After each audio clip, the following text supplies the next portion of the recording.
Game's Done Quick Hotfix.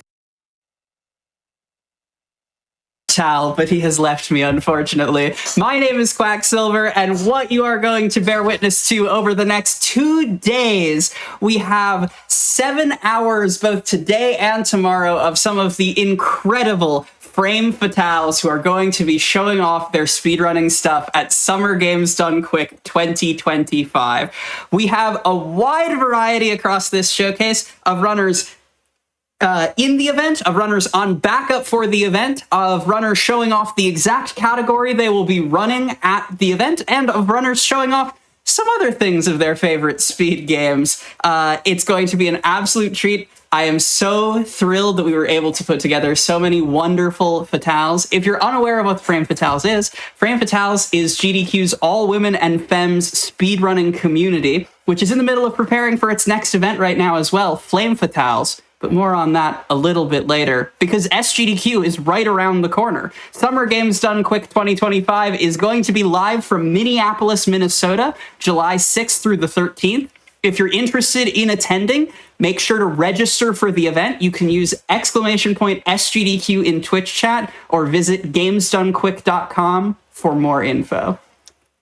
To kick off our Fatales preview showcase, I can think of no better, no more dynamic group of runners than the two we are about to see race today, fresh off the heels of an intense competition at the last Fatales event.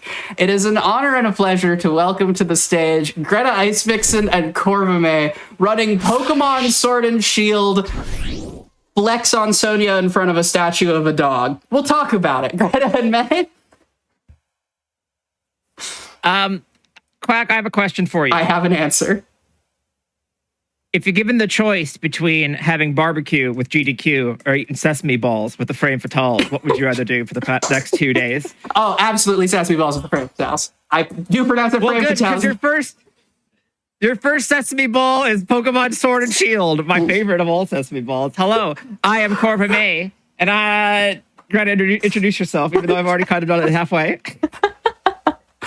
Hello, I am Greta Icevixen. My name is Greta, and we're off to a great start already. I'm so excited for this run today. And joining us on the couch, they will introduce themselves in order of which one of them loves Steven Stone the most. Oh, good, because that would be me. I really like Steven Stone. My name's Izzy. I'm YogKV on every platform. I speedrun this game too now, and I love it. Yeah. Happy to be So, this category that we're doing right now is legitimate. It's real. You can go to the leaderboards right now and it won't be there because the realist categories are inside your head. So we are true. going to do a trade alt main of 2 different EVs because at Games Done Quick Summer, that's the order that the words are in, 2025. We're going to be doing a Evolution TAM Showdown. What does that mean? What is that? These words don't make any sense to me. I'll explain it. That means I'm going to be running Sylveon and Greta's going to be running Vaporeon, and we're going to trade them in from another save as if to use them as if they were our starters, or like we'd gotten to the point where we could trade it. We traded with our friend who was like, check out this Eevee. It has the exact amount of experience you would have at this point in the game. It's identical. Don't worry about it. And we're going to use it to get through the entire game. And we're doing specifically EVs because people seem to like them, or I guess. I don't know. I've heard, Yeah. I've heard rumors. Something Now, like that. The additional things we've tacked on the end, flex on Sonia plus dog statue. This means that we're going, flex on means we're going to do this. We're going to hit, I did not mean to go inside. We're going to hit him with one of these maneuvers. We're going to go to Sonia and we're going to flex on her, but we also have to go buy a certain shirt. We'll get there. It'll be like 2 hours. Please look forward to it. And then, we're specifically in front of a statue of a dog, and that's because it's 2 hours into the game and we need to come up with something. You could also call this category End Bede's Career. Yeah. That's my favorite name for this category, yeah. I think. Did I miss anything? I think everyone has a perfect understanding of what's about to happen. Yeah, that's about as good as it's gonna get. Are we all ready to go? Yes. Izzy, count us down. Me? All right. 3, 2, 1, go. Good luck, runners. Yay. Thank you. Oh my gosh. So to start off by doing a shout out to Gen 8, it took them 23 years, but they finally did it. They made it so you can skip the catch tutorial if you already caught something. This is true. Yeah, so we start this run a little bit into the game instead of starting at the very beginning. That's because since we trade in our EVs through Pokemon Home, we don't have Pokemon Home access until the first Pokemon Center. So lucky for us, we get to skip the first like half hour-ish of the game, which is basically just a tutorial and it's the same every single time. So don't worry about it. You missed nothing. Yeah.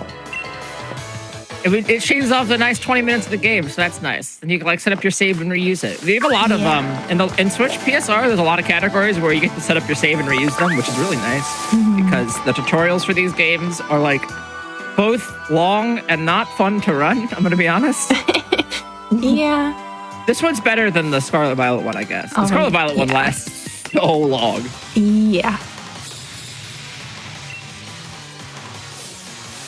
So right at the start, I have to ask the question that I'm sure you have been asked many times, but why Sylveon and Vaporeon, respectively? Because Sylveon is the only one that I've done. So I was like, well, I guess that one. Well, okay, I once did an impromptu Umbreon Tam because I messed up, but I didn't finish it because I didn't know how to do it, and also I didn't have any of the right stuff. So, yeah, I don't recommend it. It was bad. Yeah, we were like, okay, the two of us want to race. We want to do evolutions because like that's what the people need. And so we were like, okay, we need to look what are two that are like similar enough in like speed that it won't just be like completely a blowout race. And then May was like, I only know Sylveon, so I was like, okay, I guess you're doing that. I looked and I was like, okay, I can do Vaporeon. I didn't have time to learn another one. That's fair. But yeah, they're pretty close in time with each other. So, because the EVs can vary quite wildly. The aforementioned Umbreon is like 20 minutes slower. Yeah, it's bad. Umbreon's not. I'm sorry, Umbreon fans. It's really not a good speedrun Pokemon. Yeah. It's very defensive. And so defensive Pokemon tend to be pretty bad. Now I have to ask, how does Espeon stack up? Espeon's pretty good, right? I think so. Let's go. No bias, extreme bias. Glaceon is number one, right? Yeah. Yeah. And then Sylveon, I think, is 2. I get messy after that. Same. I don't know. All of them have been rooted. So if you are interested in learning Tamflex on Sonia plus Dog Statue yourself, the category we all know and love, then you can go on down. There's a big old, you can go to the PSR Switch Discord. Also, that's the order we put them in. And you can go on down to that. There's a big document that Greta beautifully made that has every single TAM ever made. Which is like 800 of them. That's many Pokemon so many options. It's so good. You can people have pretty much rooted everything as a TAM because Sword and Shield is essentially like a rooting sandbox because of the wild area. And it's like but it's a rooting sandbox where there's still some restrictions on it because some stuff is slow as compared to like Scarlet Violet, which is also a rooting sandbox, but you have access to literally everything in the world. Yeah. So it's a good balance, I think, of like there's a little bit of thinking you have to do when you're rooting in order to try to optimize a little bit without having like everything at your disposal and you're just going, I'm gonna pick the move that does the most damage. Yeah.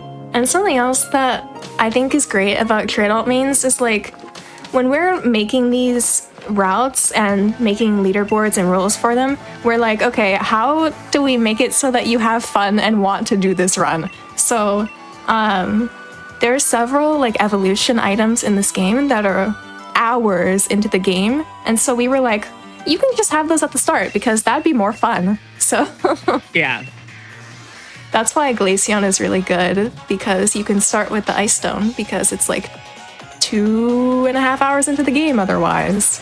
And it would go from, hey, this is a fun thing, to this is horrible and no one's going to run it. Yeah. So we wanted you to want to play the game. Yeah. That's the beauty and the joy of category extensions, is that you get to make the game You get to make your own victory, they say. I've heard this once or twice before. Yeah. Well, I am not mashing because one cool thing about Sword and Shield 2 and all Switch PSR is we let you use Turbo, which is great because Pokemon is the press A series. Yeah, I actually toggle mine off. Since these games are really long, as you might be aware, it can be physically taxing to have to mash the button the whole entire game. So Turbo lets you just hold down a button and then it'll do the mashing for you. So it is extremely nice and helpful. Yeah. Especially for me with horrible wrist damage. Where I'm like, Yeah. I can't, I have to like retire from 3DS other than like occasionally doing some stuff because it messed up my wrist so bad. Yeah. Yeah, I still don't have a turbo controller, and I start feeling it like 2 hours in. It's pretty bad. Yeah.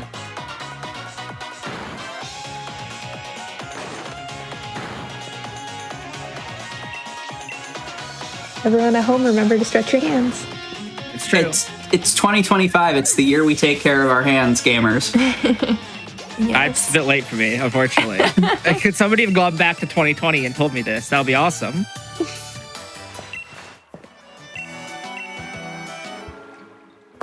Yeah, like I don't even have to use my compression gloves for this game because all the motions are like normal and not an RSI machine.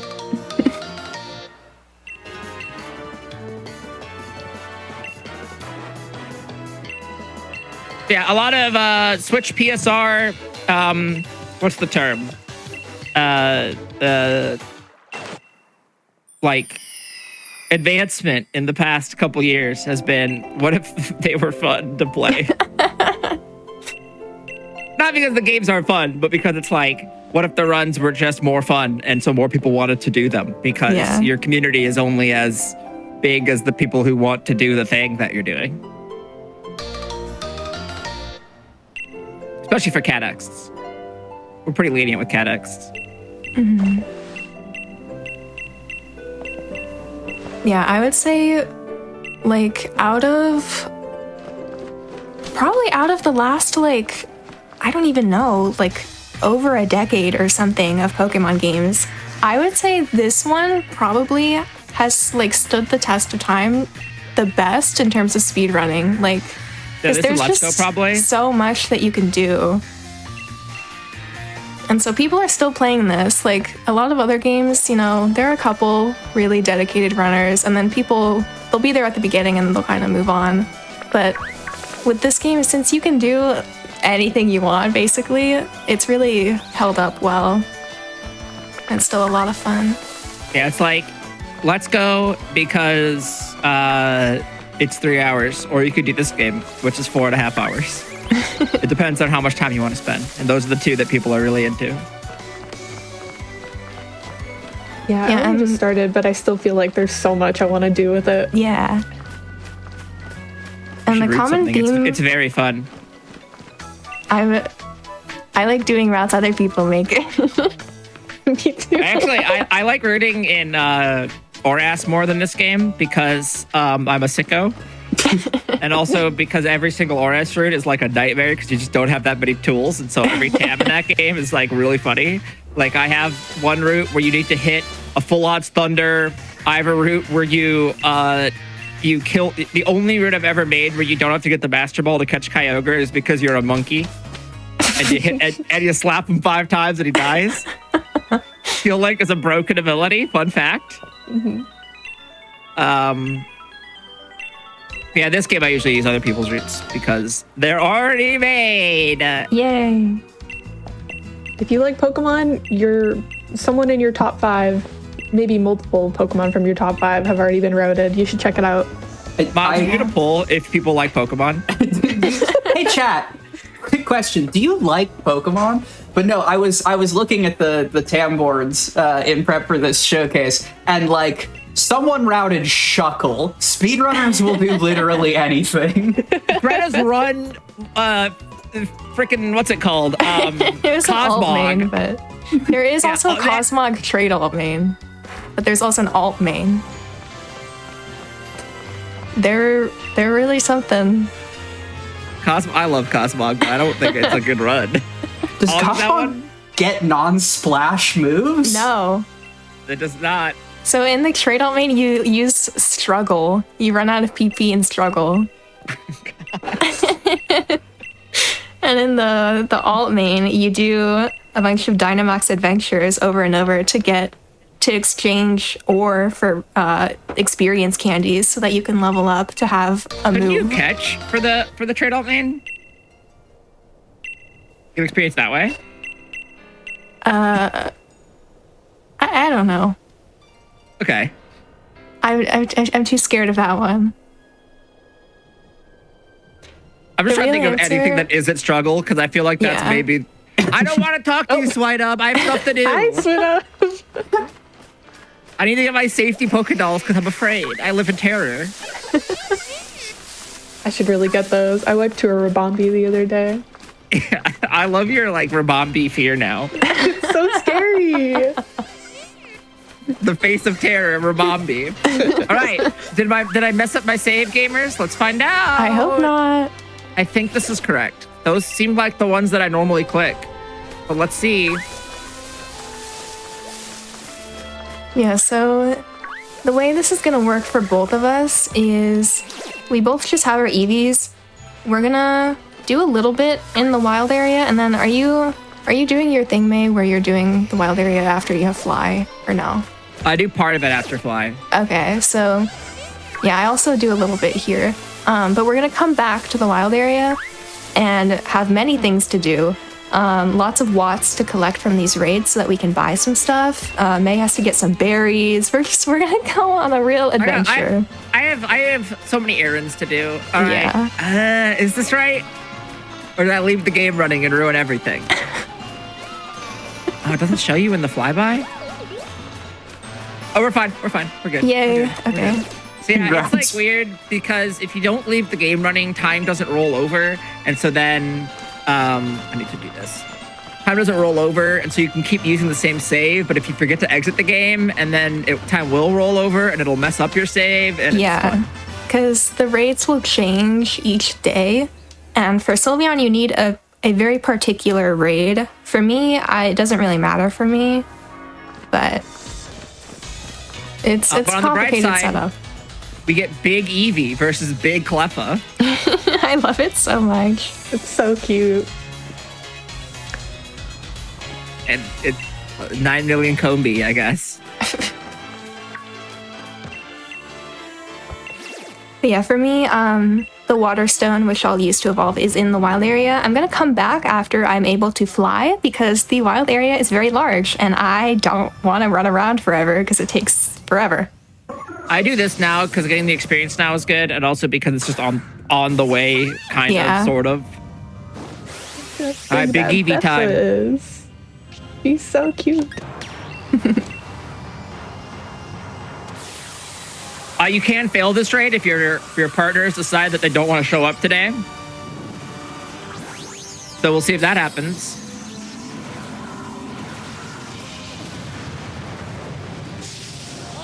I remember casually some of the Dynamax raid partners being a little bit suspect of horrible. AI. Yeah. Okay, well that one has at least a super effective move that it used, and it got a poison off. That's good. Maybe actually probably. Oh my god, Iron Tail. Wow. Iron Tail. Okay, well Wishy Washy hit. didn't And show Aqua up, but it's okay. Yep. And we're surviving. And the poison took us below half. It could happen, gamers. The poison could this could be a 2-turn. I didn't think it was possible. All right, well Pikachu got cute charmed. Oh, we got it. Cynical. All right, well maybe not because Aqua Tail missed. This sounds really intense. All right, well, if Wishy Washy had shown up to play today, got their head in the game, there was not very high battle IQ there.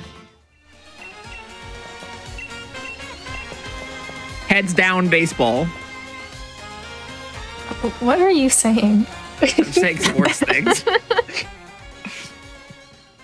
I need 2 more dens, which look how perfect these dens are on the way. It's almost like the same rules, and I'll use it forever. Unless I leave the game running, and then I won't. Yeah, so something that you are able to do for trade alt mains is, since like you can save at the Pokemon Center before you start the run and then reload it to go back there, what you could do if you want to is come to the wild area, see if you have the raids you want, and then just like reset back to the center and then do the run. And you know what your raids are because they don't reset. It's pretty epic. Yeah, it is epic. I agree. Let's do this. And now, so I used to do all this stuff earlier, and I recently discovered that you save like a little bit of time if you do it in a different order. Specifically, if you're doing this variant of the route and not a different variant of the route that is actually faster, but requires you to have a rare raid, so you have to set up a save. And I don't want to hear an aspect. I think this is better. Because yeah, the Sylveon run has a couple different routes depending on raids you get, because the raids will give you certain moves that you can teach. But yeah, we either do Dazzling Gleam or we do Hyper Voice. And, Hyper Voice is a little faster, but it requires a rare raid, and which means you're essentially just resetting, doing 15-minute resets so you have your saves set up. Yeah. And I can't be asked. I think the Dazzling Gleam one is perfectly fine. I agree.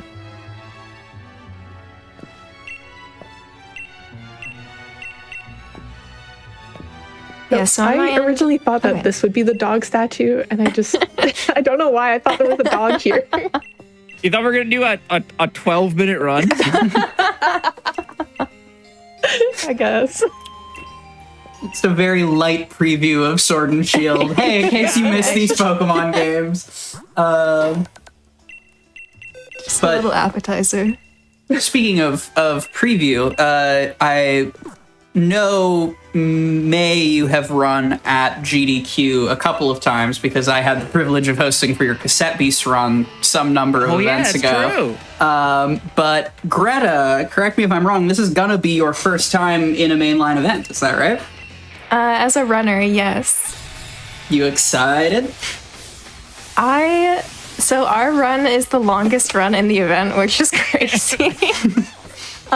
So it's definitely a little bit of pressure, but I am very excited because I love this game so much. I love playing this game. I love all the chaos I know is going to ensue. And it's going to be so much fun for sure. And the people love their Pokemon. So I'm just, it's an honor. And I know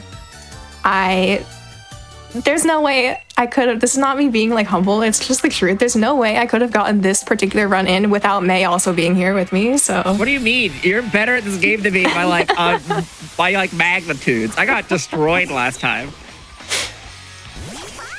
Things are better with both of us here. True. I bought 29 X specials instead of 40 X specials. You get so many. Yeah, well, we gotta scream at him. Right. Well, no, actually, no, because I'm not using Hyper Voice. But fun thing about this game is that at the start of your game, your mom's like, "Here's 30 grand. Don't spend it all in one place." We do, but it means you can just buy a ton of X items at the beginning, which is really nice. The whole point of the Flex On category is that your mom gives you 30 grand, and there's an Arcanine shirt in the first town that costs 30 grand, and so you buy the Arcanine shirt, and then you flex on them. Technically, we're losing time by with these saves on the flexing. Gotta take off the hoodie or the sweat, the sweater. Hey, Bede, we're gonna end your whole career. Izzy, give me a number. 4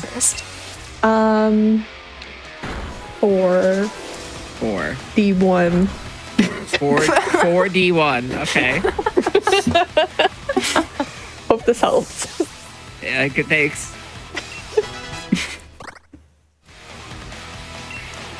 I'm trying to remember what I made my jersey number casually.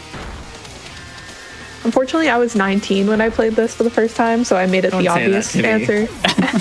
Sorry. I thought for a second you were apologizing for your jersey number being 19, and I was like, why is that bad? I don't know what mine was. I can't remember. I could look though. It was probably At some point. It was probably like 107, because that was like a thing in my high school like drum line where somebody was like obsessed that they kept seeing 107 everywhere, and it's just because of confirmation bias. Yeah. And so it like became a running joke. And so when I need a number, I'm like, I don't know, 107. That's pretty good. I think I currently make mine like the Luxor Pokedex number. That's good. Yeah, I set mine to 37 today. What could it be? It's like a little use your context clues in your surroundings chat to figure out what that could be. Yeah. So you'll see there's a statue here, but it's not a dog, so this No. doesn't count. Yeah. It's just a guy. You might notice there's a sword and a shield, and the dogs also have a sword and a shield. But it's important. This is important, so listen up. The sword and the shield are not the dog; they're a different part of it. Oh. Yeah. Many don't know this. I hope everyone is taking notes. There will be a quiz. Yeah, exactly. 2 hours from now, we'll be like, are dogs armor or weapons? Yes, no. If you truly love the frame fatales, you will be able to identify what is and is not a It's dog. not- exactly. Oh yeah, something, if you're wondering why the screen is black for the past like 7 seconds, something that we do in our settings before the run is enable skip movies. So right there, a movie was skipped. It's like one of those like pre-rendered cutscenes that's like a couple minutes long. So we get to skip those and not any other type of cutscene, but it's something at least, so it's nice. I thought you were gonna talk about load times. To be honest. That's where I thought this was going. No, we don't even get to see the best loading screen. I know. There's a load time at the end of the game that is just 15 seconds long, which you think would be the longest load time in the series. It is not, because there's a bug in Scarlet Violet where the olive roll won't load. It's an infinite load, and It's you're an just stuck infinite load. there until the end of time. It's pretty great. Very exciting stuff, though, in the next 5 days when the Switch 2 comes out and we go, True. does this save time on loading? Probably. And then Hopefully. then we get to have debates about it. Yay. Scarlet Violet, I'm sure it will save time because they're doing like Yeah. a Switch 2 enhanced version of it. But this game, I guess it's not as cut and dry, but I would be surprised if it doesn't. Yeah. Because like one of the things they were Remains talking to be about is like, seen. check out Breath of the Wild. Look how much faster it loads. And I'm like, that does seem like it would affect load times when it loads faster. So Well, that one's getting the update too, isn't it? I don't know. Hard to say. that's true. Now, it's such a weird, like, I get why that one's getting an update, but that also, that game came out like a decade ago.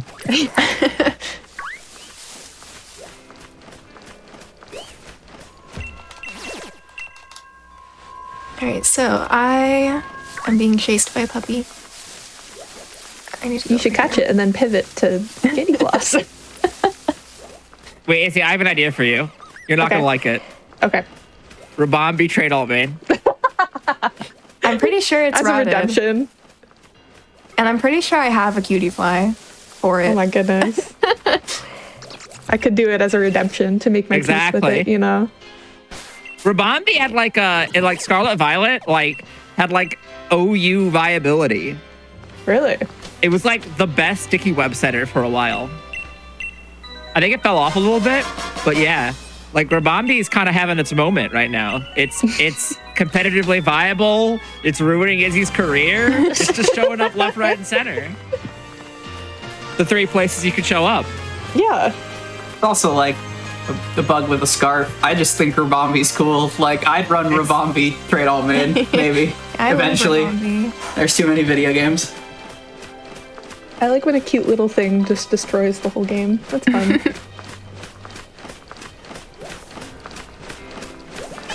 Yeah, so what I'm currently doing, running all around the entire world, is I'm collecting all these watts from these raids. And what I'm going to do with all these watts is I'm going to buy a very powerful move for my Vaporeon, Scald. And I'm basically just going to destroy everything with Scald. It's going to be great.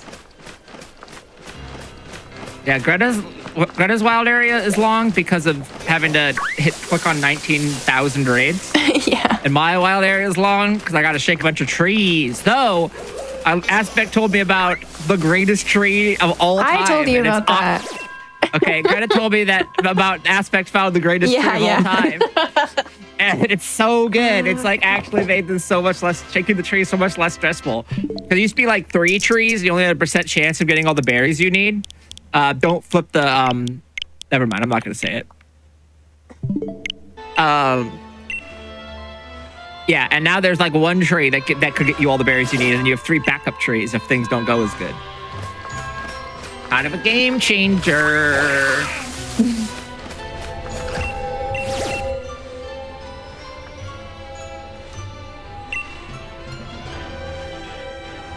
If you're wondering what in the world I'm currently doing, the Scald TR to learn the move only appears like a few days into the game, so I'm artificially moving the day forward by kind of cheesing this raid system where I try to invite others, but I'm not on the internet, so no one's ever going to join. And then while it's trying to invite people, I change the date so that it actually works once I leave, because otherwise it would not do anything. You know, if we both raid Demonip at the same time, if we were doing raids that was a problem, it could come up on site. It might. But I don't raid Demonip in this unless I've done things wrong.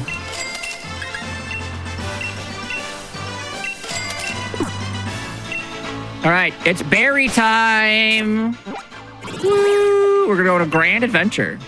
Yay.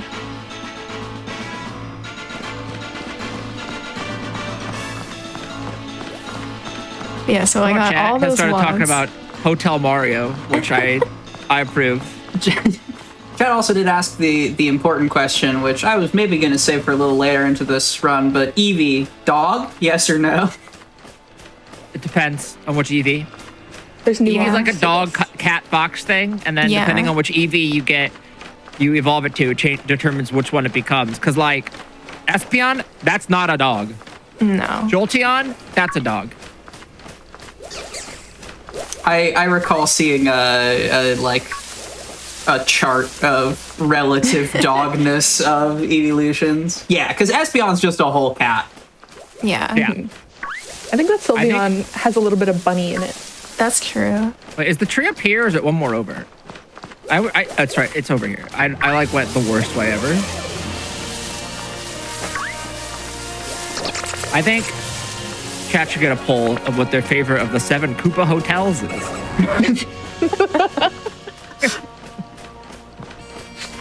Very related. 2, 4, 5, 7, 9. Perfect. Can you tell me a little that's bit more not- about the tree? Like, what are you looking at whenever you're shaking it? The number of berries that it drops. Or like how to stop the tree. Hold on, I feel like the most menu of all time. Here, Okay. let me Take your explain. So, since Sylveon is a friendship evolution, what we do is get a ton of berries that will give you friendship. And so those are particular berries. It's not just any berry that we can get. And so you have to shake all these trees to get the correct number of berries you need. You get 1 from the raid, I believe. But then you need like 8 more or something. And so They don't say 9. yeah, you get 1 from the raid, I believe. I'm not sure. Okay. 6. I think you're right though, yeah. What? Why? Okay, that's weird. And then we use the rare candy here. And that should let us, and we should be able to teach Baby Doll Eyes over Covet.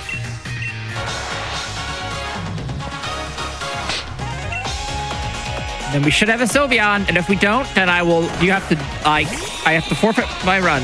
You have to mercy kill me if I don't get a Sylveon here.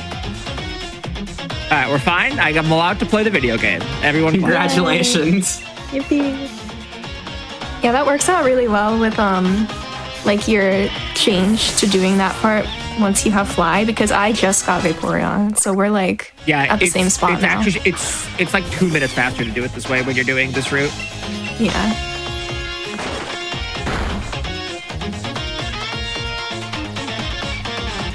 All right, now we got D-Gleam. And now I actually want to stay in the menu so I can fly to the west center and proceed on the game. This used to take, it used to go like, if you lose like another probably minute if you have to go to the other trees. You got unlucky trees, but I got good trees there. I just dropped the bike. I don't have that yet.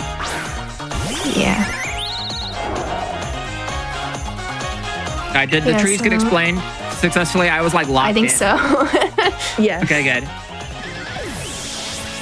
Yeah, basically, we both do a bunch of stuff in the wild area, and then we have a really strong move, and we have our evolution, and then we sally forward. Yeah. Then we dazzle them for 4 hours. Yeah. Actually, sometimes I moonblast them, just to mix it up a little. And sometimes you're forced to mix it up a little, but that's not in this category. Tamplex Sunsonia plus dog statue.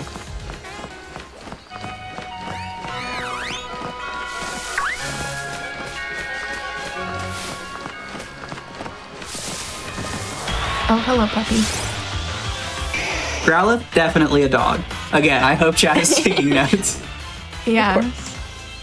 Well, what about Growlithe holding a sword or a shield? This is a quiz. Growlithe, still a dog if it's holding something. Final answer. I like the idea of like Growlithe holding like a sword in its mouth, and it's like the mom. Can we have Zacian?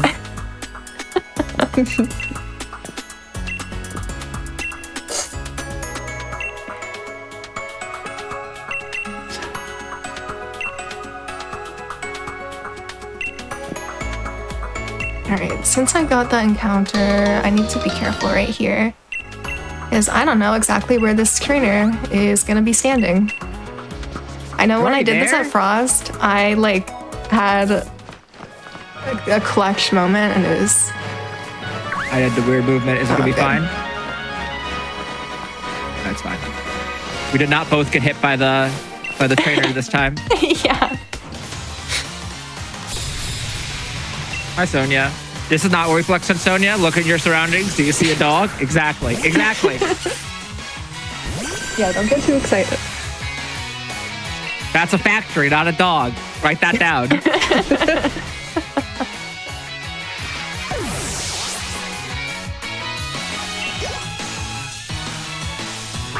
don't think not a British slang in this. I saw her just say chin wag. I'm cream crackered. Yeah. Forgot how many times we see Sonia not in front of a statue of a dog It's like in this game. The whole plot is Sonia like walking up to like drawings on the on, like the walls of restaurants and going, "Huh, has anyone like considered that history might exist?" And you're We like, also the see short her, story, like- please. Yeah. Yeah. We see her with a dog several times, but not the dog statue. It's very different.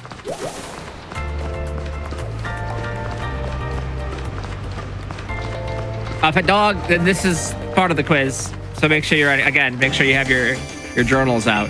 If a dog is moving around, probably not a statue. Not necessarily, but most likely.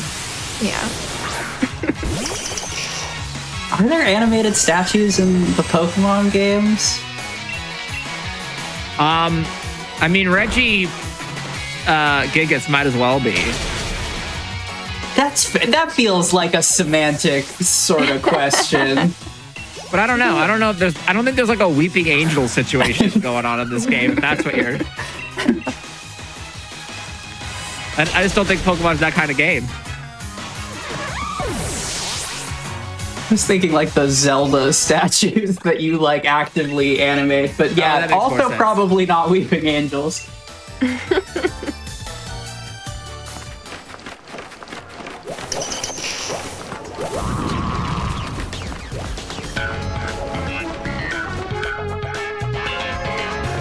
Chat says go lurk. We're so silly. Oh my It goodness. was there in front of us They the whole time. And they're ghost types, so they're animated by the ghost. Exactly. Just like Staunch Journer count. I think it could. I think it can. I think, yeah, in a way. I don't know how it works, but like, it looks like it's made of rock. Either way, extra credit for you.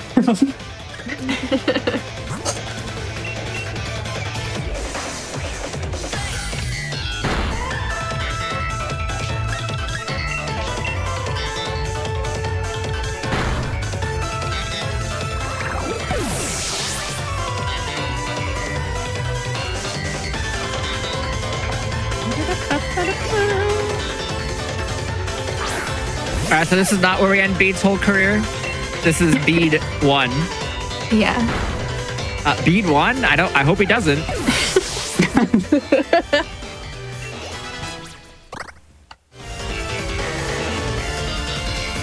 I think I could technically skip this rare candy, but I don't want to because I'm afraid. The problem with like these half categories is that just like that we made up for this is I'm just like, I don't know what I actually need or not. In worst case scenario, you could sell it to afford the flexing shirt, right? That's true. How much does a rare candy sell for? I don't know. I have like a vague half memory of them selling for a decent chunk, but the odds that is this game specifically are very low. I feel like it's gotta be like 2,000 or something like that. I bet it's My less. base guess is 1,000, but I Rare have no idea. candy. Let's see what it says. 5,000. 5,000? That's a We're lot. set. I do need my In candy. an interview, Junichi Masuda said that humans may be able to consume rare candies, but they would probably not like them. This is the equivalent of eating dog food in the real world. Thanks, Molopedia. I'm glad someone asked him that. Yeah, I'm so glad Masuda decided we needed to know that.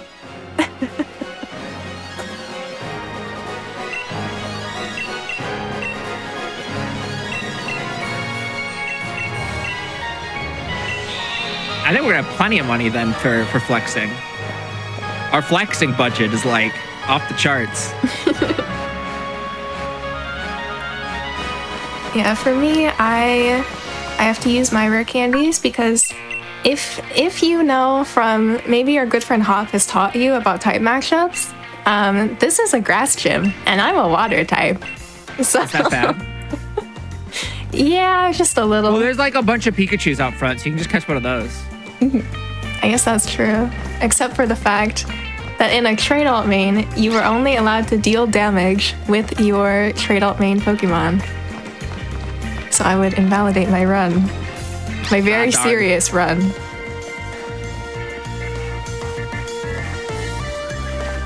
Trade alt main flex on Sonia plus dog statue plus Pikachu if you feel like it. Now, the rules say you're not allowed to deal damage. I assume that is set up in such a way as to prevent edge cases of like, oh, I clicked toxic with something, or That I poisoned it with something, and that is well, like that would deal damage. But you wouldn't be able to like, you could like Thunder Wave, I guess. That's fine. Yeah. interesting. But burn and poison, no. It's mainly like it's very much a rule that's like you should use the Pokemon you're Yeah. after trade alt mating and not just do any percent. That's fair. Yeah. So what I'm hearing is if I catch something else that knows Perish Song, Well, that would deal damage. I think it It's just Remember. If it affects their HP total, you can't use it. The rules are really long. I got a Yamp. Yam.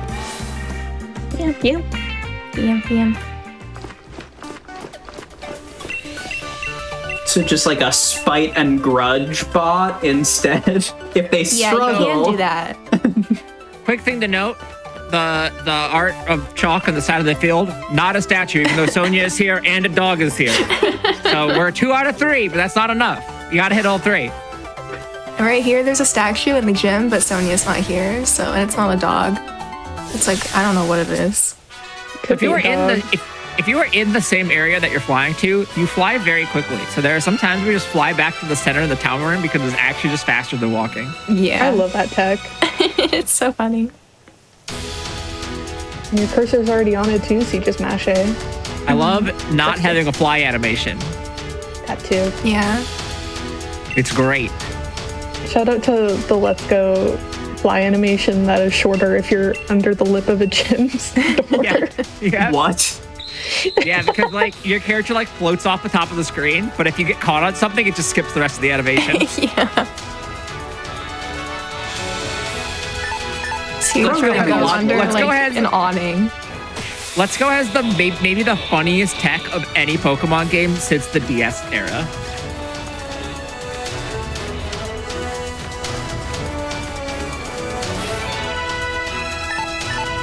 All right, who's ready for some movement?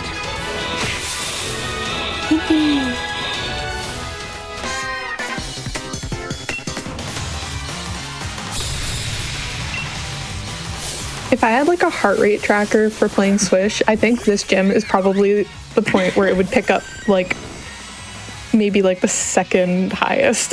I don't know why.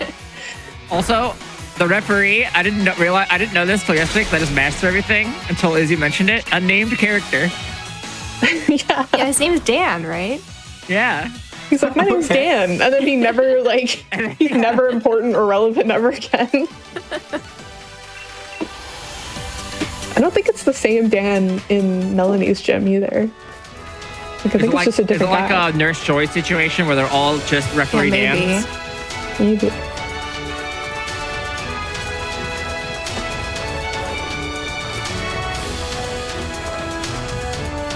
And for the actual Wooluvement itself, which thank you for introducing me to that term, are the Yampers on like consistent cycles, or are you improvising in this, or what's the deal? They They are, consistent. and we are.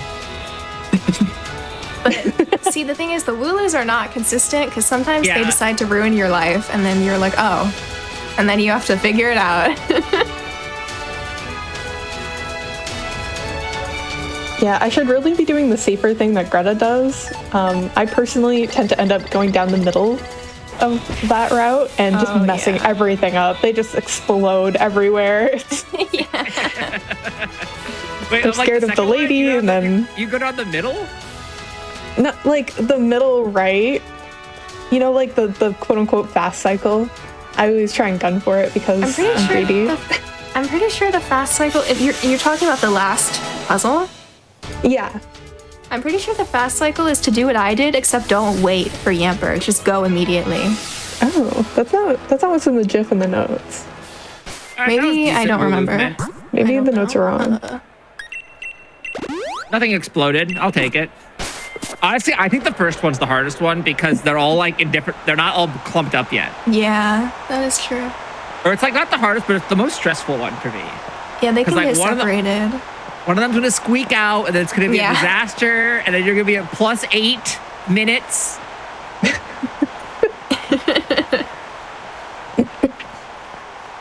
Alright, so my plan for this fight, in order to win as a water type, is I'm gonna set up 3 X special attacks, which is the most I can do. So I'm at plus 6. And then, that's not enough. I'm also gonna Dynamax and use Max Geyser. So that's like the most damage I can possibly do at this point in the game. And luckily it works, only because I rare candied twice, otherwise it would not. I'm gonna pump Sylveon full of chemicals and hit him with the Dazzling Blue. I hope the X special attack is a yummy little juice that they enjoy. Not crit. Not cool. I was gonna say that's a scary damage amount. Yeah.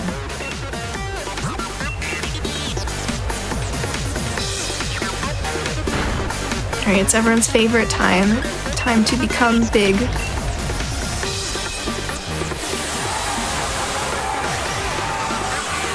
Where do you work out at the gym challenge?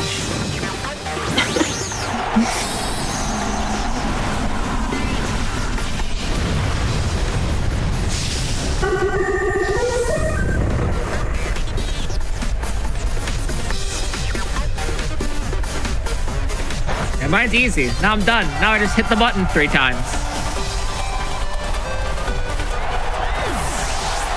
Yeah, I wouldn't be surprised if you pull ahead.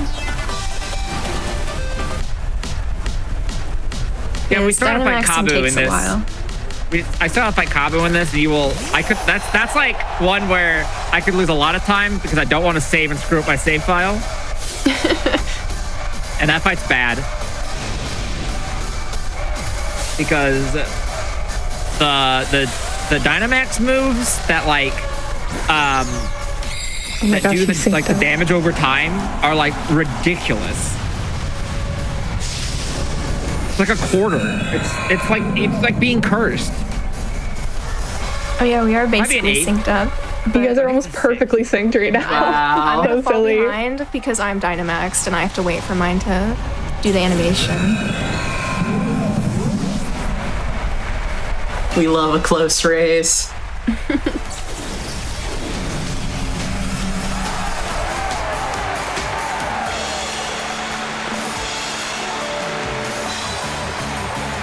You're ahead because Sylveon has to 2-shot there.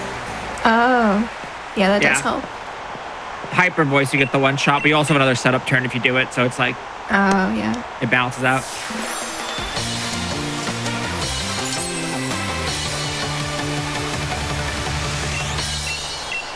That was a really cute cutscene to get synced up on, though. That was awesome.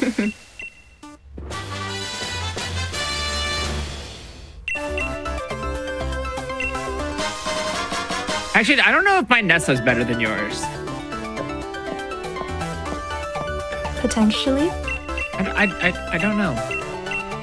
Nessa's like pretty easy for Sylveon. There's only like 2 gyms that are like bad for Sylveon, and it's Kabu and Opal. Oh no, and also Gordy. Gordy's really bad. But it's only yeah. because Shuckle is like a troll. Yeah. Right here, I'm gonna skip this double battle because I only have 1 Pokemon. Well, I'm also gonna do that, but not yet because I'm not there yet. I have to go learn stuff. Now this is the point finally where you get the bike, so it's a little ways in.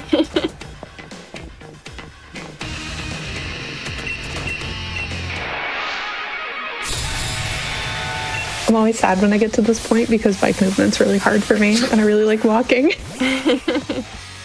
You should try XY. It's like that, but there's no walking, and it's only movement. Sounds horrible. Thanks. I think instead I will catch it at GDQ. Okay. True. This is true. Yeah, Headbob's like a true professional, so The goat of 3DS speedrunning, you might say. yeah. Pretty undeniably, I think. Yeah. And he's like one of the goats of this game, too. True. All of the Pokemon lineup at SGDQ looks, no bias, extremely, extremely cool. Yeah, I'm it's, inclined to agree. it's so exciting. Like,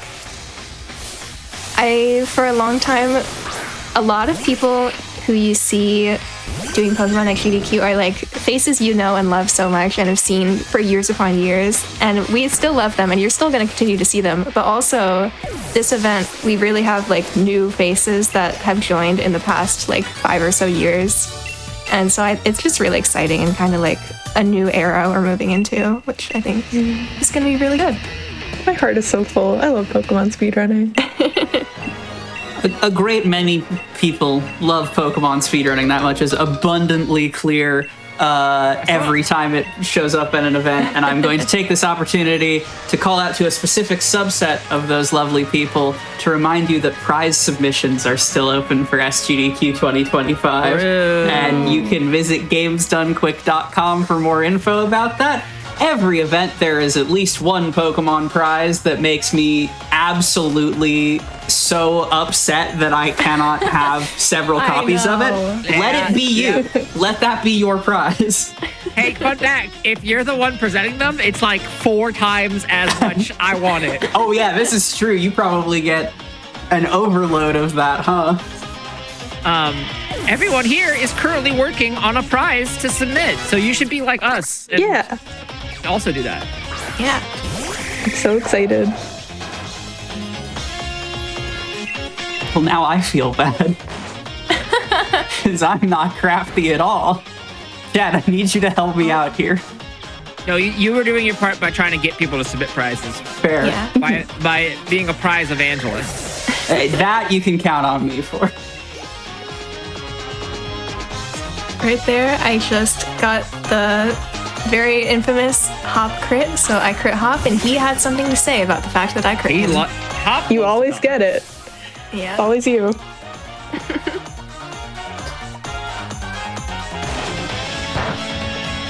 I actually got the best hop crit of my life on hop 1 or 2 the other day, where I crit him on the turn where he said the super effective text instead. Oh. I think you should do both, just back to back. Yeah, I think it'd be funny if he did 2 text boxes. And then just a third because it happened in the same turn, just to annoy you further. And be like, you're on a roll. Coming up think with it should, new like, diabolical zoom up to ways him. for time lost. The like letterboxing should fly in. You should say it live. It should all undo, and then it should do it again. Yeah.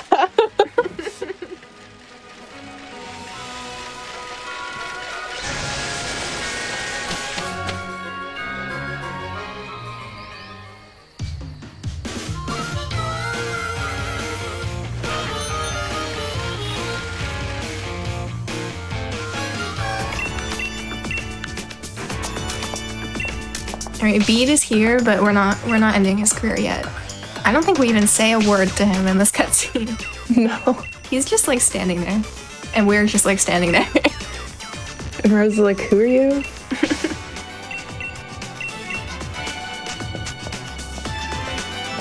How do I feel about Rose's fit? I love the anklet. It's so funny. And like the slip-on Vans.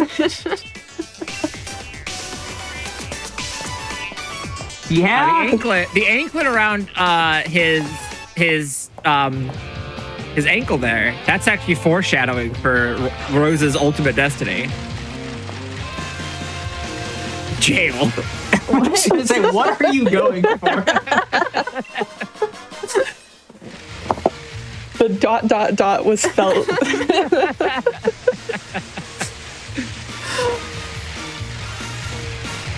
Anyways, this is Nessa. She's like awesome. Yay.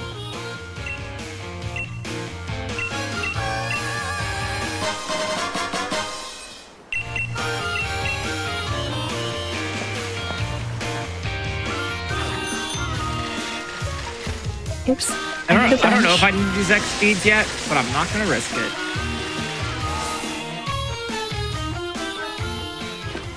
You know, I realized now I could have just like made a copy of the notes, deleted everything after the point we're doing to, and then just did a Control F of X special attack. But instead, I was like, "We'll wing it. It's fine." It's fine. They call it. I don't even know routing. if we're going to have money problems. Like, it might just I don't know. be fine.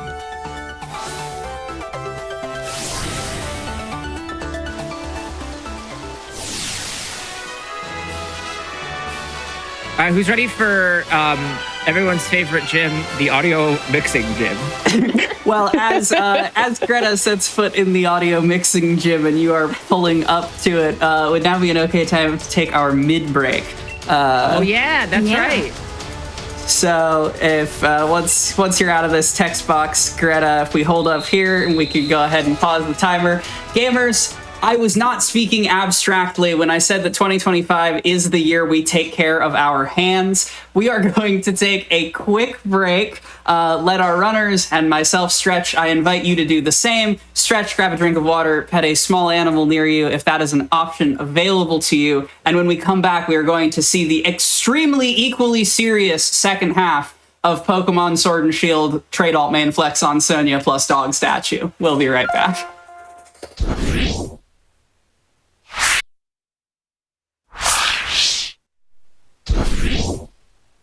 Welcome back, everyone, to the Fatales at SGDQ Preview Showcase, where we are in Nessa's gym in the middle of the most serious speedrun category of all time. Without further ado, back to our racers for more trade alt main flex on Sonya plus dog statue.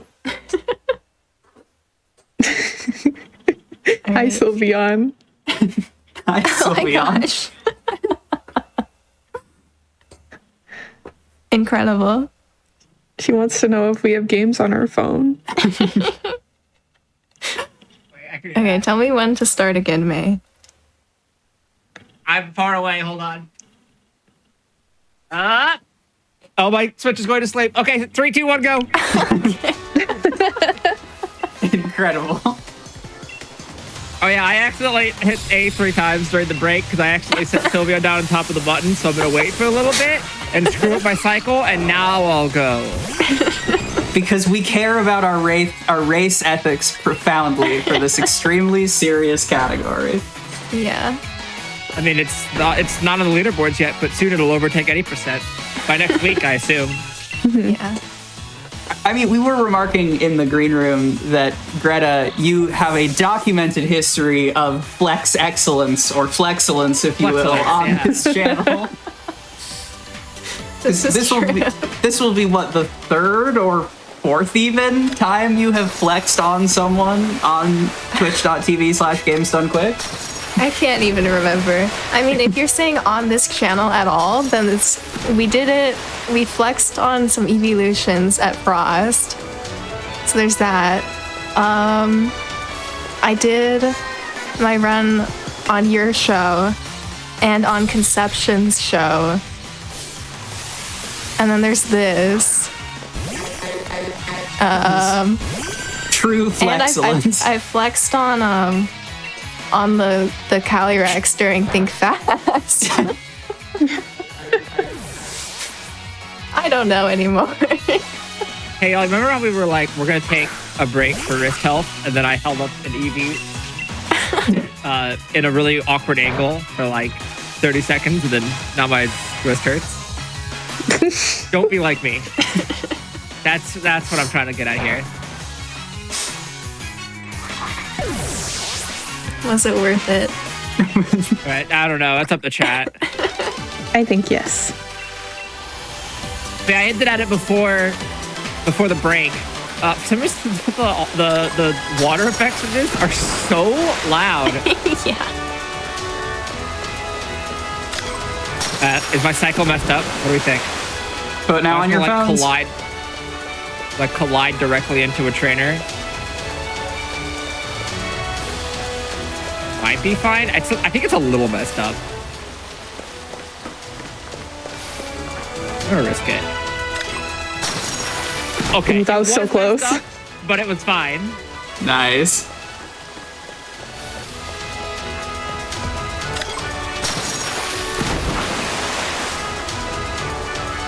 I always sit there and wait if it helps. She's scary. Yeah.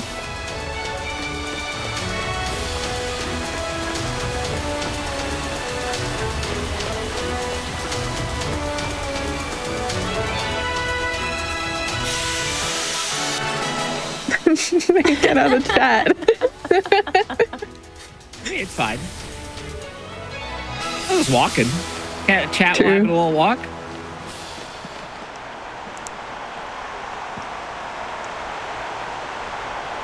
I really hope to be good at multitasking as you are someday. I can walk and talk at the same time. Wow. You'll notice underneath both the characters, there are the X's beneath them. That's a reference to the other Pokemon run that we'll be seeing at SGDQ 2025, Pokemon X. I don't know what you're talking about, but that's The yes. shadows. Oh. Yeah, that's true.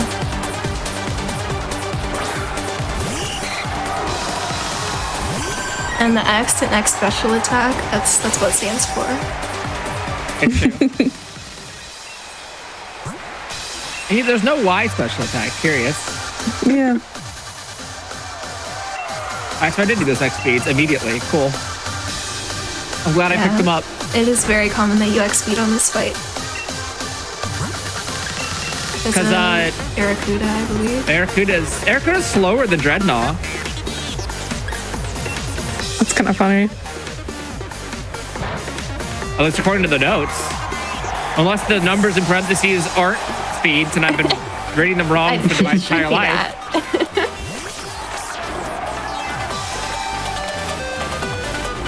I do like that the notes have the speeds on them, as if I have any idea what the heck Sylveon's speed is at any time. Like, it's for rooting, I get it, but...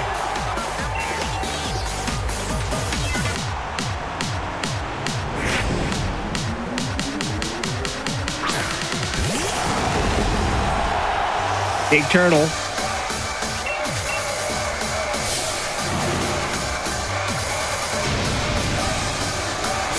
I really like Dreadnought because the onomatopoeia that they use for it is ba-bite. Bye-bye. Ba-bite.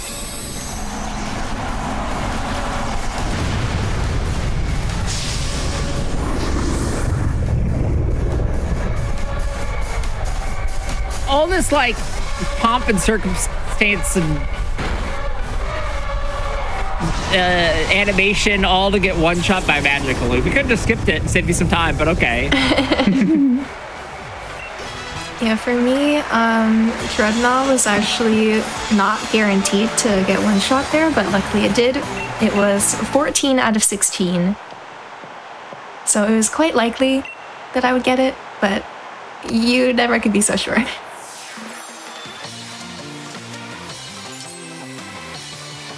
I mean, how many times total have you run this category? Like, not this category, excuse me. Don't made any percent. Not the far more prestigious Tamplex on Sonya plus dog statue.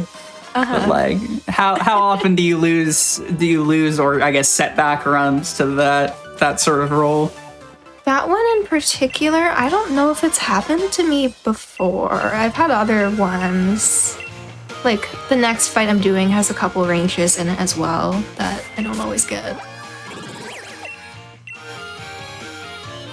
Coming up soon, we're going to go to Galar Mine number 2, or as I like to call it, Galar Mine number Boo, because that's what I say when I see it. True. That's my highest heart rate spike point of the run. It's not even like that bad. It's just, oh yeah, look at all the onigiris we're eating. Yum yum. They're not full of anything because we have to like pick what we want still. I also love going to the restaurant to like not eat, and I guess Oleana has to stand even though there's like another seat. I don't know.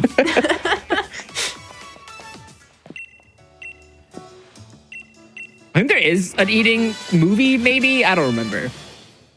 I have no idea. I do like the way that this game uses movies. It reminds me of Minecraft YouTube, where there'll be like full movie and it's just like clips.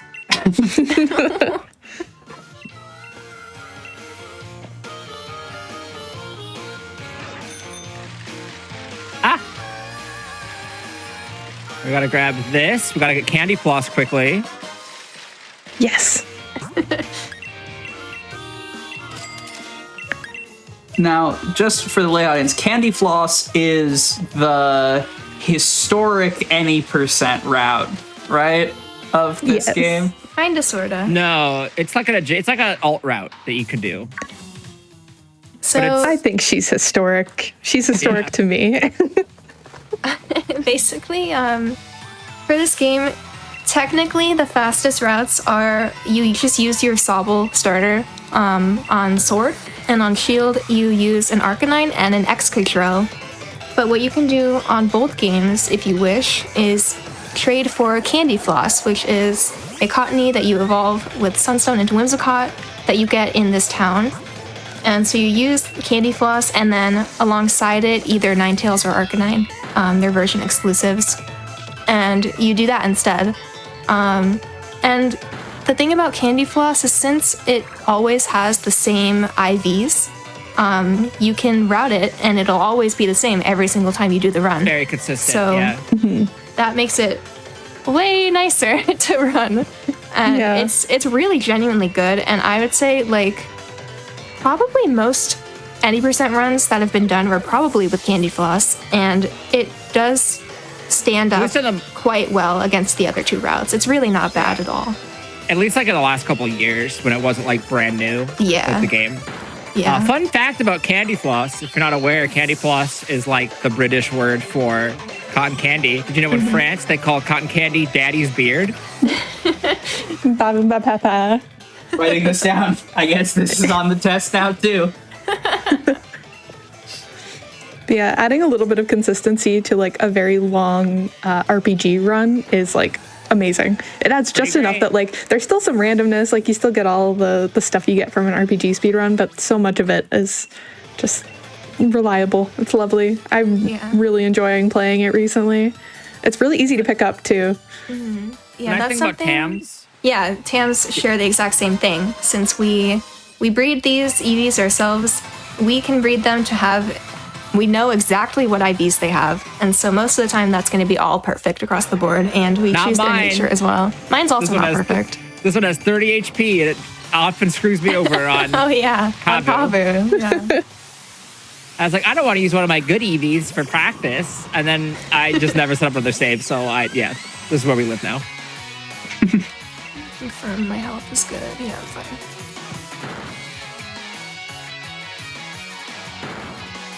Yeah, so you know exactly what your IVs are, and then so everything's gonna pretty much be the same every single time. Instead of other routes, like your Pokemon could have very wildly different stats every time. And so you'll see like this giant chart of like, if you have this, then this, and if you have this, then this. And then when I see that giant chart, that's when I stop reading. And I'm like, oh, just hope it works.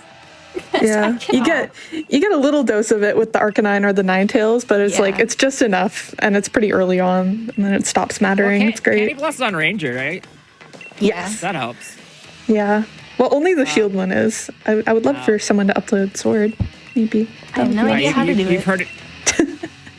You could learn. docs.ranger.maybreak.com. God, are you through the double yet? No, I'm in it currently.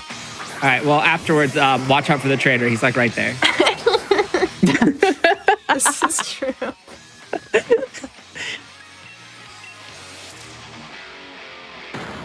I genuinely don't know who wrote that. It does seem like something I would write. It really sounds like what you would write. I just one shot the Thievel. It's just a line from the notes that says, "Watch out for the trainer. He's like," with a comma, right there. He's like right there. He's like right there.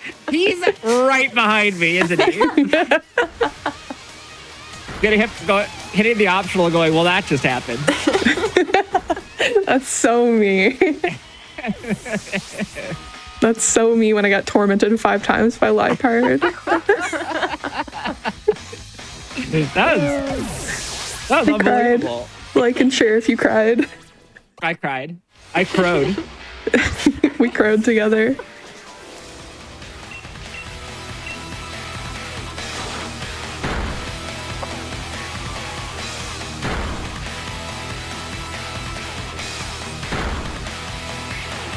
Oh, I dodged the Fury swipes. I'm the greatest to ever do it? Question mark?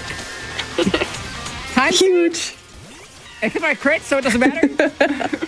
I think it matters. I think that there's a neck gain there. It balances out, kind of. I also missed a range, so it's just slow in general. We're so over. It's so bad. Yeah, exactly. The eternal dialogue of speedrunning. Yeah.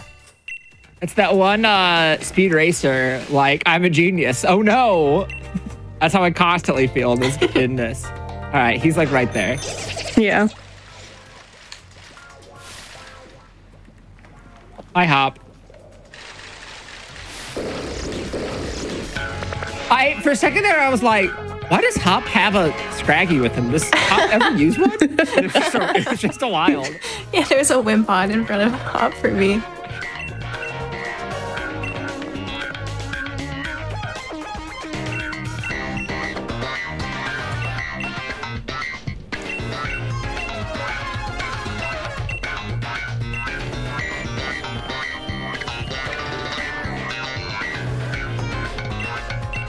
All right, I believe this is where the world famous line from Hop is.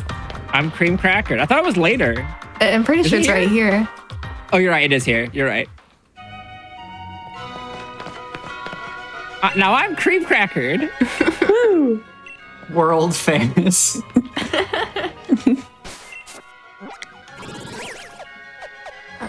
Oops. I did not know this line until Greta decided to use it as a point of reference.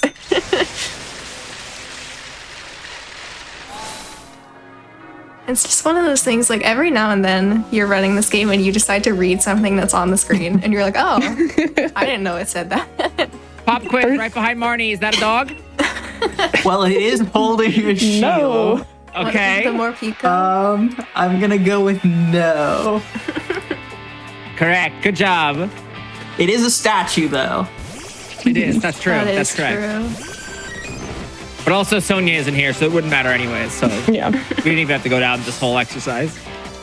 I don't know where she is right now. Waiting Yeah, there's a patiently in line. front of a statue of a dog. Yeah. She's waiting. Maybe she's still in the Wedgehurst shop. Or is it she in that one or is she in the other one? I don't remember which. She's in one of the clothes shops, right? It's in Motostoke. Motostoke. Okay. In the last, You could Oh, go go find ahead. out. I don't think I will. I guess you could. In the last 4 minutes of this run, on the topic of okay. like, Sorry, continue. on topic of like random lines that you read throughout this game, Hop says, "I slept like the dead," and I'm like, wow, I can't wait for that to be me. You know, take a little nap after this 4-hour run. It's great. Oh, It's a really good line. I see. I'm gonna outdine him here. Who said in a Discord? Well, technically for time save, you can flex on Sonya in front of the dog statue, the Badoo drop in, and then half an hour later, wait, it is not a dog statue. Carry on. You have failed the quiz.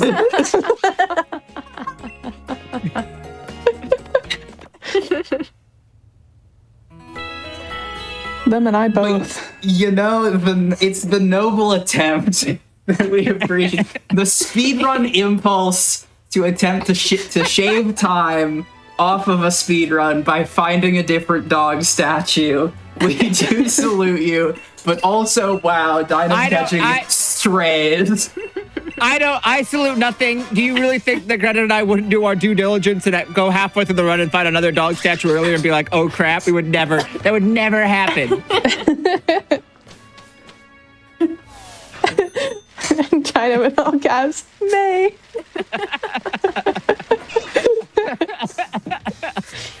I think they're This is all a good in like a speed voice run. call right now too. Are they? This is good. And the sublime beauty of this being like a very close race, especially because you were saying when you raced this at Fatales, again, not this category, the inferior category at Yeah, Fatales. the bad one. Yeah. You'll be seeing it at GDQ 2025. So it's actually not that bad. Please show up. Please watch. No, please watch, it's please, a please, very please, good please. it's a very good category, and the only reason we're not showing it to you today is because there are truly so many Fatales that are going to be at SGDQ, and we wanted to It's make true. sure we could show off as many as possible. But when you were racing any percent at Fatales, what did the like time difference wind up being? Because it was like a couple minutes, so seeing neck and neck is always very exciting. Yeah, It, so it probably would have been about the same had I done this new route. well, the thing is, in the full game route, May's fight against Chairman Rose is like really bad, It's and mine is horrible. like really easy. So that's where I gained a ton of time back over May. But we were like generally close throughout. Yeah. I was like a little bit ahead, and then I had something awful happen to me, but like May also had awful things happen to her. So like we it both kind died of at evened least out. one fight. Yeah, Greta's route, I think is slightly faster on average than mine, I think so. but whatever. I mean, I race Oras all the time, and I objectively play the slower one in that, so I'm used to it. Yeah, you are on Sword, which is faster than Shield. So there's that. That is true. There's one fewer Pokemon you fight. Yeah. Wait, what? Yeah, the gyms, so there's two gyms that are different across the Oh, two of games. course, yeah. And the Stolen Side Gym in Sword, there's one fewer Pokemon you fight.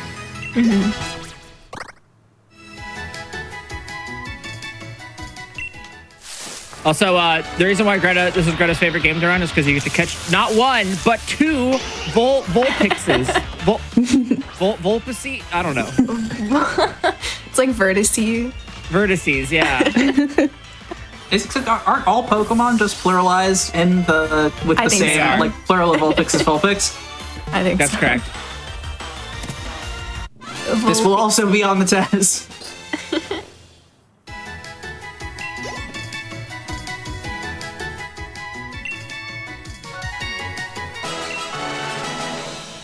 I think it's cool that two of our favorite Pokemon end with the letter X, which is a reference to Pokemon X.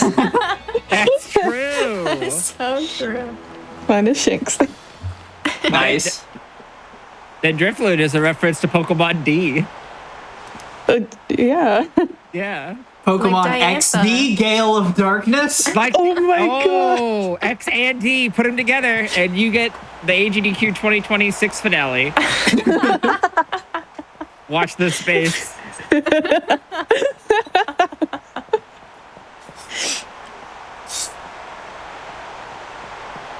I mean, I did. I'm pop not on off. committee, to be clear. Again, not unaffiliated. Greta will say Yeah. nothing. For all propriety, Greta will say nothing. As a fan, I popped off when Deltarune was announced as the finale for this upcoming event. XD as a finale would be wild. Did you know Deltarune is actually an anagram of no heart with an X? What? True?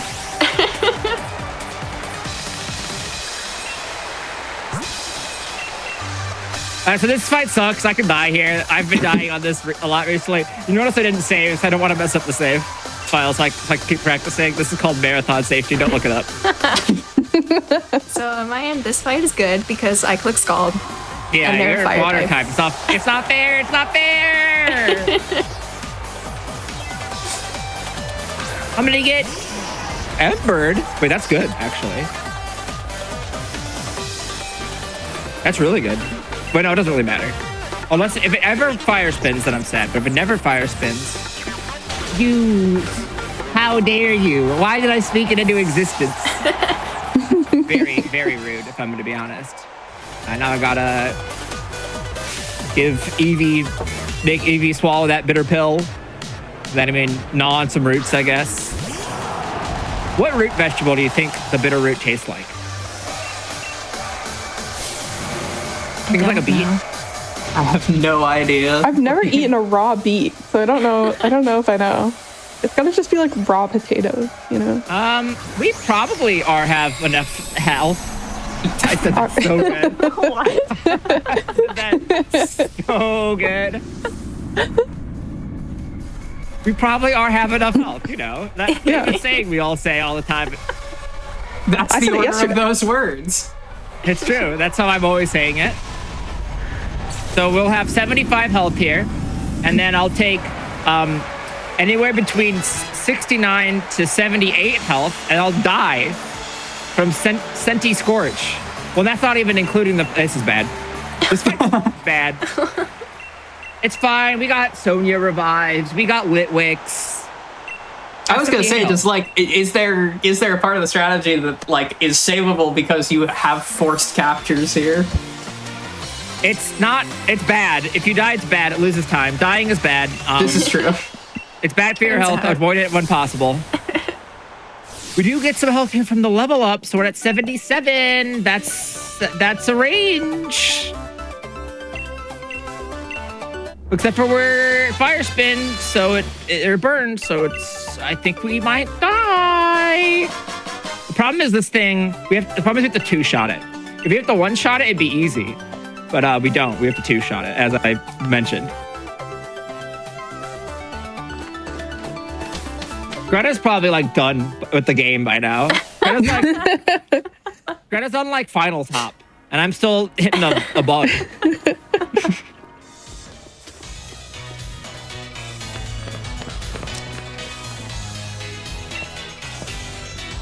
Okay.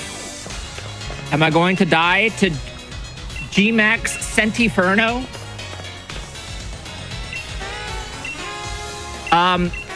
It's that easy, actually. I was never in danger. Nice. I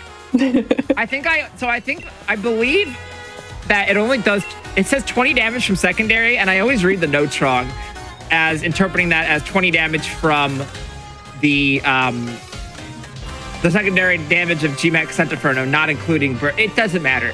It was fine. We win the game. We were never in any danger. It's free. Perfect. You heard it here first, Chad.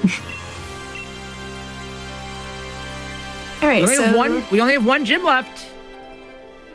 That's true, yeah. We need to make our way over to Hammerlock, which is on the complete opposite side of the wild area. So what we're gonna do, instead of biking or flying or whatever, we're gonna... You'll just see. That's what I'll say. Beat is also about to go beat up our best friend off screen, and I think we'll probably have to get him back for that. So Yeah. Maybe we might have to get him back so badly it ends his whole career, you might say. perhaps. And then after ending his whole career, we're gonna flex on Sonia because she happens to be there.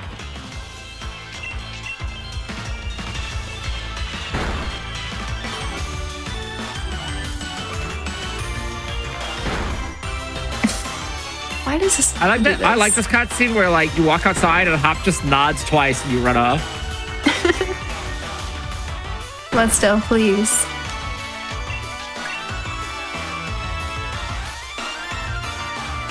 But still, please. Thank But you. still, if you want to keep not doing, okay.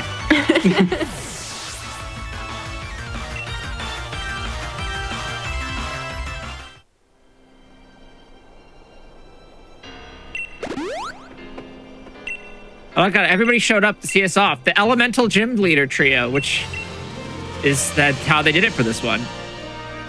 No, yeah. Yeah. That way everybody gets a fight that's easy and a fight that sucks for your starter. Yeah. Yeah, so now that Wooloo has been sacrificed, they teleported me to Hammerlock. Yay! We're here. Any members of the Grookey gang? Because we're about to see Grookey, the best starter in Scarlet Violet. in Sword and Shield. I guess it could be in that game if you wanted. Yeah, that's true.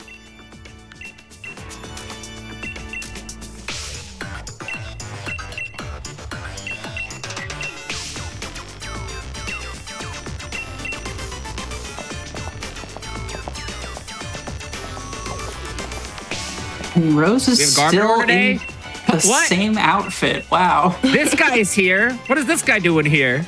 Icky. Look at his little eyes. It's hailing. I didn't even realize. That's going to be slow. Please kill me immediately. No, that's the opposite. Great. It should keep using that. Don't tell him to do things like Sorry. this. He's listening to you. I take 1 damage from hail. Does he even have attacking moves? This is horrible. And the problem is that I only have Growl, so I'm going to get him down to -6. He's going to use, like, Tackle and do 8 damage. I'm going to be here for Okay, he's Ice Shard. You had Ice Shard the whole time? You crit! It's your good measure.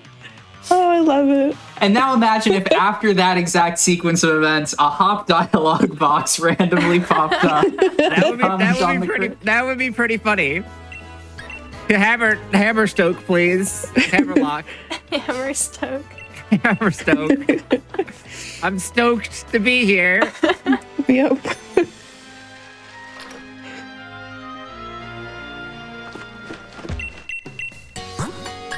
I doubt Hop will be coming next meet. Damn.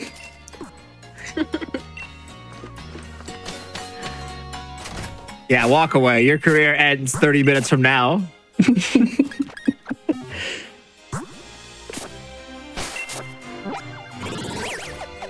Oops. No, not what I want. There we go.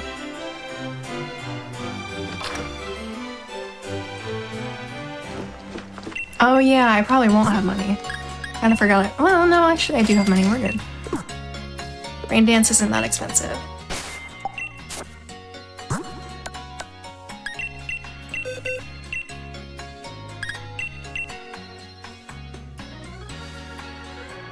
Yeah, I currently have $35,000, so that is enough for my shirt.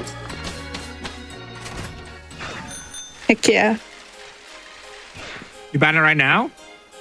No, I just was buying other stuff, Okay. and so I saw my money.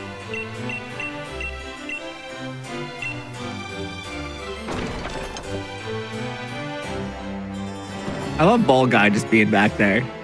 Just chilling during this cutscene. I was thinking this when you were talking about the referee. Like, it's so bizarre that the referee gets to be named Dan, but Ball Guy is just Ball Guy. He's Ball Guy. What do you mean? You don't want to, like, ruin the, like, immersion of Ball Guy. What if Ball Guy is Dan? Yo. Whoa.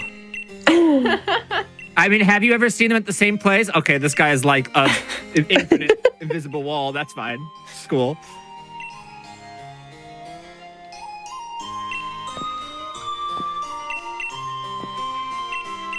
Yeah, so I'll have here's- enough money with the rare candies. We're fine. Here's Sonia. But the things on the wall, those aren't statues, those are paintings, and there's not a dog in them, so this isn't it.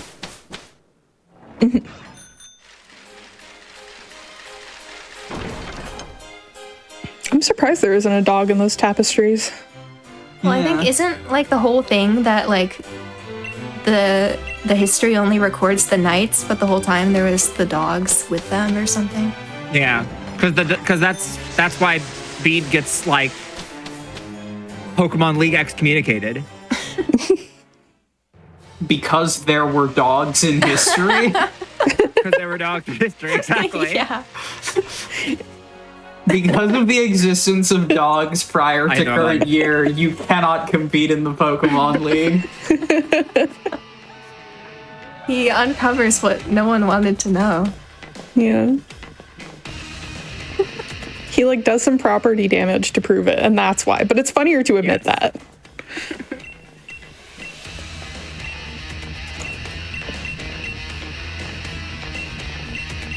What if I like hit every incorrect button?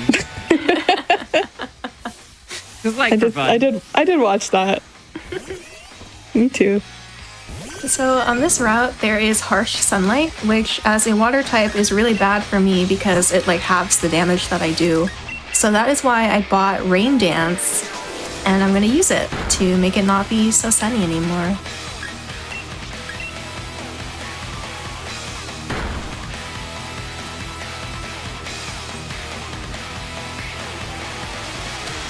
Because now I'm gonna do more damage because it's raining, instead of doing less. This also makes it so that I don't have to use as many X specials. I can just put rain up instead and it does the same thing.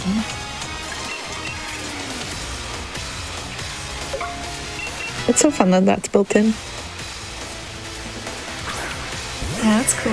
I think Sobble does this too, actually.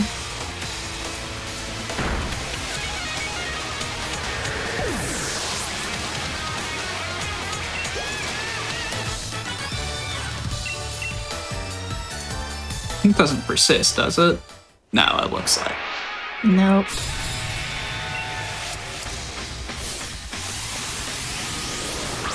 I thought briefly for a moment with the like swoosh of the battle intro. It's like, wait, did the rain persist?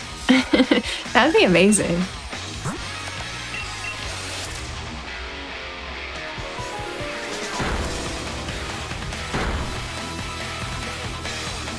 Ah.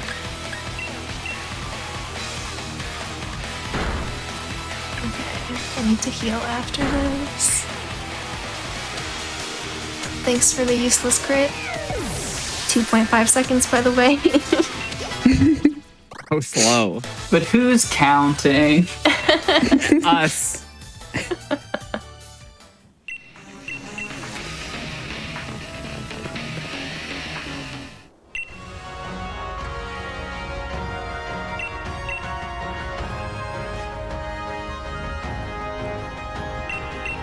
Why are we just looking at the back of Hop's head?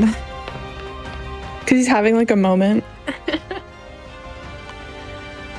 And like you can't see his Is this face what he, because like- it's mysterious. Are you like where he like punches the ground a bunch of times? What? Or punches the air? Was that this one or is that What? later?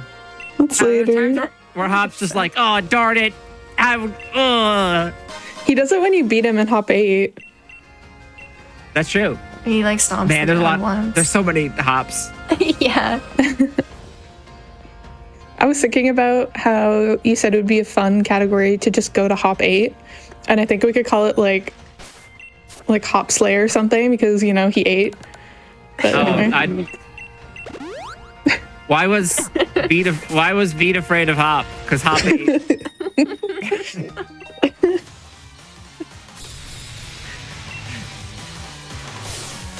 Or no, because Hop 7, Hop 8, Hop 9. There we go. Yeah. It is the first run of the showcase. Actually, wait. Which number is Finals Hop? 8. 8, yeah.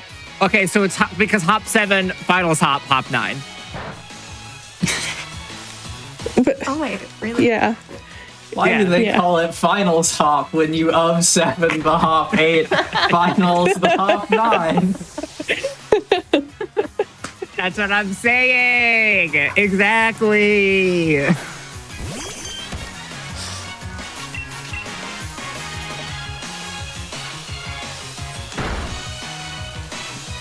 Okay, that crit actually could have helped, so that's cool.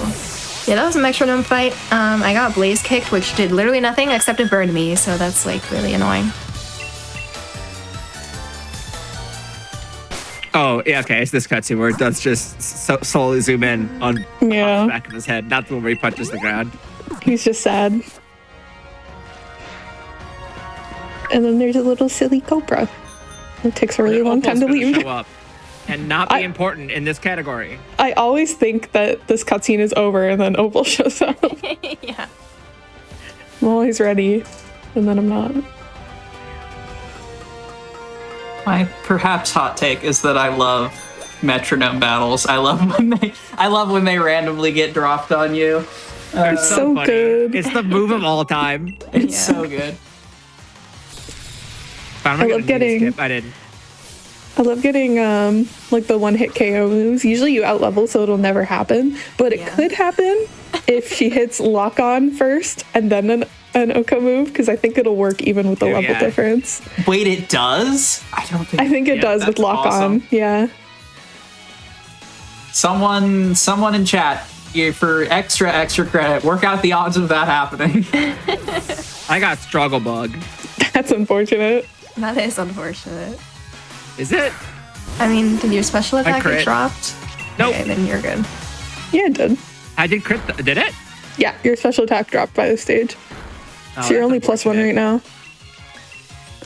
Yeah, struggle bug is 100% chance to drop. Fine. I'll just get metronome again.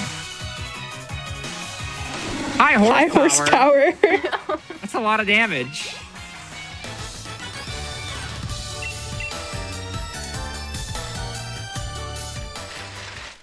I also do want to say I applaud Sword and Shield for the bold choice to make their artist trainer class look feral. He's so relatable. I hit a helioptile. It's such a little thing. Yeah, in the notes for this route, it says getting off bike recommended.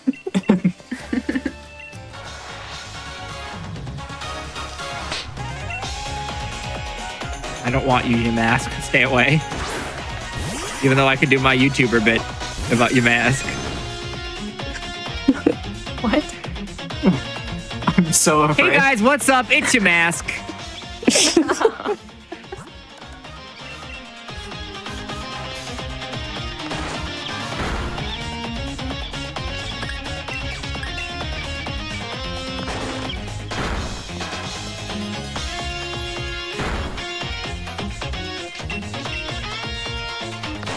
Oh man.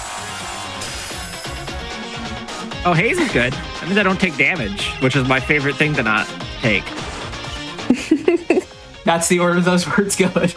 Uh-huh.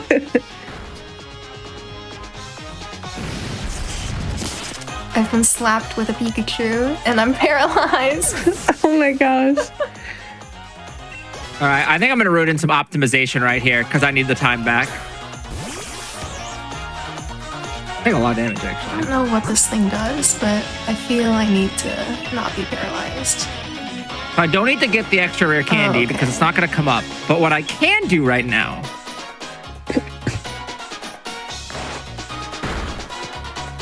is I can go get the warp point.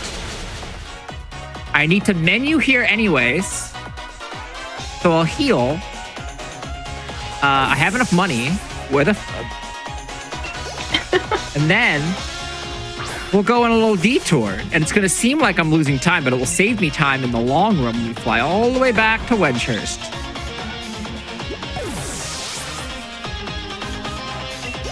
Since I'm currently at center. Is it time? Is it time for the flex shirt?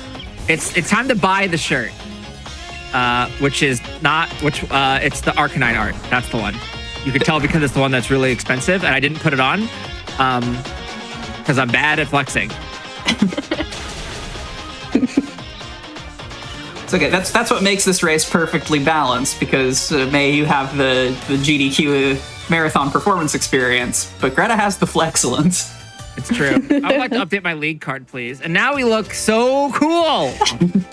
I'll go buy mine too. No, you're supposed to buy it later so I can save some time on the... And now I hit Y. It makes any difference for me. And I'm back to where I was. Oh yeah, I guess at this point it doesn't really matter. And I'm not. And then you take it off to get on your bike. Because I don't. Yeah, well, I can't do anything about that.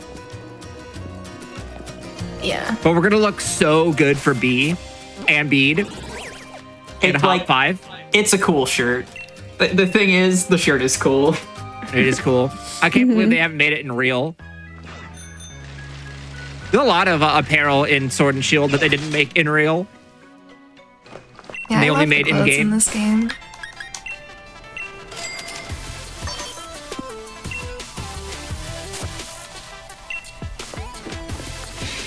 Don't dive. What's your problem, man? Yeah, mine also did that. And then I water absorbed it, and then it slapped me with a Pikachu, and then it paralyzed me. Now it's gonna hit me with a fish. Ah!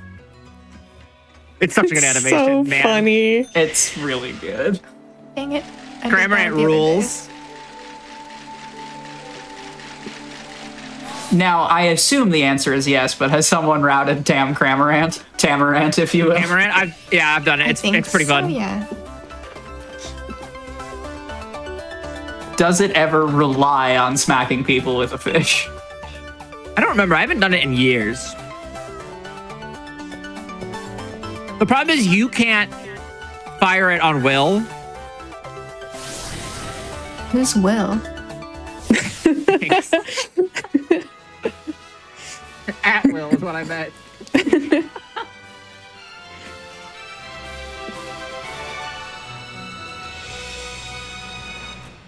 Are you in the stadium yet?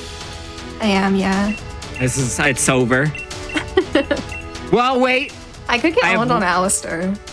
Was also one Pokemon difference. That's also And that's all the time save I need to save 3 minutes. Surely.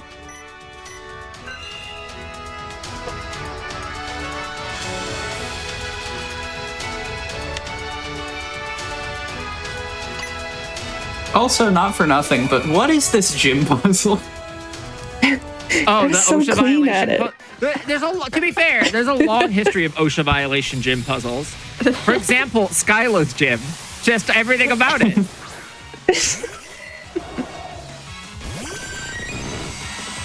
Love to see a Pokemon game where they at least make you sign a waiver.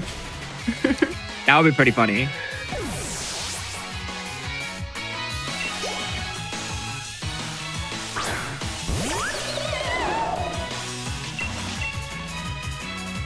Well, unfortunately, I forgot that we cannot actually wear our Arcanine shirt when we fight B because we have to wear our uniform because this game is obsessed with the uniforms. Because it's a sports reference. Because the That's true. Pokemon is sports ball. Pokemon is sports ball. That's a fact. You know what Pokemon are not necessarily, though? Dogs. Then that's also true.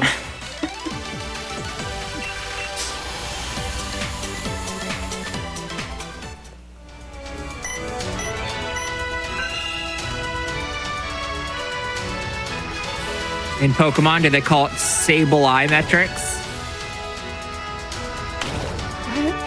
That don't joke know is what that for is. such a small percentage of the people. And I appreciate that it joke tremendously. is for Brian Otto only.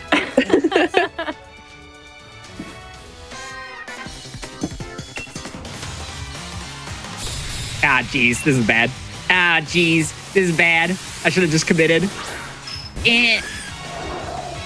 It's kind of like number one thing I've ever said in this gym. I should have just committed. I should have just committed. Me when I lose all of my code I've been working on because my hard drive fails. I should have just committed. All my jokes are so universal I have to today. say, hi, Jack, if you're here for the Pokemon, please understand, Pokemon is universal. And also, you're just going to have to trust the people laughing right now that May is funny. And will continue to be funny when you can catch this run at SGDQ. The important thing to note about jokes is that if you don't think it's funny, that's not on me, the person telling the joke. That's on Of you course. to educate yourself.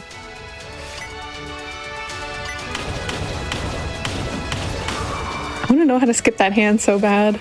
It's The last slower. hand? Is it really? It is slower to skip it, yes. But it's cool. It's funny. So I've never done it, I don't think. Or maybe once. Nothing cool has ever been slow in a speedrun. No. Ah! We're good. And It's a really normal reaction. too is that I'm calm and collected about it. Of course. This is not the best I've done it. You're already at Alistair? I mean, I'm on the fight before. Oh, okay. Oh wait, you're talking That's about Roy from Fire Emblem. the final hands. What? I think you're talking about. Oh no, you were talking about the final hands. Yeah. There's a trainer. Yeah, After the it. trainer. Now, I am seeing chat weigh in on the commit jokes, and I do have to ask, because May, obviously, you are somewhat infamous in marathon performance between Fatales and GDQ for getting trolled in the incentives. People did fondly man. remember That is QP from earlier. So what are you? I didn't know where that was going. I was like, what am I infamous for? Wait, What are you? What are you hoping to see out of incentives or donations during the GDQ run? What novel angle of attack can we give to chat for your July We're performance? gonna give them ideas. I'm not gonna do your work for you. Do this. I didn't do it. I wasn't even close. This is like the worst. I think there will be. Well, I don't know. Am I allowed to talk about the incentives? Is that allowed? They're publicly, I think you can see that they're accepted. Well, I can see that they're accepted. Other people Well, can't see how other yes, they can. people's incentives. They can't. No, only committee can see that. You're just so Well, committee minded. if you're in the event server, there's a sheet that has all of the incentives on it. Okay. Well, I don't know about that, but fine. So I think there's an incentive to have us do this puzzle blindfolded, right? Correct. Yeah. And Greta knows how to do it, and I don't know how to do it. Amazing. So when we did it at FF, I just had Court tell me what to do, and it'll be the same thing, but this time it'll be Izzy telling me what to do. Oh, good. It could. Now, the nice thing about this is that Izzy has played this game, and Court had not. So I think Court had played it, but had not run it. I still get lost and go the long way sometimes. It's really funny. Well, please practice for me. Okay, I will. Yeah, this is our second to last fight in our wonderful speedrun that we've created for you. It's sad to see it go already. Yeah. Yeah, the other thing that makes Shield slower, this Mimikyu will always and forever be a 2-turn because it has Disguise, so it just doesn't take any damage the first time we try to hit it.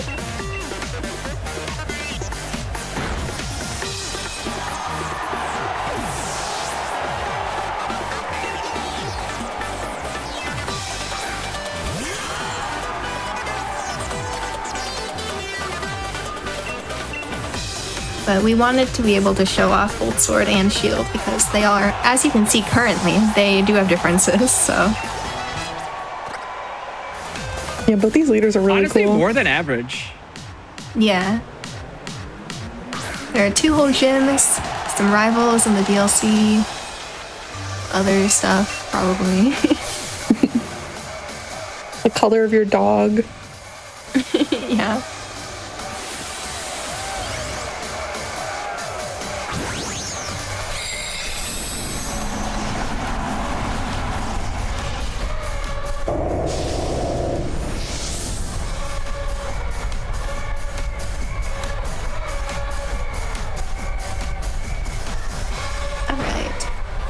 Everything went well for me there. This fight can actually be kind of scary because the thing about Mimikyu is so Mimikyu gets time to attack you, and so it has a priority move and it has a high crit rate move. So if it uses the high crit rate move when you're not able to attack it, and then the next turn it uses the priority move and it goes first again, then you could just get completely destroyed.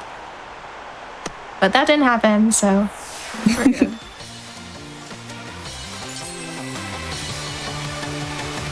So this fight this is technically a range. It's a 14/16th range, but it's fine because I'll just hit it and it won't be a problem. Yeah.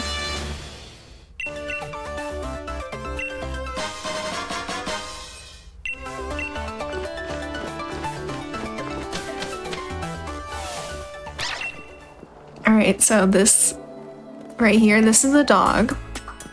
And this is Sonia, but that dog isn't a statue. The pieces are coming together, though. I was glancing at May's screen when you said that while Machamp was like Gigantamaxing. I was like, that's not a dog. Write that down, chat. Alright, here's Sonia, but the dog is mysteriously gone. Where did her yamper go? I don't know.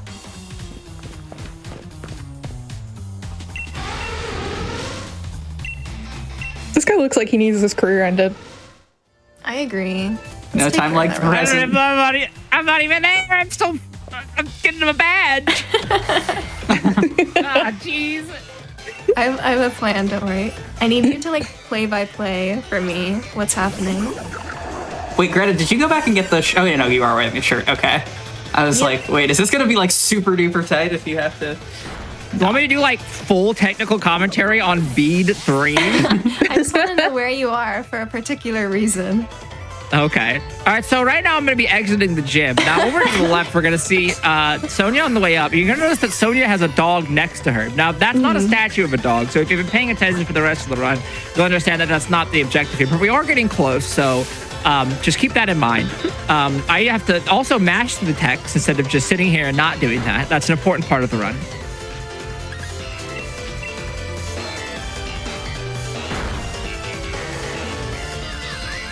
Now I'm going to bike over to the left And and... scald to victory. Are we going to get light screen and lose time? It's gonna be reflect. Fingers crossed. If you notice right there, that's Side not shot. a statue. That's a drawing.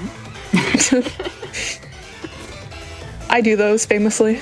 That's true. You should go follow twitch.tv/RealKV right now. Only if you follow twitch.tv/CorbinMay first. Only if you follow twitch.tv/GretaIsFiction first. You have to do them all three ones first. It's like one of those puzzles. Yeah, and if two of our streams are ever with the cabbage, Alright, Beat is defeated. But as you can see, I got there's Sight Shock. clearly no dog statue here, so I don't know. I thought there would be a dog statue. I'm really... I don't know. I guess maybe we can't do the run. I'm not sure. I guess we'll have to see what happens here. You're just sitting on a text we'll box. see. All right, so No, I'm fighting Hatcham now. It's like if a hat was a rem. I still think, to this day, I think about the meme that's just Hatcham saying, "Sir, your vibes are atrocious." Just that gives me life. What if the hat made the song "Shiny Happy People"? It's Hatcham. That was the worst joke I've done all day. That was pretty bad, but I liked it. Oh my gosh. Look at what has Wait. been uncovered. Oh my Oh goodness. my goodness. Is I'm that no the expert. fabled- Up next, Ponita. fabled statue of dog?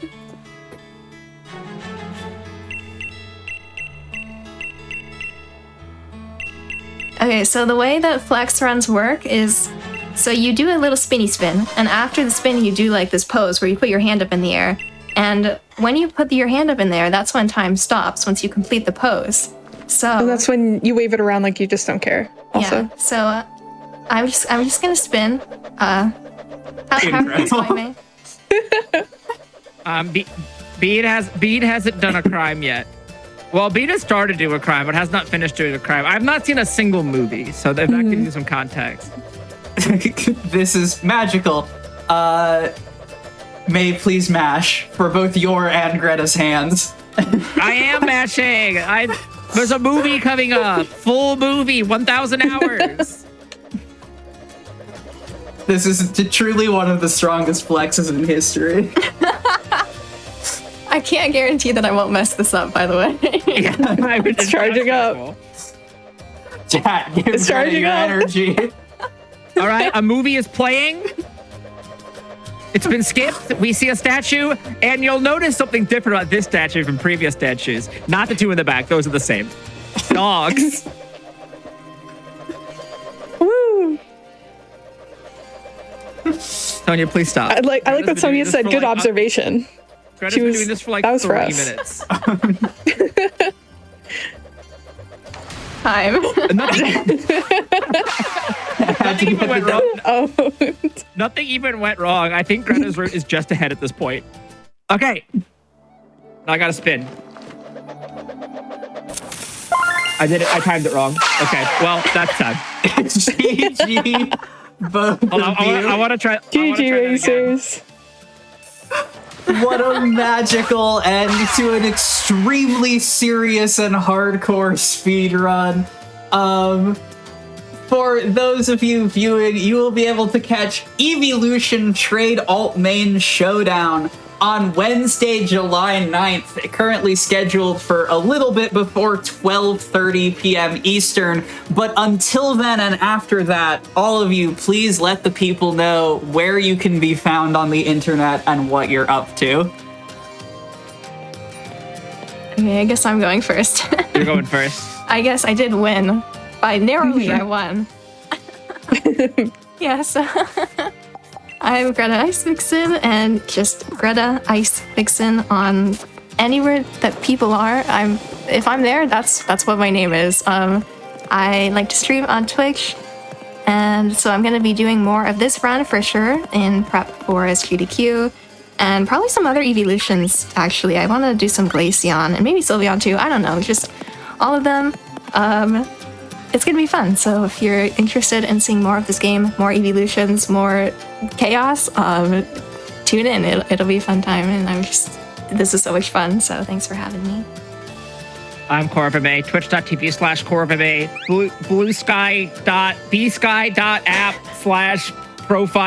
bluesky.app/profile/Corvame.com. You can follow me there. I'm also have to practice. I am also have to practice. So I'll be streaming a little more of this. I've been streaming some XY a little bit here and there. I was procrastinating and playing Skin Deep the other week instead. I do all sorts of stuff. Who could say? Yeah. Follow early, follow often. I'm Izzy. I'm Yog KV everywhere. I'll post some Gloria emotes so you know how to spell that. And I also stream this game sometimes. I play the Candy Floss route, and I draw. So yay! Yay! Thanks for having me. I have to say, actually, if you've noticed underneath my game, you've seen like this really cute PNG that's been talking this entire time. Izzy's the one who drew that, and I love it so much. And so send Izzy all your love. And yeah. Amazing. Greta first. Well, there's an order. There was a puzzle. The There is an order. The test will be DM'd to everyone. You have not a whole lot of time to complete it because we are going to take a quick break, and having thoroughly settled the debate on what is and is not in fact a dog, we are going to be changing over to a different animal. When we come back from the break, we're going to be seeing some Code Bunny, so don't go anywhere.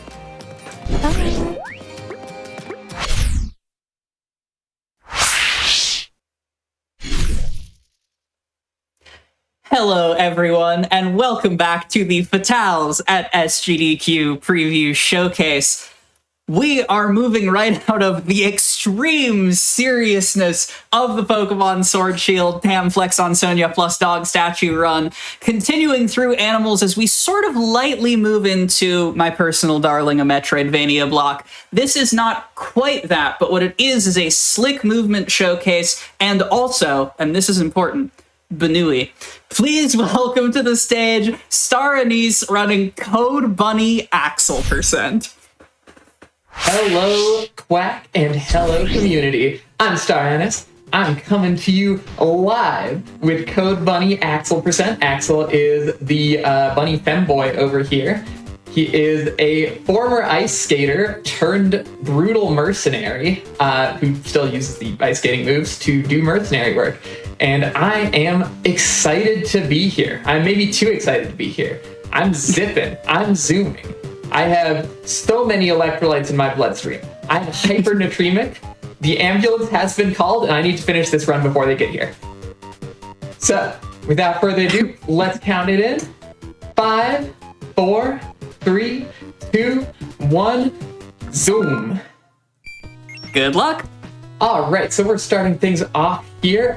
We have, in our basic moveset, spin, which makes us go fast, and fastball, which makes us pogo off of stuff. Each of those is going to build up that EX meter, which we can use to do extra special moves, or just tank a hit like I did on that enemy right there. If we stop and then jump immediately afterwards, we get a super jump, which gives us a little extra height. And yeah, we want to keep this EX meter charged up so that we can do those double jumps there.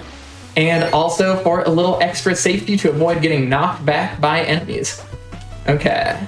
A little unsafe there, but we made it through the first stage just fine. We're coming up to our first boss fight, and this is Loon. We want him to jump backwards. And got him. Tons of damage. Okay, now we're going to do Atomic Kick EX for tons of damage again. And cancel a few spins there, and we're through the fight real quick like. Okay, we're coming into Forest of Morag.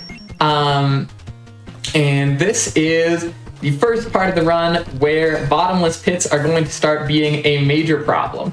Well, these pits do have bottoms, but there's spiky bottoms that will kill us instantly. So really, what's the difference? Oh, good, we get philosophy too. Yeah. And we're going to see our first peek at Phoenix there. They are a cool witch type who we are going to be seeing a lot of throughout the stage and fighting. So, here's them again, and we're going to do a little Zelda-style magic tennis with them. So I'm going to be using my super jump to gain a little extra height so I can hit those earlier. Unless I get hit by one of these orbs, I'm going to try to clear off those orbs. The angle on those is somewhat random. Okay, coming up to the last one, and we're out of there. Bounce up here. So for this bit, we really want to keep an eye on our EX meter because, okay, we've got 2 right now, and we need some to get through there. And we don't have the refresh, but we can do a little bounce, and we're through. So let's go fight Phoenix for real. Okay, so our strategy here is going to be getting between them and the wall and just bouncing off and then landing a Comet Kick, and that has a random chance to stun them, in which case we can get a lot of hits. And if we get really lucky here, oh, I missed the Comet Kick, so it's not luck, but we're fine. Got the Comet Kick, and done. Nice. Very clean. 3 minutes is great on that. Okay, coming so in. as is the case with you are the first of a great many indie games in our preview showcase. So I have to ask the question: how did you find this game? What made you start speedrunning it? Legitimately, I just found it in like the Steam recent releases section. I was like, I watched the trailer. I like the bunnies. I like Brazil. This game is by a small Brazilian team.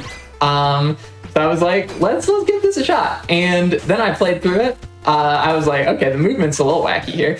But cool game, cool vibes. A little backtrack here. And yeah, after I started speedrunning it, I was like, okay, no, this game rules. The movement is actually super clean as long as I know what I'm doing. Speaking of knowing what I'm doing, that was a little goofy, but we're chilling. And just gotta get back up on track here. Still threw in less than a minute, nice. So yeah, very cool game. There is also another character called Hazel, who is very cool casually. She can do a little katana teleport, and that's cool. We love that for her and for me. However, I do love moving around as Axel because some of y'all may know me as the Yoku's Island Express girl from Frost. And this, if you're playing as Axel, this is also a pinball game. You just bounce off of stuff. Okay, coming into Underpass here. I'm gonna try to get You can never understate the value of spin to win as a strategy in video games. Speaking of spinning, we want to spin very low to these rails here. That'll give us the optimal speed. That was a little high even. We can get even lower. And if we do this right, bounce off here, yeah, look at that speed. And we're just gonna try and carry that momentum through as far as possible. Unfortunately, there's little critters trying to block us from doing that, so we are going to just go along the ceiling there for a ways. And zooming through underpass, nice. Ooh. Little goof there, but that's okay. We are chilling. And yeah. This is a super fun speed game, super volatile, but super short. So, just the way I like it, really. And you were saying in the green room a little earlier that the community for this is still in its early days, right? Still growing. Mm-hmm. We got Loon EV here. We want him to jump again, if at all possible. Okay, here we can do a little trick. I actually missed it just a little bit. In theory, we can get him to fall into the corner there and then get a lot of hits that way. But yeah, if you want to run a game where there's still a lot of discovery waiting to happen, then this could be the game for you. It is, I'm discovering things about this game every day. I've discovered a strat for this fight, actually, that just in the green room. I did not quite get it, but on the sword attack, you can get him to tackle you into a corner and then do a bunch of free hits. Okay, but we are in Wonderland, and this stage is extremely dangerous because of the presence of everybody's favorite thing, bottomless pits, which we have just encountered right there. So we're going to see the first part of that stage again. Just demonstrating the mechanic. Yeah. You're welcome, chat. You know. We're just offering a demonstration of what running this game is actually like, and I'm going to take the hat here for safety. You can cross that, but it is unsafe. So y'all may have noticed that this game is somewhat, it's got a few different paths, sort of similar to how you might see in a Sonic game. There's the top route, the medium route, the lower route. In Code Bunny, the top route is almost always the fastest route, but it is challenging to stay on. Here it is also the safer route if you can take it, because, well, you get another chance at avoiding the bottomless pits. We don't like the bottomless pits. They're dangerous. They're shocking. Okay, and we are... I understand. Go ahead. Okay, we are coming through the end. We do want to skip as many of these hats as possible because it does take a while to actually activate them. Okay, and we are on to Rafi. This fight can go one of two ways. Either we see the desperation attack or we don't. We're going to try to get some lucky stuns to avoid it. And once again, it's going to be a lot of trying to get him in the corner here. Okay, this is a good attack if I can make my way over here. Okay, we got 2 comet kicks. We're probably going to see the desperation move. I can do a little, I actually did a lot of extra damage here. I'm very happy with that. You can do a little bit more by ignoring the avoidance section and just trying to get some extra hits with the super jump. And we are actually almost out of here. That is a pretty good Rafi. Nice. And we are already coming into the last stage, Eliaster Core. We are inside of a comet that is also a computer. Anime fans, shout out. Okay, and this stage also has pits that are actually bottomless because they wrap around to the top. Oh, that mechanic always absolutely wrecks me. Yeah, it's a little goofy, but it makes the routing for this stage pretty cool. As you can see, we are just trying to get the corner through here, get some momentum. Oh, we triggered the mini boss. So you're not supposed to see this mini boss in the run. You're supposed to just go right over it. But since we're here, I'm going to take the checkpoint that comes out of this because normally you don't fight this, so you don't get the checkpoint. And this is the most dangerous section of the game. All of these are nasty kill planes. But you know, we can be safe about it. Go through here, coming over the top, high momentum, launch into the end. That's not too bad for one where I had to fight the mini boss. So this is the final boss right here. And she's a 3-phase magnum opus. We are going to do our best to just chain a bunch of the Comet Boost double jumps because those actually do damage and will give me back my meter if I connect with someone on them. Okay, there's one. Here's this move. Classic. Pick the one that looks slightly different. Okay, we lost our EX there by getting hit, so that's okay. I can just charge that back up. Okay, we're charged. This one's a little hard to avoid. We lost again, that's fine. Red is also going to be pretty hard to avoid. Oh, but we actually got through there just fine. And then I ran into her anyway. Ooh, Sometimes it's about sending a message. True. Okay. So we are on the last health bar here. I would desperately like to not fall into the bottomless pit there because that means I do have to restart the entire fight. And it is quite easy to do. You can, since your main form of attack involves going very fast in a straight line, just, oh, okay, we got it. That was a really good run, actually. So that's an 11:38. I believe the current recorded world record is an 11:20 something. So that's cool. I did do an 11:15 off stream. Someday I'll come back and actually record that. But yeah. So that was a really solid run. I'm quite happy with that time. Congratulations, an incredible showcase. And I'm so glad that we were able to feature this. It's it's a short game, but it is extremely intense. So for those of you in chat, if you want to check this run out at SGDQ, it's going to be run at, it looks like Monday, July 7th at just past 6 a.m. So get up bright and early to catch the run. But in the meantime and after that, please let the people know where you are on the internet and what you're up to. Absolutely. I am very, very occasionally at twitch.tv/StarAnnis Roman numeral 3. That's StarAnnis III. More often, you can find me at awesome speedrunning events like the GDQs, online at Frame Fatales, or at RPG's Limit Break, which is now in Denver. So come say hi if you see me. Don't be shy. And yeah, it's been a pleasure. Thank you so much, Quack.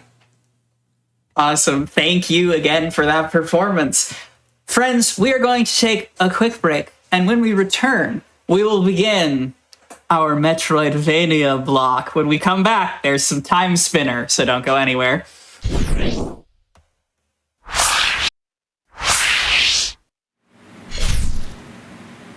Hello, everyone, and welcome back to the Fatales SGDQ Preview Showcase.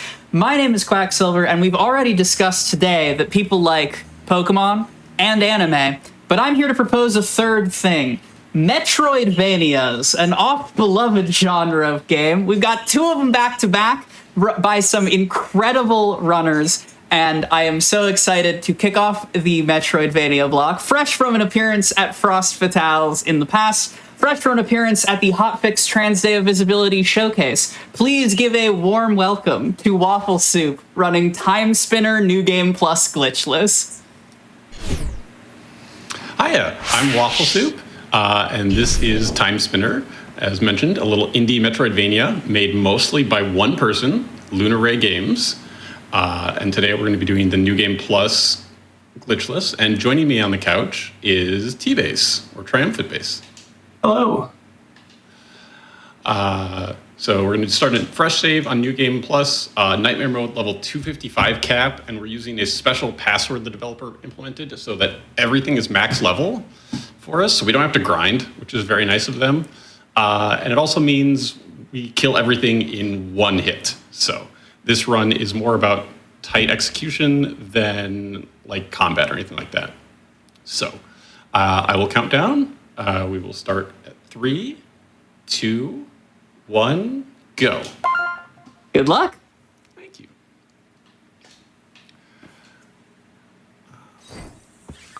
Let's get past the prologue here and get going. Yeah, we're going to be skipping all the cutscenes, so don't worry about having the plot really spoiled for you at all or anything like that.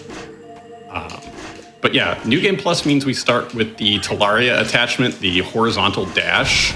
So we go really fast, and we also keep all of our spells that we earned, including this light wall that we can place as a climbable platform, which lets us break logic and get up here when we're not supposed to be here yet to get this key card.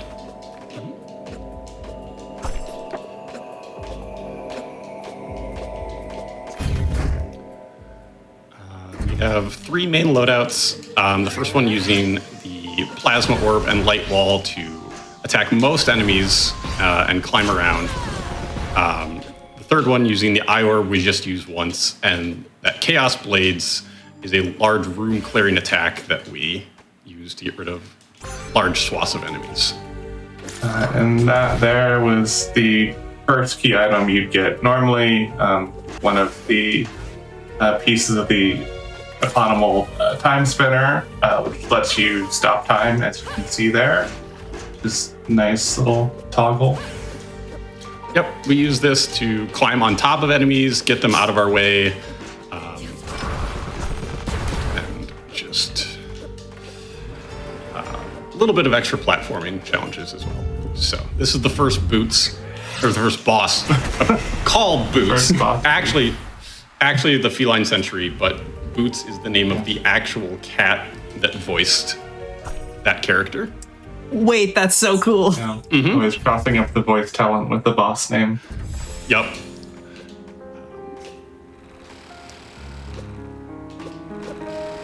Quick platforming across the sewers there.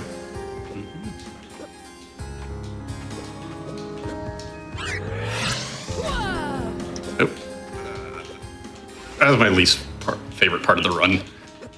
Never goes how I want it to. But we don't need to pick up any of the other key cards here in the library because we have the B key card that opens D and C doors as well.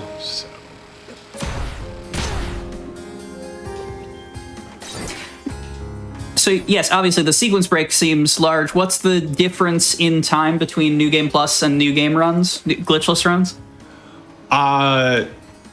New Game Plus is about 20 minutes and glitchless is about 25. But the big difference there is New Game Plus goes for the true ending. So we have a bunch of extra stuff that we have to go do. And the regular run just gets the quote-unquote bad ending. I see. So would a New Game Plus, like, any percent be, like, 4 seconds long or something unsatisfying to run? No. It'd probably be about 15 minutes, I'd guess. Okay. But just isn't enough demand for that. Makes sense. It's just always interesting to me how speedrun community is, obviously with the categories and games we have seen even so far in the showcase. It is always interesting to me how speedrun communities decide what is the important stuff to include in speedruns. For sure. I'm gonna come down here and grab this warp gate room so that we can get back there later a couple more times. Yeah, at the moment it's blocked off by some lasers for some bosses we'll have to clear in a later map. The second boss here, Varney, this is the one time we use the eye orb attack, just because the other two main boss attack weapons we have just don't line up. So we attack the giant eye with the eye orb. Very fitting. Eyes with eyes. And before that, we picked up the Timespinner spindle, the other main part of the Timespinner that allows us to travel back in time to the past. We're going to go do now. Because there just happens to be a Timespinner room at the top of this tower. How convenient. And you can see one of the very minor breaks we did there with the card, because as we get hill, you'll see the C card floating there, but we skipped that with the B. But what happens when you travel back in time at the top of a tower, and that tower doesn't exist? Oh. Yeah, you just kind of fall. Luckily, you land in some trees and a lake to break your fall. Our future girlfriend Nell saves us. She was from the past. Yes. you're gonna have to operationally define future girlfriend, given that we're literally time traveling. It gets complicated. No, I swear I have a girlfriend. She's just in the future. And while the bosses we need are to the east, we are heading west to snag a teleporter, or the ability to teleport. Yes, we're grabbing the fast travel item first. We could go to the right, but it would just be very bad routing. In the New Game Plus, we can break logic there as well. Break logic there. I'm detecting a rando enthusiast, perhaps. Oh yes, that is what got me into this game, is the randomizer. This game has a lovely randomizer, open source, contributed by T-Base and plenty of other people. Thank you, Jarno West. And everyone else that has contributed. Yes. And is also available in Archipelago and has been for a very long time. So if that interests you at all, you should check that out. I know that Archipelago is a hugely popular way to spend time playing video games with your friends nowadays, especially if you're adjacent to the speedrun scene, which if you're watching this, I'm going to guess you are in some way.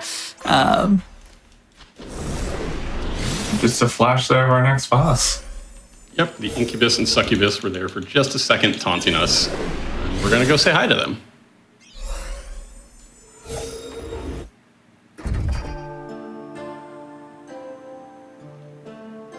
There's a whole nice cast of lovely characters here in the camp that we don't talk to at all during this run. But this game does have a very lovely and queer story, so I also recommend it for that as well. Seconded.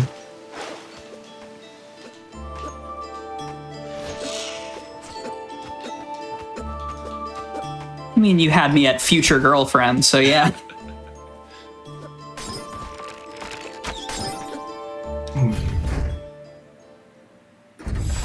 We're just kind of sprinting through the castle here to get all the way over the right side of the screen, get our next couple of bosses.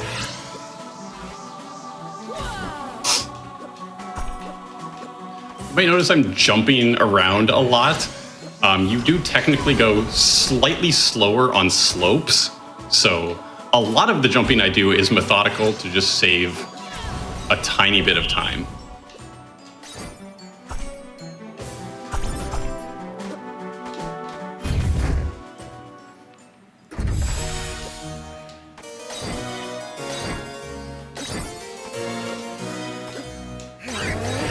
I also feel like on some level, it's just fun to jump around.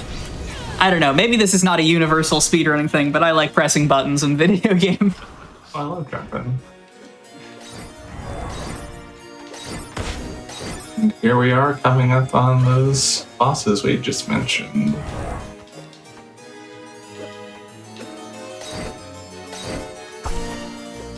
Yeah, like everything else, it is a one-hit kill, but this is a two-phase fight, so. The two hit. Nice little gun there.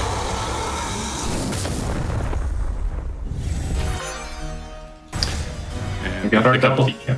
Go ahead. Yep, the succubus hairpin. Yep. It wouldn't be a Metroidvania if it didn't have a double jump item. This is true. I think about, was it Zero Punctuation that like proposed measuring all Metroidvanias with the one objective metric of time to double jump? Like, how long does it take you on average to get the double jump in this thing? If a chatter is feeling particularly invested, someone start a website for this. Like how long to beat, just that. Yeah, but very specific for the Metroidvania sickos. Oh yeah, there was a neat little trick there. If you dash off that first staircase at just the right point, you can kind of double jump and ping pong across the gap there. Otherwise, you'd have to go all the way over to the left and jump off an enemy, except we do have the light wall, so you can just skip it with that. Mm-hmm.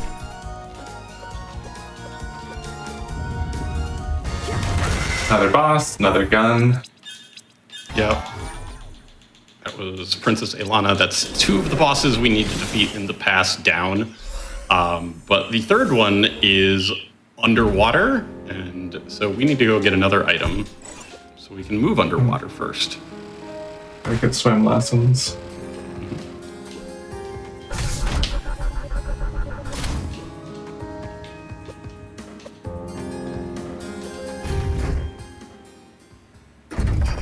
Dashing past all the cute little shelters.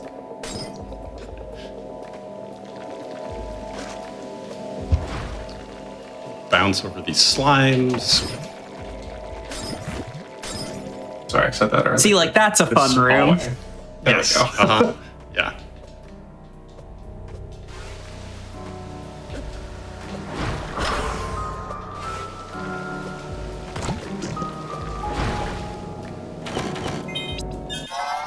The water Because- mask. Yeah, Yep, go the water ahead. mask. That room also has a warp shard, so you just need to hit start and it's already selected in your inventory, which is really nice for menuing.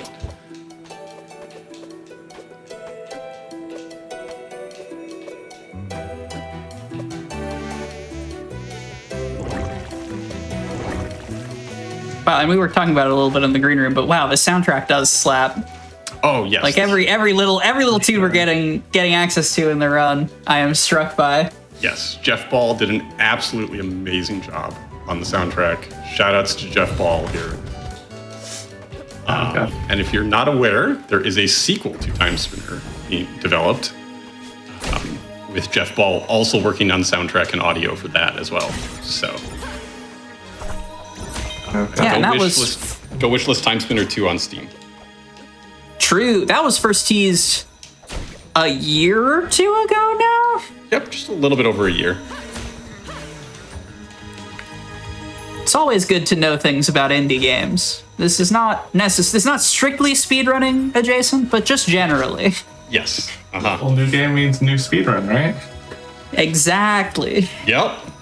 Yeah, I will probably be looking at Timespinner 2 as my next speed game. Amazing. Are you a speedrun things on release sort of, is that your bag? I did not really consider myself a speedrunner. I just consider myself a person that loves Timespinner that much. Fair enough. So we'll find out.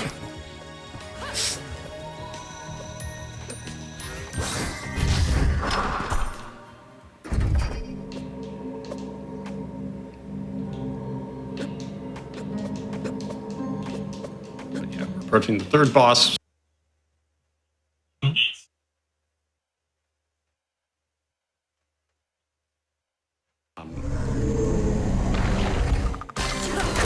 And we break that. That has a lot of plot relevance that we don't worry about here, but I just love when your like super weapon laser is just a fleshy demon there.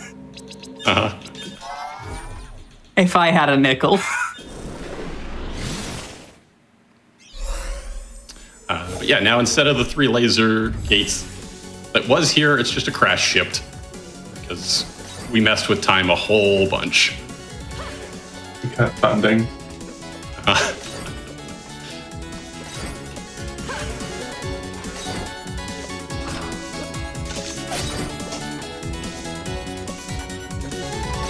can see the same sort of castle layout here, just a lot fancier in the future.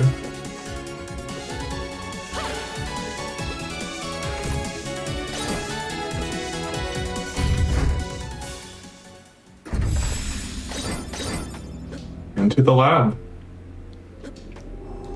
Yep, the game gets even more futuristic and sci-fi-esque here a little bit.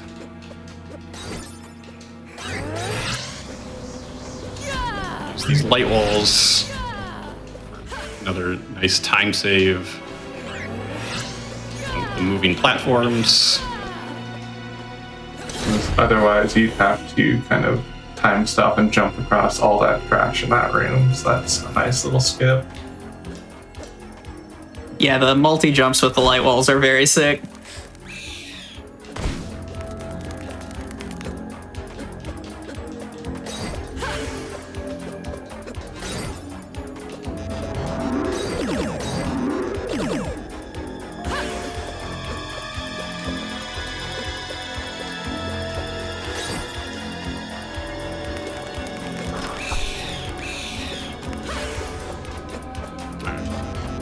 Fight Genza here, who's a shapeshifter who turns into our mom because he's a jerk. Mind games. From him, we got the security keycard A, which allows us into the couple areas we couldn't access before. All 3 of those have a Timespinner gear that we need to fully control the Timespinner and go way back in time. Yeah, and this is where the route diverges, because otherwise, if you're doing 80%, you just go up into that zone past that warp room and fight another boss.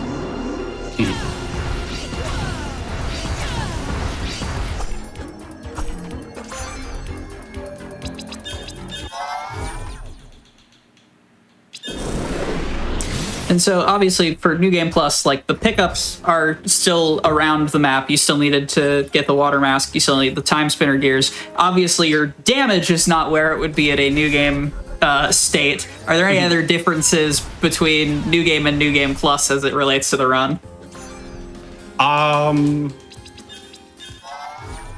The actual developer password that's implemented does set everything to max level even if you don't have it. And it also starts you with 9 warp shards in your inventory. Oh, that's convenient.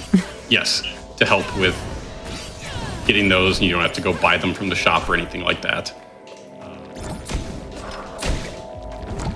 But I don't think it messes with anything else. Yeah, really, what was mentioned earlier, just having that dash to start, we would have just gotten that in the lab as required. But beyond that, and the spells, which of course the light wall helps the most with, nothing else carries over. And that is why I run the New Game Plus, is because it starts with the horizontal dash. The regular speedrun has a very precise and annoying frame perfect movement tech that you have to do over and over and over again. And yes. Yeah, the fun little pseudo dash there. Yeah, I care about my hand health, and I don't want to learn that. 2025 gamers. Start a tally. I won't stop with this. The year we take care of our hands. Oh. Fun little moth possessing a bird skeleton there. Of course. And we have all 3 Timespinner pieces, so now we go all the way back, and kill our dad before we were ever even born. I'm sure they'll have no repercussions. Yes. For the actual GDQ run, that'll be a donation incentive to fight the other boss instead as well.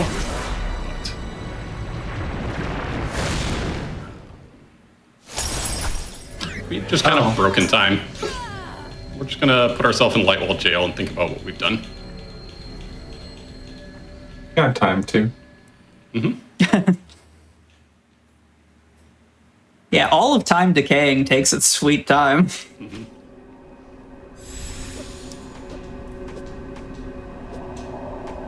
Back in the shadowy version of our prologue planet. Yep, and that was the Sandman, the god of time, who's really not happy with everything that we've done up until now. So we'll go say hi to him. And I do like to joke that this run is 20 minutes of tight movement and 1 trick at the end with a very careful light wall placement. That 1 trick is also coming up here. Yeah, it should be a few more hallways from now.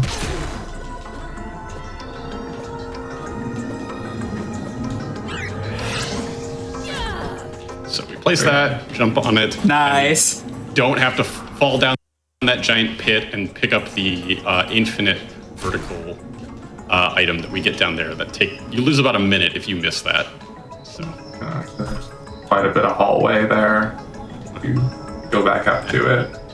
yeah, and now we're just approaching the final boss. This is supposed to be 3 phases, but we do enough damage that we make it 2 phases instead. So time is coming up. It really breaks the animation in a fun way here. Yeah, that's definitely supposed to look like that.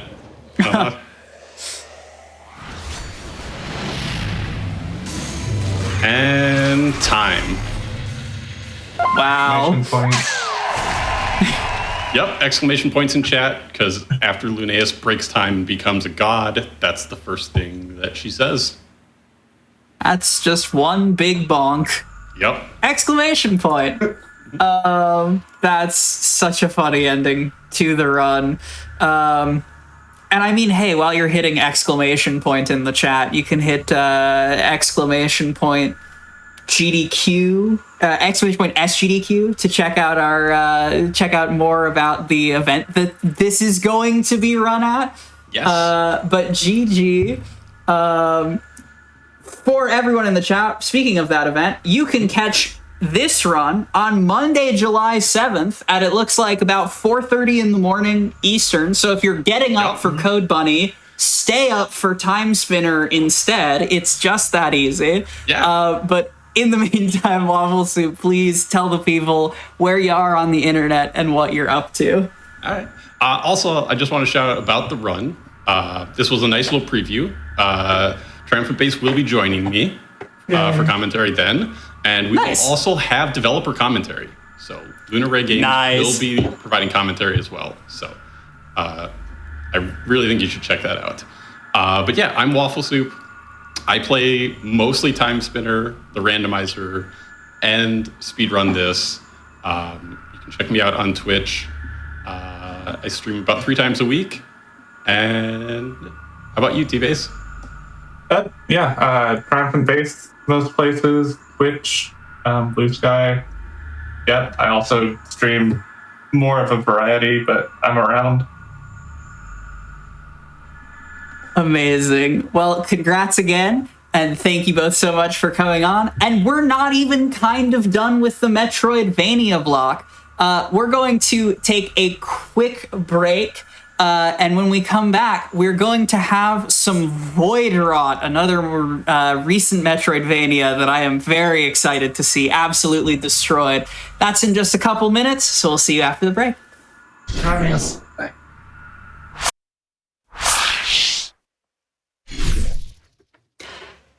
Hello, everyone, and welcome back to the Fatales at SGDQ Preview Showcase.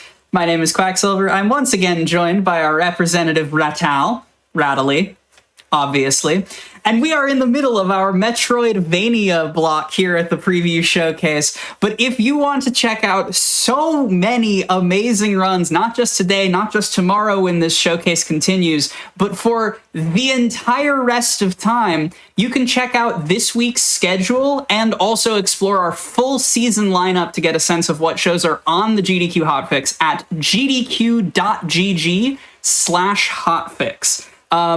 No bias, but the entire season lineup of this crop of shows is amazing. And if you like any of the runs you see today, tomorrow, chances are there are multiple different hotfix shows that are trying to showcase a ton of new and interesting runs just like them.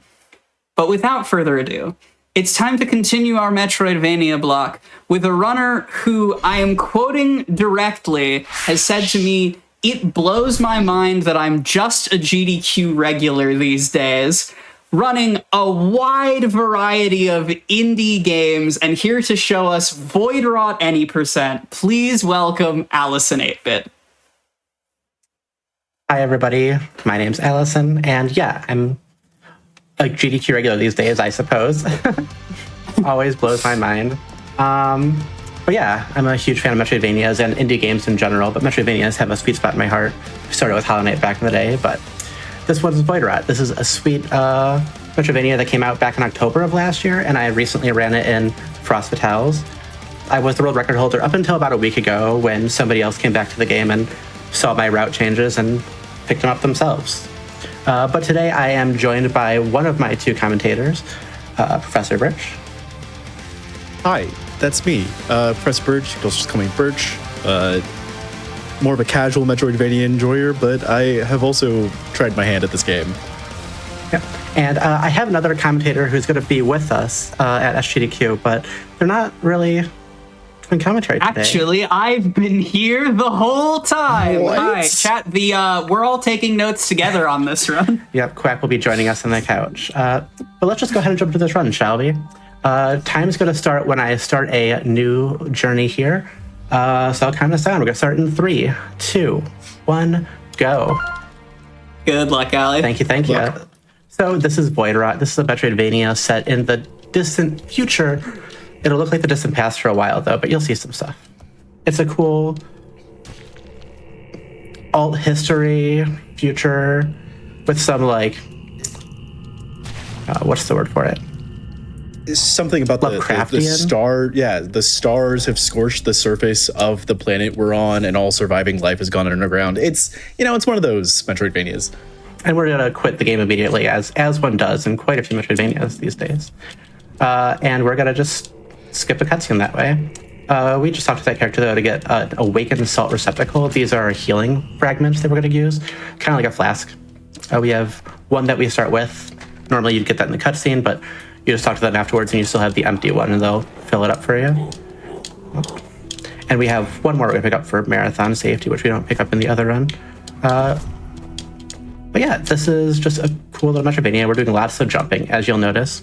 For some reason, the devs wanted to have a little bit of ground, like, drag when you're walking, so you move a little bit slower when you're on the ground. So we're gonna try to spend as much time in the air as possible. We can do this by jumping, pogoing, just falling in some situations. And here we're picking up our first of our abilities. This one is going to be, I believe, Adaptation, which is a little crawl ability that we're going to be using to get under certain places, and should be nice and chill. We need this to continue moving forward. I'm not sure if we're actually grabbing anything extra outside of things that we would need for some damage, for what a low percent would be. So it's not. We're trying to be pretty minimal. Last time I ran this though, there was a bid war between if I did a grapple route or a double jump route, and we actually have moved away from doing that because this route is just substantially better because it has less backtracking and going back and forth to the same place, which couldn't really be avoided the other way. And this is also showing off a really cool skip near the end. I think the momentum of it is about the same. but we don't need the extra strength upgrade this way, which was the biggest change to the route, and which got me world record for a while.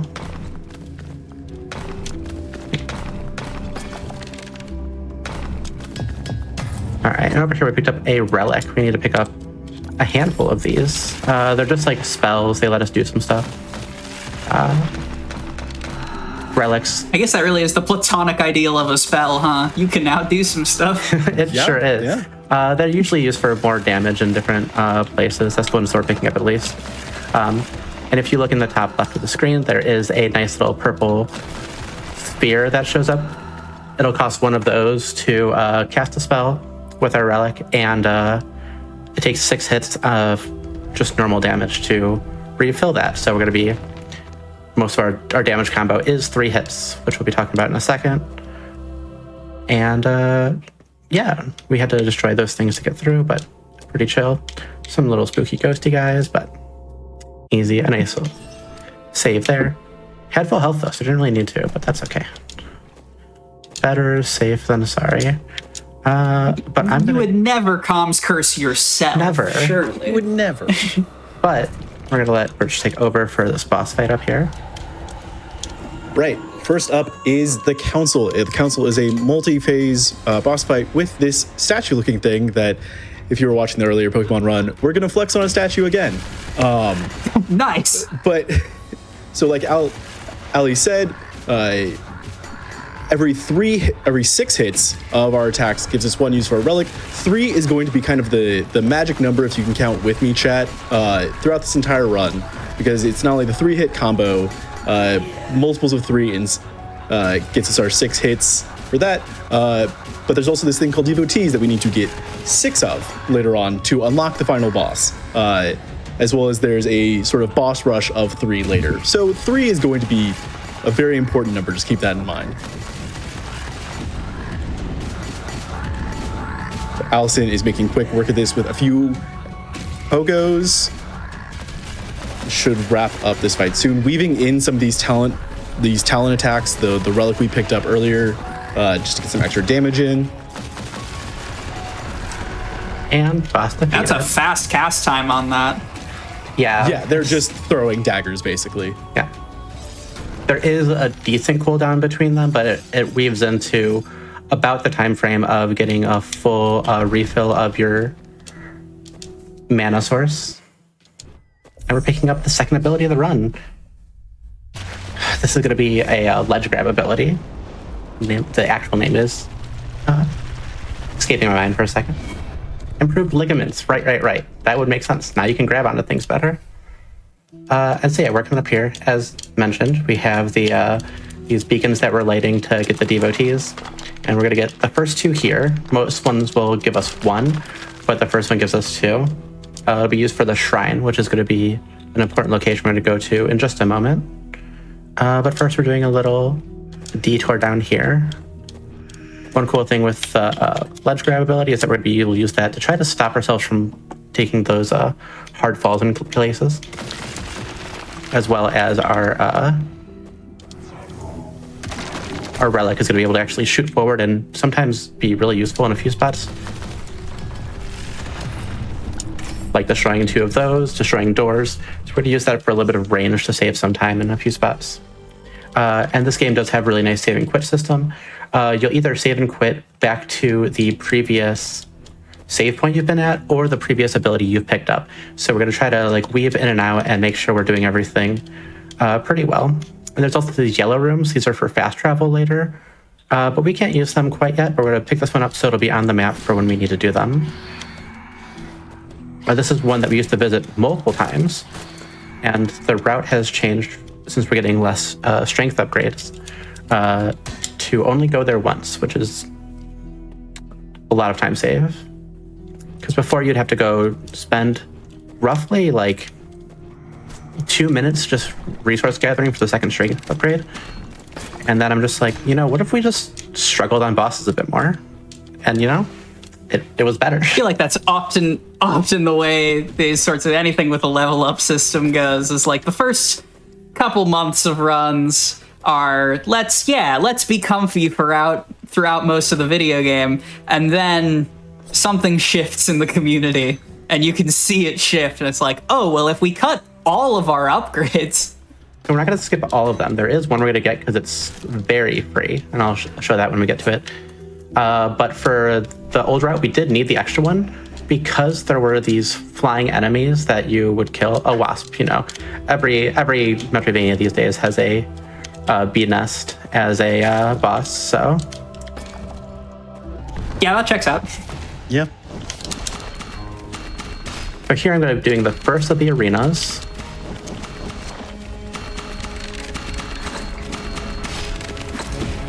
So while you mow down this arena, I have to ask, because obviously we've been, cracking a lot of jokes about the Metroidvania genre as a whole, but just sort of looking at the things you have, run in marathons, there's a huge variety of stuff between Fatales and mainline GDQs. I'm seeing Haiku the Robot, I'm seeing Untitled Goose Game, I'm seeing Have a Nice Death, I'm seeing Birds Aren't Real. What sort of informs your decision making for picking up a game and trying to polish it for marathon performance? The big thing for me is movement. I just want the game to feel good to move in. If I want to be slow and sluggish, I could just go for a walk. But for video games, I just want to go quickly most of the time. There are occasionally games where I don't feel like I'm moving that fast, but that's fine. It's a lot about vibes, but a lot of times movement is the big thing. Sometimes really good combat or really cool puzzles or just something interesting. Also, the time of how long the run is going to be. I really enjoy the game Death's Door, but that game is just a bit on the long side for me. Even if I can get close to the world record times, it's just anything over 40, 45 minutes is just starting to push, starts to be a bit too draining for me at least. Of course, we're coming after the 3-hour Pokemon run, so... Hey, Tam Flex on Sonya plus Dog Statue is 2 extremely fast-paced hours. No, it's very interesting to me because I am also, I think my sweet spot is somewhere around, an hour to an hour and a half, but I've run games 20 minutes long, and I've run games 4 hours long, and so it's interesting. Speedrunners in the chat, sound off with your cozy run length. As I mentioned, I started with Hollow Knight, and the goal in that game was 40 minutes in game time for any percent. That was the new runner kind of just that's the bar most people are trying to pass. It's just that the big minute barrier, 10-minute barrier. So it was nice, and so after doing enough of that, I'm just okay, this is around where I like my runs to be. Short ones are okay sometimes, but the more I do them, it gets kind of tricky when it's anything under 15 or less is well, now I just feel I can micro-optimize these games, and it's just a bit too much. Yeah. So here, this is actually the first of the new biomes. We're using a lot of the ledge grab ability, and you're gonna see me doing a lot of really cool ledge jump movement. This is probably one of my favorite movement sections, and it's super early because you get to know when you can jump from the ledge to another ledge, or when you have to get up, and I don't know, I find it really fascinating. And a lot of optimizing here without being too much. And here we're on the surface. There's this giant red sun. It's all there for lore reasons. Just take my word for it. Something lore, something backstory. True. Sometimes there's some damage tanks we're taking here that are not too bad.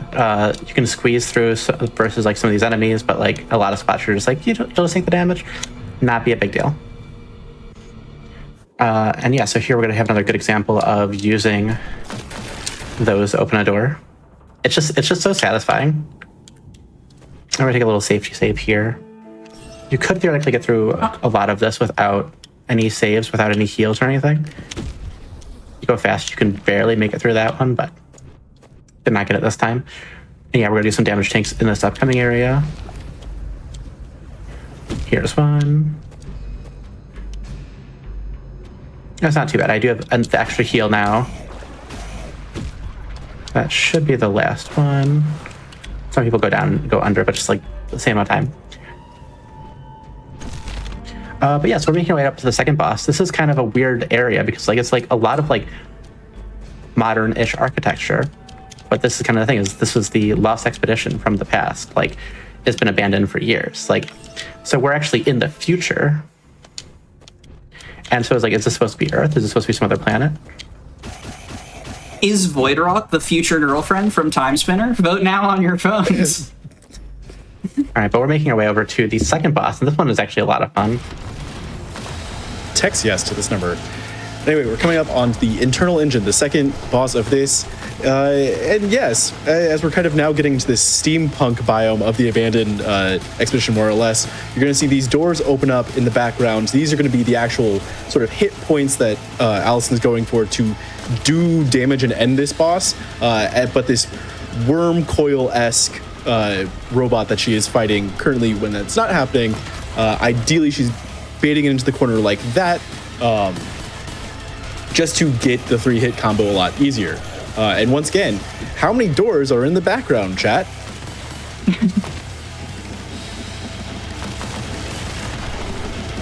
Vote now on your phone. But where is door 3? Oh, there's door 3. I found it. I'm a good detective.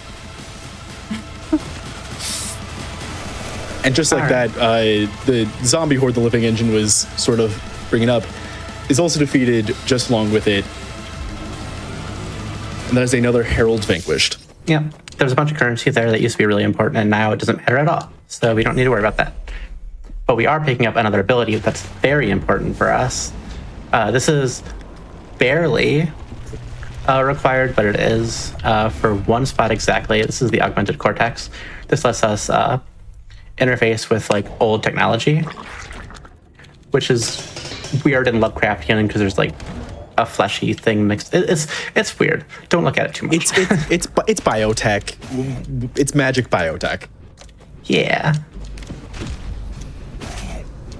And so we're making our way up here. We're actually going to be going and doing a little save right here because we're going to be doing a save and quit in just a second. We need to go pick up a devotee from here.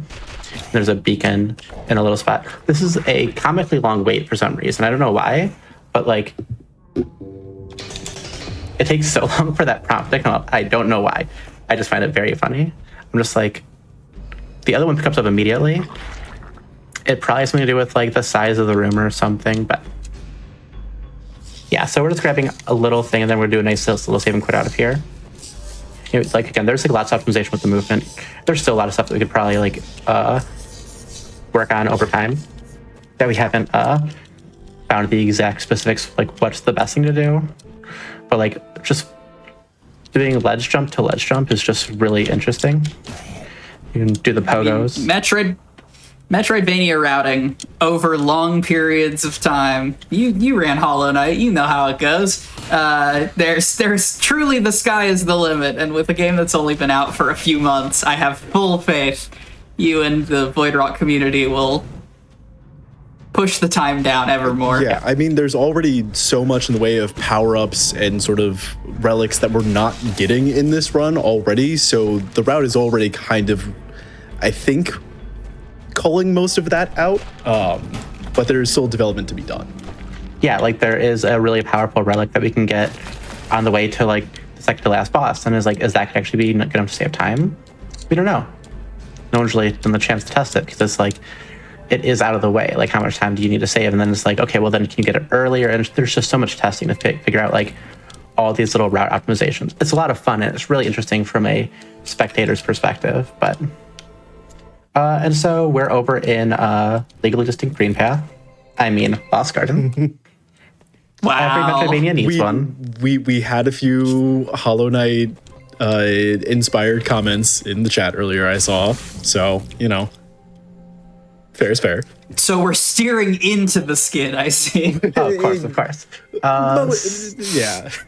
But yeah, so here there's just a lot of movement in pretty much every direction. There's going to be a damage tank right here. And we're going to be fighting a little mini boss that we're going to see one other time in the run.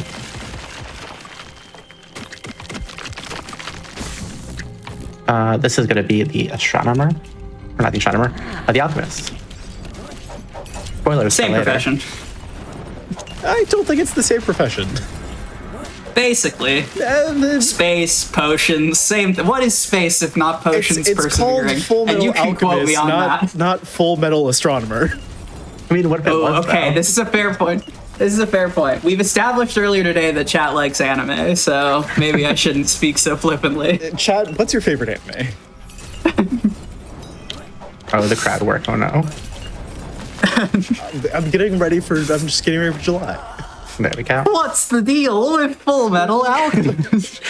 Full Metal Alchemist. Full Metal Alchemist. Okay. You want to pick it up? So this is a soul. We don't really need this, but I'm going to take this for marathon safety. It just lets you heal slightly faster, which normally we don't use a lot of the heals, so it's not usually super important. But if we want to heal during a boss, the extra speed on that actually matters quite a bit. And it's right there. We lose 5 seconds to grab it. It's fine. But here we're going to go pick up a dash ability. And we're going to do it with a little skip, because of course we are. This is intended where you're supposed to get it and the right time and everything. You're supposed to do a little speedrun puzzle, but we found an easier answer to their puzzle. You're supposed to hit a lever over there, which opens a tiny little platform for you to jump to, which makes it a very easy jump. Instead, you have to do a very tiny jump that can't be... It's weirdly precise. If you try to do that jump with... holding the button all the way, you're going to bonk very easily. And if you don't hold it for slightly longer than the minimum, you will fall into the acid and not make the jump. So it's a surprisingly precise jump. Anyway, I want to say hi to Plant Mommy. Hi, Plant Mommy. I will not be endorsing this. Wow. That's fine. The couch is 50-50. That's fine. That's fine. That's fine. Let's get through here. Okay. Earlier, I went through there and I got hit by the enemy and I fell down, and flying enemies can bully you quite a bit in this game and any game. Now it's actually a great time to mention this game is hard, really hard casually. Something that I struggled with for a little bit. Some of the early bosses were nerfed in later patches. They did make some of the later bosses a bit easier, but they're easier with 2 to 4 damage upgrades, and we're picking up some stuff right now to get 1 damage upgrade. This is the volts that we're getting. This is where you get your little damage upgrades. You have to do a little puzzle. You need an ancient cipher, which there was one just up there. In later patches, they actually removed about half the ancient ciphers because there was just extra of them, and removed that one for us, which made a newer patch. That's the main reason we're on this patch. But yeah, Birch, have you finished this game yet? Nope. Didn't think so. Yeah, it's gotten Spoilers.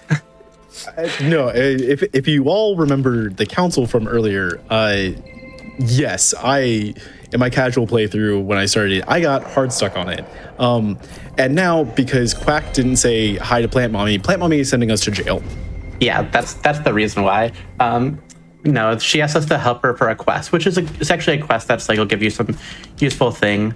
You're supposed to say yes, but if you say no, she's going to forbid you from her domain. And so we refused Plant Mommy. We got sent to jail. It just happens. It just happens. Yeah. Average Metroidvania plot, TBH. All right, we picked up this little Dorito on the way. We don't actually need it for anything. I just like putting it out. There's a bunch Can you get a of them. Dorito in chat? Anyway, we're now coming up to the boss of this section, the Myrmidon. As you can see, the big shield blocks all damage. It also has a big hammer for big bonks. But as we do the 1-2-3 combo, the only 3 a part of this fight is the 3-hit combo. Allison's gonna make quick work of it, weaving in and out, getting to the backside, doing some backstabs. And wait, there's 2 more? That makes the total 3. There's 3 Myrmidons? Wow! Ooh, what It's a very interesting take on the 1 then 2 fight, obviously a staple of the genre, but just how cramped that arena is. Yeah. That seems fun to negotiate. I've seen studio apartments bigger than that boss arena. You're not wrong. The biggest thing I had with that boss fight is I really wish the first one could have been having a little bit less health, and the second 2 should both have more. I think having all of them with this last two having low health is just kind of underwhelming. It might have been changed on later patches, though. Yeah, it's like it took the health bar of the first one and just divided it into two or something. And so what I got there was the charged attack, or the awakened arm, if you want government names. And so we're going to take this, and we're actually going to just teleport away from here. We will come back here later. We just need one more ability to actually get to the major boss here. That's actually a great time to talk about what we're doing. So for any percent, we need to get 3 keys from 3 different key holding bosses, which is pretty simple, something that we've routed out specifically. And each of them are blocking some different abilities for us, except for the last one, but that's why it's the last one. Some of the routing changes are based on like which order you do them in with what abilities. Like right here, it wants you to have grappling hook, but you can just dash across it. This game can very barely be beaten without grapple, even though it really wants you to be playing grapple. And so we're taking this little shortcut through the Grand Bazaar. We just have this little arena we have to fight real quick. But with 1 strength, a lot of these enemies get decently reasonable to fight.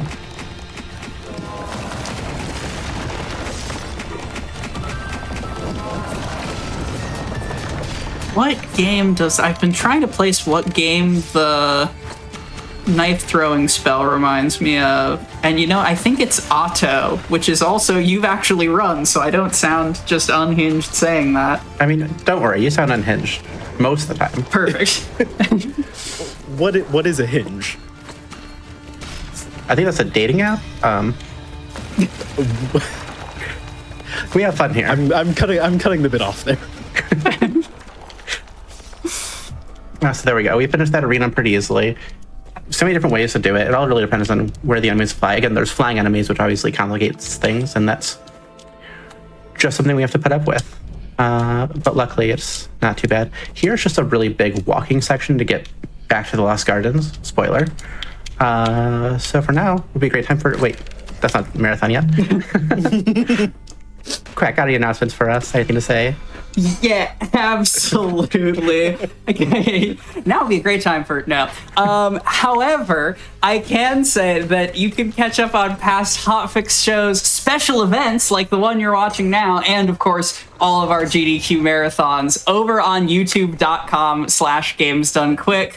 And if you happen to be watching this on YouTube, thank you.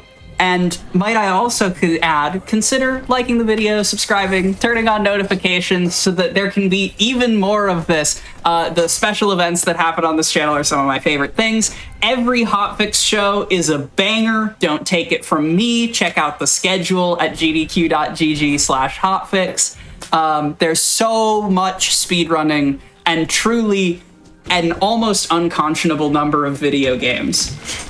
And hey, I've been on them like, I don't know, a dozen or so times at this point. So I was pulling up your GDQ VODs page, and yeah, between just mainlines and fatales, there's been a few. There has been. At least 3. True, that's the number we're talking about lately. And so here we're making our way to the first of the key wielding bosses. Nice little skip there with a black wasp enemy.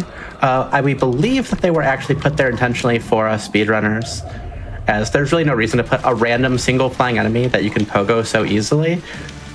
But, we'll take it regardless. And so you see me like running through here. There's these like purple boxes which you hit with the awakened arm, and you're just like, why are you hitting them? You have no reason to. Well, actually, each one you hit at the boss, which is the boss is what's chasing us, is dealing 30% or 10% of their max health. So they only have 70% already. So this is one of the most annoying bosses, and it's a little on the icky side. Yeah, quick emetophobia or fear of vomiting warning if that kind of icks you out. We're going to have 2 bosses that I call the gross bosses, as you can kind of see if you're not looking away, that kind of vomit on you as one of their attacks. Fun family comedy. But this boss has 3 attacks, the little charge. A little death. We'll go back to that. A little death. We can have a little death as a treat. But yeah, before we get back to the fermented, which was the boss, It has 3 attacks. It fires off some projectiles, the projectile vomits, and then also does that little charge attack thing. But as we can see, that what Allison was already doing was just kind of pogoing on top of it, and through that we can kind of make, and getting these boxes on the beforehand, the boss is kind of made a little trivial in that aspect. Yeah, you still need a good 60 or so pogos, and in some states they will deal 2 damage to you if you fall into them, so I was just a bit unlucky and was not able to get to a point where I could heal, because half these attacks deal 2. Like when they're launching forward, that's 2 damage. When they're projectile vomiting, that's also 2 damage. But those orbs and yes, are just this run back, I have noticed the hook point that I imagine would make this fight considerably less scary. Yeah, it's, you know, they want you to have grapple real bad, which is why our initial routes had grapple. We didn't think we can get away with the final area without grapple. And I do think grapple has a slightly more interesting fight in a few spots. But double jump, which we'll be getting later, spoilers, does a good approximation in enough spots that it's still interesting. There we go. Nice. Again, yeah, these bosses are quite tricky, especially when there might be a faster way to fight them. I need to actually try a lot of grinding on that boss just to see if I can weave in going down and doing just our normal 3-hit combo, because it's a lot faster, but obviously half the attacks are going to deal 2 damage to you. But without the grapple to get up there, it's very unsafe. It might be too risky, but something to try. It's pretty much the biggest time save we have is, like, because that boss is pretty slow. At least with known knowledge about the run.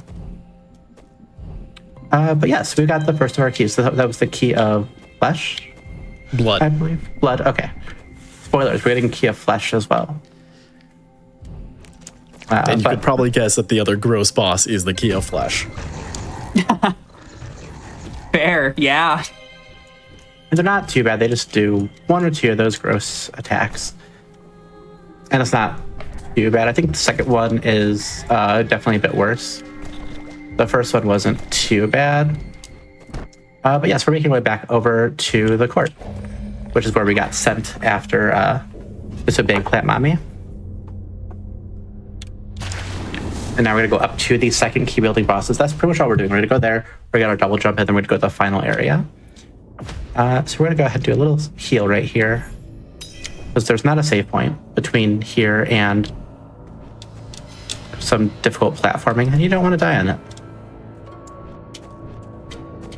So this section is actually why we had to go fight. So we got the Slither ability, the Unstable Nuclei, which is super useful. It's pretty much Spider Ball if you played any of the Metroid games that have that, so you're able to like walk on the walls. But it's also replacing our need for a unique wall jump ability, which they do have. Taking a bunch of hits from those enemies. Spider Ball. Again, that's why I heal beforehand. This enemy is chasing us. Another Dorito. Why not? We're just going to go ahead and grab the save because it's there. We like to take things a little bit safe. This is the one use of this ability that we actually need, is to open up this gate to the next. It's also useful for the fast travel. Like, we're not going to like be like, oh, we don't want fast travel, but this is the only place where it's actually needed in the run. So low percent enjoyers, unfortunately, you get to fast travel. Oh no, the horror. Craig, I know you, and you enjoy walking back through the entire run. I enjoy low percent conceptually. Exactly. That's not necessarily the same thing. It's close enough. I'm not sure if nap tiles count in this game, though, so... Oh boy, if they did. Anyway, here is the second of our keyholder boss rush, the Pustulant Prince. And you could probably guess why he's the other gross boss and the key of flesh. Pustulant is quite the descriptive word, I would say.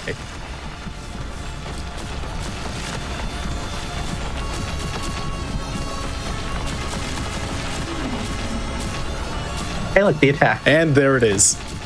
Gross.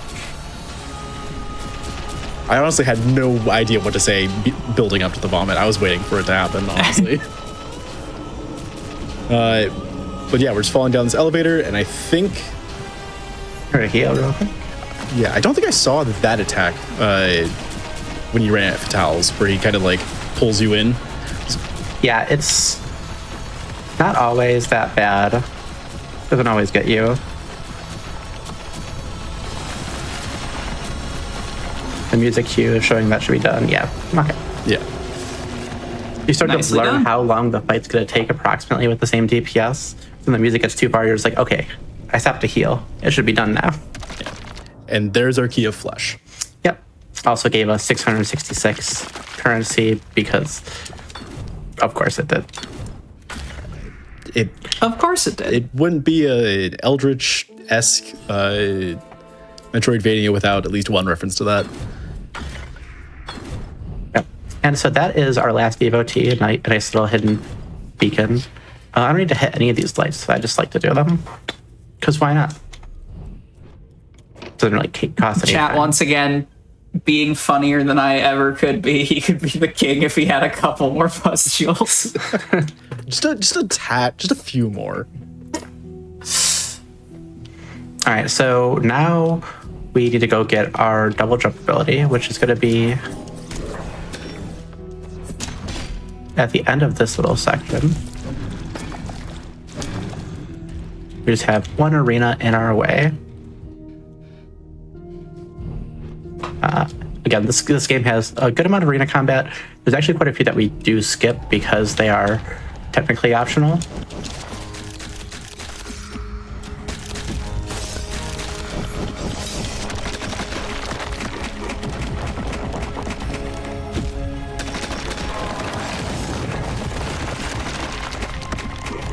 Again, the biggest thing with some of these enemies and these arenas, like specifically the ones that throw these discs, big time jerks. But we got through that nice and safely. We're just gonna go ahead and go in here. We're gonna go get a hollow cartilage, which is the fancy name for double jump. There is a little trick that I go for every time I go to pick up an ability. If you go to turn around as you're picking it up, like a frame or two after you start the animation for it, and you stay in this like really funny little position. It doesn't really mean anything, but you know, it looks funny, so we do it. Again, it doesn't cost any time, so it's just hard to do consistently. The big thing with this game is that there's just a lot of routing. Again, we just have to work on some stuff. There has been talk about a route that turns this run potentially into getting kind of in the glitch section where you do some zips using an ability that you can put a grapple hook anywhere and then proceed to get the grapple ability. Very fun, very interesting. But also slow somehow. You'd think doing zips and skip sections is going to be faster. No, not faster yet, but it could be. Unfortunate. Oh, where am I going? So we're gonna go over here. This would be the last save point if I wasn't doing any safety stuff, and where you'd quit out of the second to last boss, and then you'd go straight to that little room to the left to teleport back to the chamber to do stuff. But here we're gonna be using the double jump a lot. This is when we need either double jump or grapple to do a lot of this. Grapple, oh wait, actually grapple doesn't really help. Or nuclei, that's the other one. Nuclei could get through a lot of these, but it's a lot slower. It's good just to pogo things. But here is the best Metroidvania ability, momentum. You just get to skip a gap because you go fast enough. Object in motion, I don't know, laws of physics or something. Yeah, it sounds like that's a thing that can happen. So we're gonna actually use that in another spot coming up, which is a really cool thing. It's one of the few things that is actually very important to be able to skip getting grapple, because the final area that we need to go through, the Obscene Observatory, is really cool, but it requires grapple most of the time. And we made it through without getting hit by that thing. And so there's gonna be a few spots over here where we're using this nuclei. The nuclei is really slow compared to our normal movement speed. So we want to minimize using it as often as possible. But luckily it's not too bad. If you get hit, sometimes you will revert to your normal form, sometimes you will not. It really depends on where you get hit and if you can turn into your normal form. But if you can stand, you can get reverted. But here we're just gonna actually do an intentional damage tank here just so we can go faster by doing that movement than it would be to slide across the bottom. Plus we're gonna go take a safety save so it won't cost too much time. Don't have to worry about healing or anything. But we are approaching what is the hardest skip in the run. So this is an example of what we're gonna be doing. You go up there and then you latch onto the ceiling. I did that a little bit poorly, but that's fine because I was just going over here to save anyway. This is not the hardest skip, but this is how we skip needing grapple. A tech demo for it. Yeah. So here you just go up and around and you can just barely crawl across all of this stuff. Like if you couldn't do the momentum to get up to the top, you would actually be locked out of this area without certain abilities. But there's the grapple hooks you're supposed to use. And we are not using those grapple hooks. But with double jump, you can get through this. You can also get through a lot of this with just unstable nuclei. And it's just a lot slower.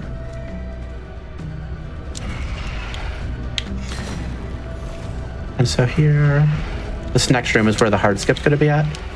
It's a very tight skip that that was not intended. Most of the things we can do, like having like the enemy that we can pogo on and stuff, like a lot of that stuff's intended. This one, we need to go up here. Then near the top of this, we need to start moving to the left. We need to exit unstable nuclei and then do a double jump midair to just barely avoid this. And you see it's hard to have enough height, so take a few tries probably. Close. Oh, that's so tight. Yeah, it's very, very precise, and this is why it took a while to discover. On the good ones, you'll see when I get like just a lot of space for it at the end, but it takes a bit.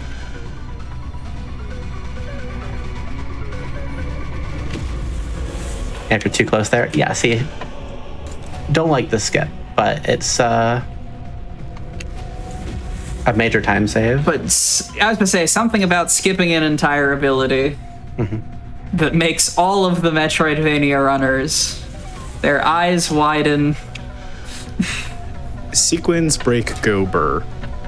Exactly. Could not have said it better myself.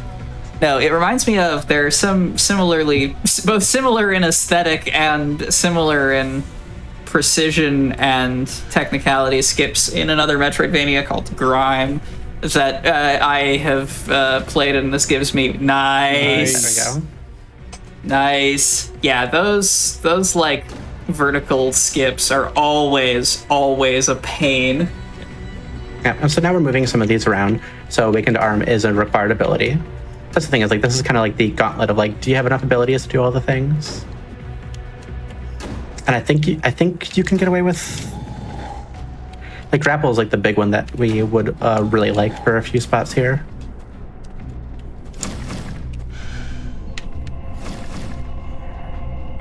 And yeah, normally we want to avoid using nuclei in this section because it again is pretty slow, but there are sections where it'll just be easier than waiting out cycles. And here, this is actually going to be where we're going to be coming to after we go fight a boss. That's going to have that's going to be where our teleportation area is going to be to get back. But let's see if I can get the momentum to go. Barely. Awesome. Nice. All right, so now we're going to go jump through those enemies because they're just kind of in the way. One of them like sends this like long distance attack at you. Luckily, it just doesn't hit you when you're moving nuclei, so we're fine. And we take the save and we're gonna go fight the last key holding boss.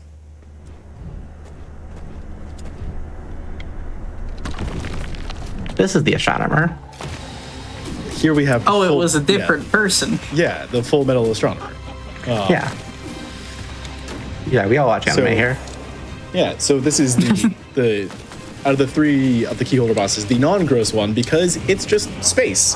And the Astronomer actually is fairly chill outside of a few annoying attacks. If we do see the meteor rain come up soon, like this. This is... You saw the red star in the background that signaled the end of life. It's kind of the same deal. Don't you love giant rain attack and the giant rain attack? Yeah. Yeah, wow, you're getting trolled. The biggest arena and the boss is able to do a PK Starstorm.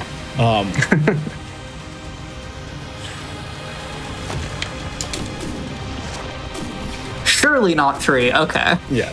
No more charge attacks here, it seems. But there are 3 platforms in this arena that Allison is both using as a way to get up to the boss, to hit it when it's up top, as well as cover for when the Starstorm comes down. I'm sorry, the Astronomer heard me. Yeah.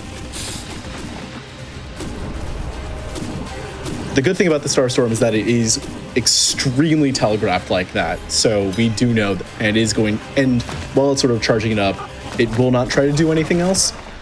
And there we go. Just like that, third key holder down. Yeah. You know, I just quit out immediately as soon as dialogue's done, and you're going to pick up the key and everything on the way down. Or maybe it doesn't even show you at this point. But yeah, we're go mode if you're a randoer. And we've gotten all Got a couple randoers. Shoutouts to randos. Rando gotta be my favorite thing to do with video games. Does Voidwrought have a randomizer yet? No, it's being, I think it's developed slightly, but still pretty early on. So now we're gonna go back to the shrine. This is one of the bigger time saves. Is like you'd move all of that, instead of moving all the way back down through that area, which is like a 20 second walk or so, you're just able to walk over 2 room tiles. If I had the other save point, which is what we have to do in the world record, which means there's no save after you start getting to strong armor. You need a good skip, and you need a good fight, and you need to have no heals, because you only grab 1 heal throughout, so it's a lot. And so this is the Shrine Keeper. This is why we needed all the devotees, is to open up the inner sanctum. So you just gotta keep talking to them, and they're gonna open it up for us. But we did a lot of the talking as soon as we could, so we can just go down to the final boss chamber. Because the final boss has been here the whole time. Wait, we already did that joke. It's okay, we can... This joke has been here the whole time. There we go, 3 that was used 3 It's called times. the rule of 3s, Quack. All right, so this is the final I've been boss. outplayed. Enjoy the 1 cutscene of the run. And this is the final boss. Time will be at the end of this fight. We'll be calling it, but it's kind of ad hoc for when it actually happens. We're gonna try to get caught in this section. Perfect. So now we're just trapped in there with it, or it's trapped in there with us, rather.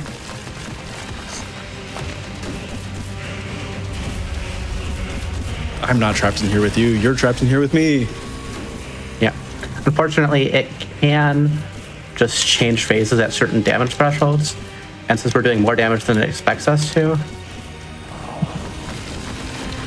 it kind of will change kind of rapidly.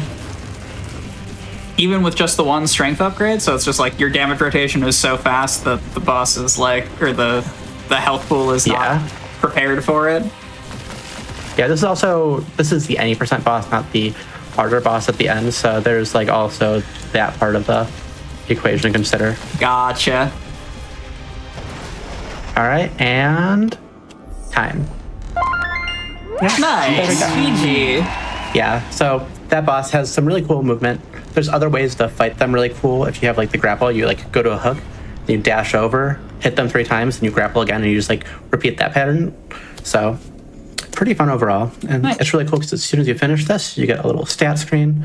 46 ton. Oh, that was pretty good since I died to a boss. I was gonna say, one unfortunate death, but otherwise a very, very clean run. Yeah, so. Friends in the chat, if you want to catch this run at Summer Games Done Quick, Allie's run is actually going to be also on Monday, July 7th at a little bit past 3:30 Eastern. It is, fun fact, right before Timespinner. So if you're staying up for Timespinner, you'll catch Voidwrought. It's just that easy. We love a Metroidvania block. That was, what time was that again, Quack? 3:30? 3:30 Eastern, it looked like. In the meantime, though, Allie Birch, let the people know what you're up to, where they can find you on the internet. I'm not super active streaming anymore. I do want to get back into it, though. So if you want to follow me over on twitch.tv/Allison8bit, feel free to do that. Additionally, I'll, enjoy some social media over at Blue Sky, Allison8bit.bsky.social, I believe, yeah. So you can find me on there. And you can find me at all the places on the internet. I want you to find me at Professor Birch. So just type that in most social media. And if I can't find me there, you can't find me. Amazing. Thank you both for coming on and showing a new Metroidvania, always something near and dear to my heart. We are going to take a quick break. Thank you so much to everyone who has been coming in and cheering on our runners, as well as supporting the channel. Thank you to everyone supporting GDQ Hotfix with your subs, Prime Gaming subs, gifts, and bits. All of your contributions help keep these shows running. If you're enjoying the stream, consider subscribing for access to exclusive emotes, some ad-free viewing, and chat during replays. Of course, you can always support the stream by just letting other people know what's going on here, sharing the Games Done Quick channel with your friends. We appreciate it. When we come back from the break, thanks to all of this beautiful setup of anime, what if anime card game, but also shooter? When we come back, Neon White. See you soon.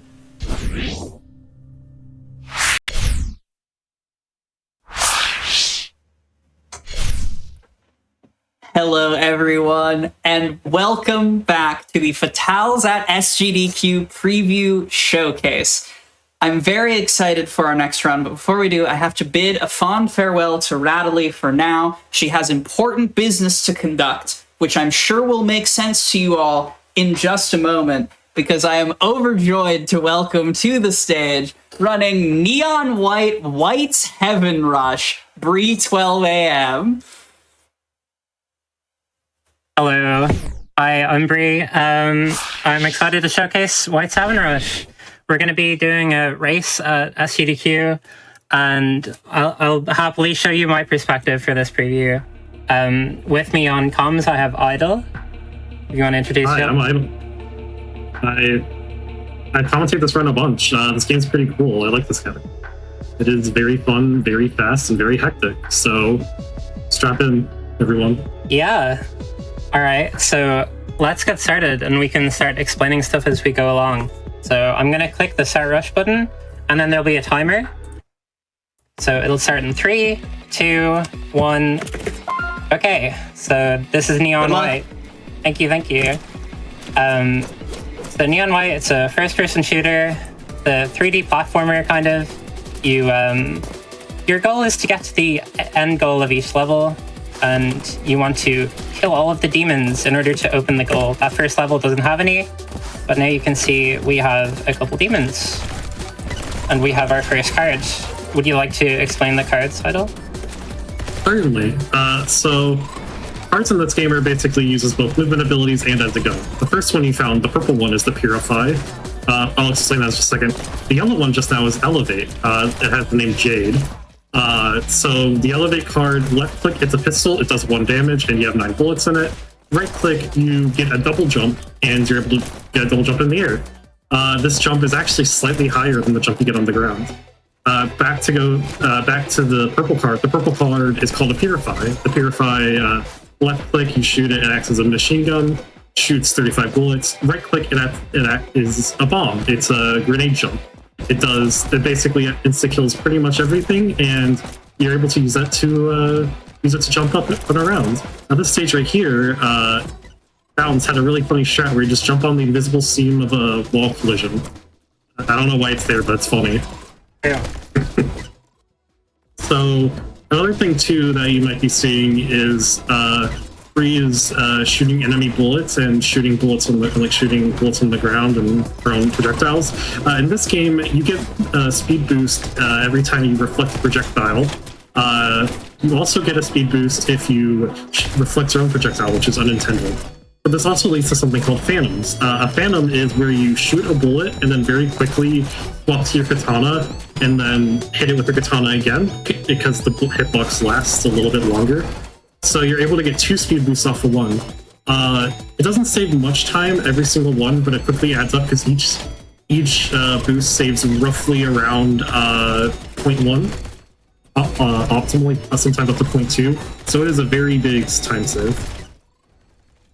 And this is the end of chapter 1 already. Okay, cool. So now we're heading into chapter 2. We've had a few demons as well. That's the frog, that little yellow guy. And we have these balloons you can bounce on. You saw them in bounce earlier, and they'll be in a couple more levels. But chapter 2 has its own weapon, the Godspeed card, which is like a bolt-action rifle. And if you left-click... Oh, nice. If you left-click, it'll do a nice powerful shot. They can deal a lot of damage. And if you do right-click, it'll do a horizontal dash. So a lot of these chapter 2 levels are going to be pretty horizontal. And it's going to be our job to find out the best way of getting across using the Godspeed cards. Yep. So another thing you might also see is sometimes, I did kind of hint this earlier by accidentally misspeaking, but in this game, there's a thing, you can actually reflect your own bullets. It is called a self-bullet boost, and it is extremely precise. If one happens in the middle of a run, it is kind of crazy, because it is basically almost just like rolling dice, if you actually get it. It is very rare, but there are a couple setups in order to save time, like right here. Oh, lucky. Unfortunately, there was able to swap in time. But yeah. Oh wait, I never explained water either. So let me do that. Water in this game, as you can see, there's water sometimes. At the start it was on the floor, but now it's just in random patches. Water makes you go very fast. If you look at the left, to the top left of the Rattal, your movement speed normally is 18.75 units, but on water it gets to 33.75. And you can also get above that if you're above the water, which is called an above water boost system. It's going to be happening a lot. Bree right there is able to get 40 speed because she was on the edge of it and was able to trick the game into thinking she was above water. So she was able to get even more speed and just a simple walk straight section. There, yeah. This is the final stage of chapter 2. The game is split up into 12 chapters, 3 boss chapters, and 9 normal chapters. The 9 normal chapters have 10 stages each, and the 3 boss chapters have reduced stages but have a boss fight, which we'll see soon. This is chapter 3. So, you want to introduce the funny head guys? Sure. So this is level 1 of chapter 3, called Guardian, and it introduces these heads called Guardians. And if you stay too close to them, they will lock onto you and they will laser beam you and kill you. So we won't be seeing them for too long. And now we got our new card from chapter 3, the Stomp card. I'm going to be top firing at the bottom left to shoot those from afar, because that's a funny quirk of the Stomp card. It's a submachine gun, and you can shoot it really quickly, but in order to do so as precise as possible, you want to top fire.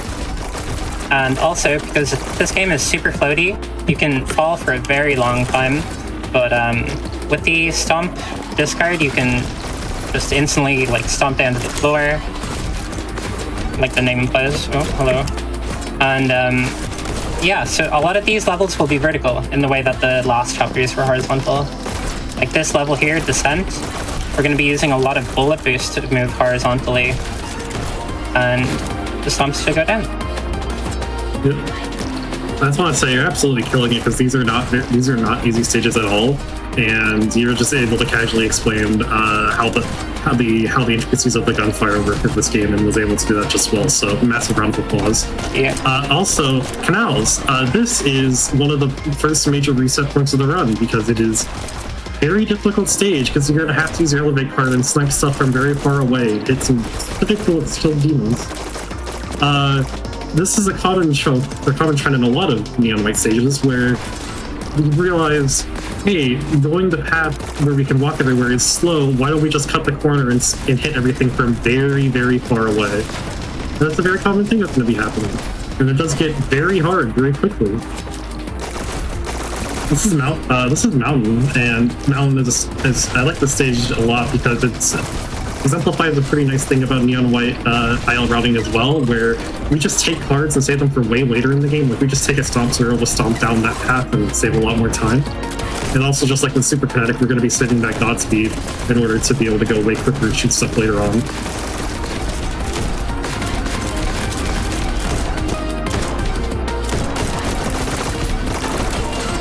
Hey, nice. Let's go.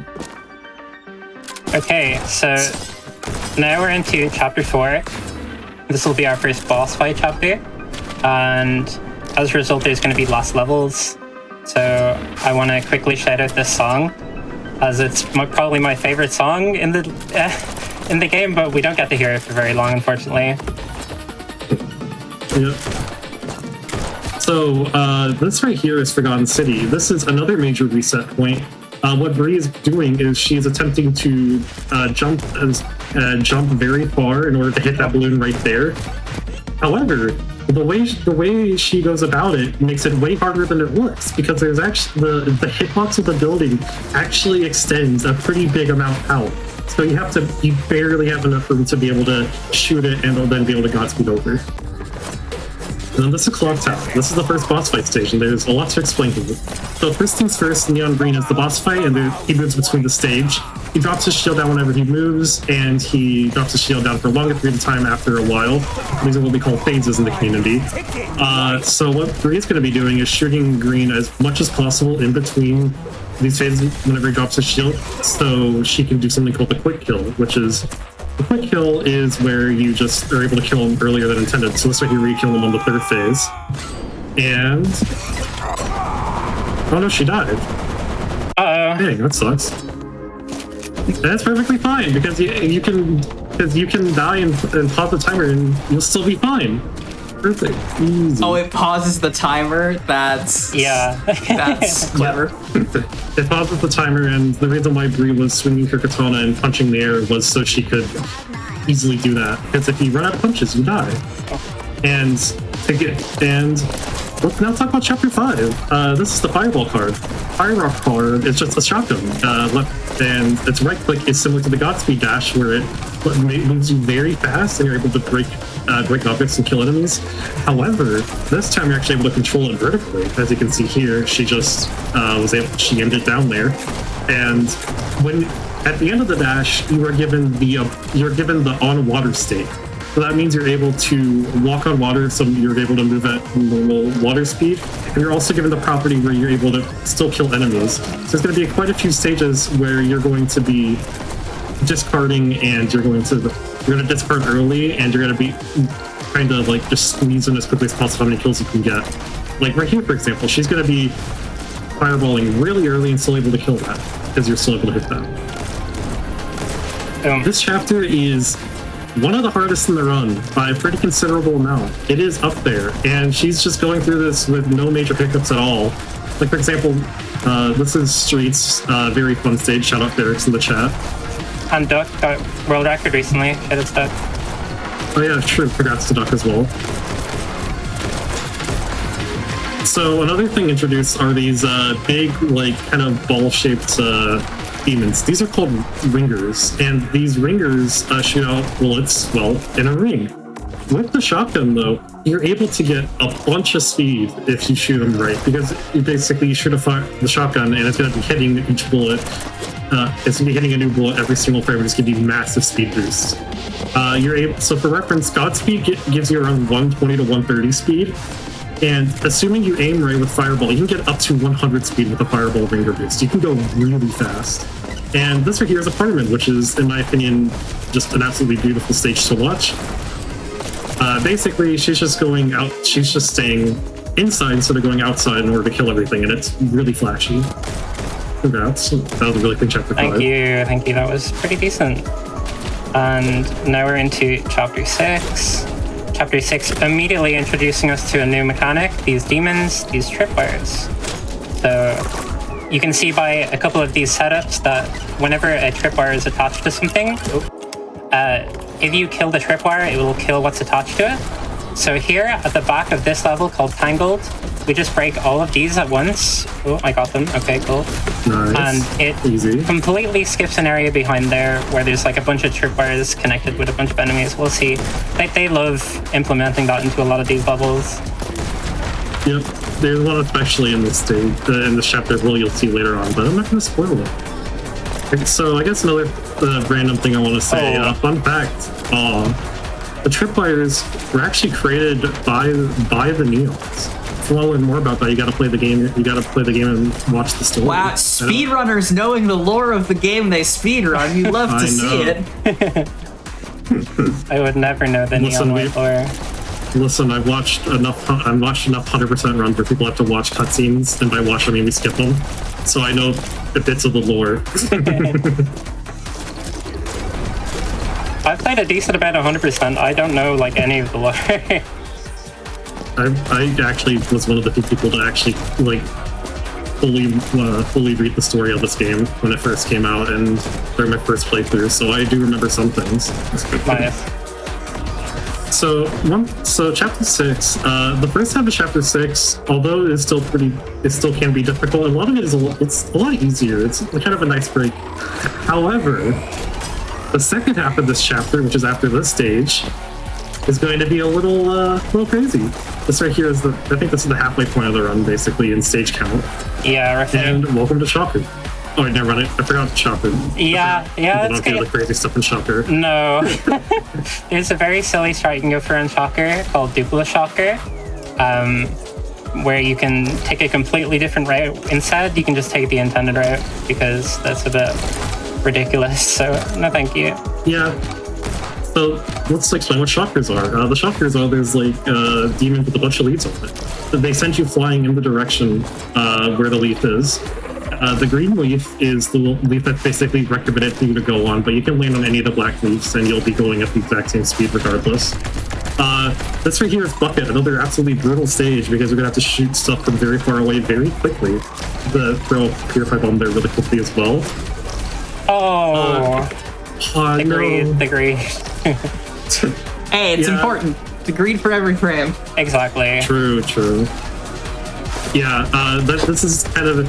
So one thing about this game that makes it really hard when going for a full game, especially going for a top time like Greed has, the game is absolutely has no mercy whatsoever. It is very hard, and if you read one thing and you make a mistake, you can very easily lose 20 seconds. It is a very hard game, but it is very rewarding to finally get the run you want.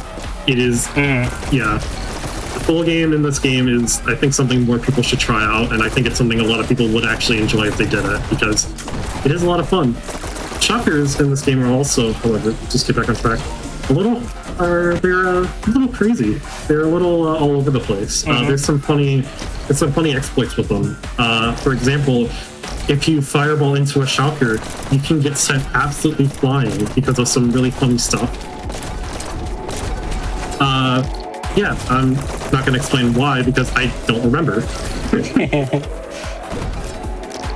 So, yeah. We call them shocker balls.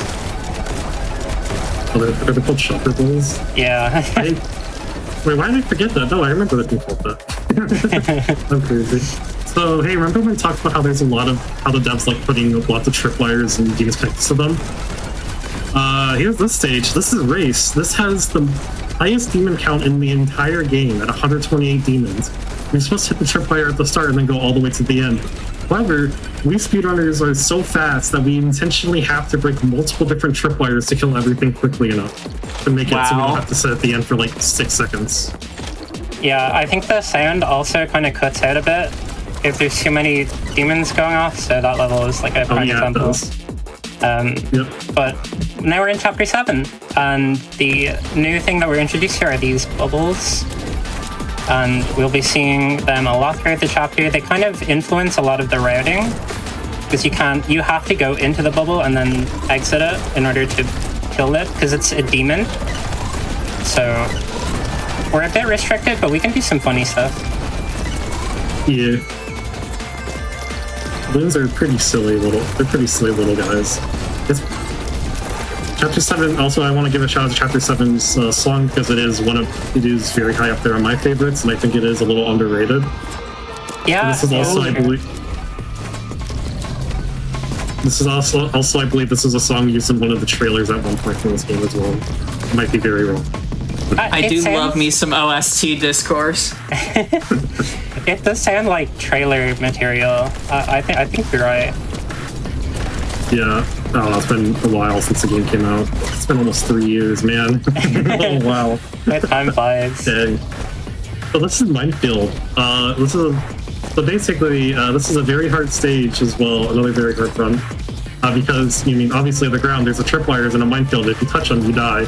You have to very quickly hit the barrels, and you also have to hit all the tripwires up top and not miss anything.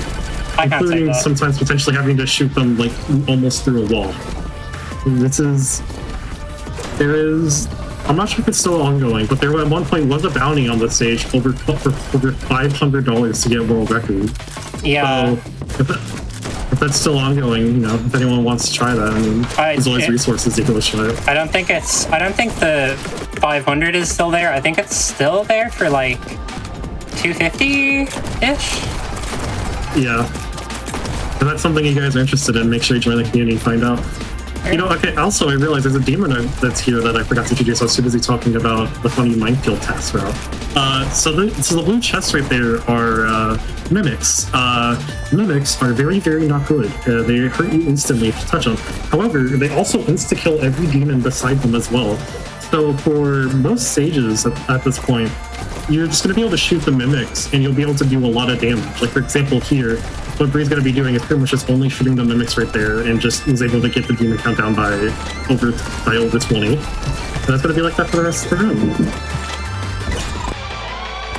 So coming up next, this right here is something. This right here is sorry, someone's on my door. Give me a second. This is Fuse. This is the kind of final culmination of all the Chapter 7 stuff put together. Once I go through this ending chapter, we'll be into Chapter 8. So really quickly, I'll introduce the Chapter 8 card because I know Idle will want to talk all about it. This is the rocket card, and sorry, you want to go ahead? Dang, I got stolen because someone was knocking on my door. Alright, so this is the minion card. Left click, it's a rocket launcher. This is very awesome. I love this card. It's the best card in the game by far. No debates whatsoever. Basic rocket launchers are popular, yeah. Yeah. Every single explosion always sends you up. All explosions in this game send you up, and that's going to be something you use as well. The right click on this is the zip line. The zip line, it hooks onto any surface in the game, and you're able to just grapple to it and move very, very quickly. So one thing I said earlier was talking about how a lot of routes in this game are just we shoot stuff from very far away because it's faster to take than more direct points and stuff. This chapter is a good example because the ability of having a rocket launcher that never decays allows you to shoot stuff from very, very far away. And that is a very fun thing about this chapter and what I like, because you're able to just skip basically everything. So for example, see how far away you're shooting those balloons. That's a normal thing. That's a very common thing in this chapter. This is Crash. Shout out Pods. Hi, Pods. Chapter 8 also has had a lot of crazy, it's like probably some of the craziest stories in all of the IL games. This is the only non-boss chapter to have ever had a world record sweep, and it has occurred twice. The first time happened by AJ back in 2022, like a month or so after the game came out. And the second is Noelle, which is actually current, which she's held all 10 records in the stage for almost 10 plus months at this point. Wow. That's really crazy stuff. Love you, Noelle. Congrats, honey, on doing that again. Very impressive. This is a scent. I was too busy talking about my girlfriend to talk about it, but it sounds awesome. I love this stage. That's what we call an aim labs, right, in the community, which is basically you just shoot stuff from very far away. It's almost like you just booted up aim labs or Kovacs and just started from very far away. So here straight away, and as you can see by the water, it is kind of straight lines, and we are going away from the start. That's true. Not really much to say about the stage. So great. Well, while we break, because this commentary and this game is breakneck, you are racing with 3 other people at the mainline event. How did that race come together? Because I know you got people from all over the world, right? Yeah, so there's myself, there's Nibiru and Fufa, who are both from the US, and there's Seika as well, who's from Japan. And there was talks of people wanting to submit to GDQ, and just a number of us ended up getting interested in making a group chat, and then we sent our separate videos and just kind of prayed. I actually used my submission video from the Transday visibility race, because that seemed to be a really hit. So Yes, it was quite well received, and I'm so Very glad good run. to be able to have you back for this preview showcase as well. Yeah. And of course, congrats on getting into SGDQ. thank you so much. Yeah, I kind of just threw it out there because I knew I wanted to go and meet a bunch of the Fatales and stuff. So I'm really glad I could get a run in, I'll say. This stage is awesome. I wonder why. I was just waiting patiently to say that line as I always do every time in commentary. All right, so this is Mirror. This is the final level of Chapter 8. And just like how Idle was talking about earlier, where you save a bunch of dominions and then you go to the end of the level, we'll be doing that.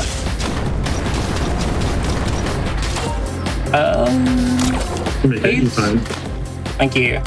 She always makes it never a doubt in my mind. Easy clap for the go. Well, this right here is Chapter 9. This song's also a banger. Chapter 9 is a personal and also a community fan favorite chapter. This right here doesn't introduce anything new, but it puts everything. It basically just puts a mixture of everything all in a row together for people. Just trying to put a lot of these ideas out there, leading to some of the greatest stages in the entire game and also some of the most controversial. This right here is Bold. This is an absolutely brutal stage. Another very brutal one, because the spots you have to hit the rockets to kill everything are very precise, and it very easily just miss one demon because of how precise the shots are, how many there are. But she gets it first try because easy. Nice. This right here is God Streak, where, funny fact, you shoot a vending machine to the right in order to grab a card, another extra Godspeed card. Just kind of shoot it through the wall. You know, just because. We just felt like doing it. This stage had probably the most insane route development of all time. There's probably been a good 10 or 20 different routes to get record on this stage. Probably closer to 10, 20 is a little overboard, but there's a lot of stuff happening on this stage. Yeah, I was looking at the SRC page recently for Godstreak, and I was surprised to see how the rights developed. There were people doing the window jock back 2 years ago. I thought that was really cool. Yeah, Godstreak has always just kind of been a stage where you can just always out-route someone pretty much. So how much time would you say there is left to save in Neon White? Because obviously I know IL Fiends and an IL game, it's come down on time a lot, but what's left for the next barriers for Neon White? I think so for full game, the world record's a 29. The world record is a 29. 39, I believe, right now. I think. No, it's the same last digit as it was for the 50. So is it 37? Yeah. 37? Yeah. That run is absolutely insane. But for limits, I believe the limit that I personally believe can happen someday with current known strats if people get really good really quickly is I think a 27 can happen in this game because the combined IL world record for White, the combined IL times is a 24 or 25. I think it is probably possible if people grind a lot for this, but for a reasonable time, something like the next year, I'd say probably 28 is probably probably a really big stepping point because 28 is barely possible. Yeah, it's really impressive what people do with this game because it's such a brutal category, with any mistakes like costing you the run, and especially in standard routing because all of the hard levels are at the end. And Also, one thing real quickly too, I mentioned this from Chapter 8, but I actually got a message to correct me. There's actually been 3 world record sweeps in the game. There's a Chapter 6 world record sweep back very early in the game's launch, like a week or two after launch. Just want to quickly correct that. Oh yeah, earlobe. For ILs, honestly, who's to say? We don't have like a task, like a full game task run for everything. I think there still is quite a bit to be found. I think this game still does have a lot to it. I'm not sure how long it'll take for it to be found, but I think there's still a decent amount of stuff still lurking in this game because there's still just a lot. And even though this game is really competitive, there are a bunch of stages that could just be pushed so much further, assuming you just get the God Ring. So, although this game is near 3 years old, it's still alive and kicking as well as ever. It is still a very active for world record competition, and I think a lot of people who do get into the game and are motivated to do it can actually get records if that's something they're interested in. And I mean, just being able to put together a cross-continental 4-person race for a game that is 3 years old, is an indie game that is 3 years old, is a rare gift, and so it's very exciting from the spectator perspective as well. Oh, definitely, yeah. This game has been around for the game's still been growing even this time. It's surprisingly been growing like a lot, even nowadays, 3 years later, even with there being not as much like big media attention on the game and stuff from like a lot of content creators. Yeah, we one thing about one of the people involved, Seika ran the game at RTA in Japan and did a race with Pinky, and I think that was pretty good publicity for the game, and there's been a couple events like that, so I think SGDQ might also be another hype event where more people get into the game, hopefully. Yeah. I mean, it is a game very clearly built for speedrunning in aesthetic, if not in literal like SRC competition. Yeah. The other thing too I also want to say as well is, although this game looks absolutely flashy and very, very hard, the game is surprisingly approachable, even for people with no FPS experience. But for now, I think I might have to start explaining the stage. My apologies. Because this is the third temple. This is the hardest stage in the run, like by far, and it is the most complicated stage. Remember when I talked about Clock Tower, about how you're going to be trying to damage green in between phases? You're going to be doing that. You're going to be doing that tenfold on this stage. You have to hit green for 140 health, and the fastest to kill him within 2 cycles, you can do up to like 168 damage. So you have within 28 damage of wiggle room in order to do that. So you have to constantly be hitting him in between things. You have to be doing difficult lineups. You have to be shooting stuff at shooting crystals and green at the exact same time. You have to be timing your rockets very precise. Like for example, right here, air shot, air swap. You have to time your rockets, and in the IL strat, people also time a shotgun click there too in order to kill that. And Green was actually able to kill Green at the second earliest possible spot. Let's go! Nice. Congrats! Thank you. Really fast. And this is chapter 11. This is the fastest space chapter ever run because we have the Book of Life. The Book of Life, right click.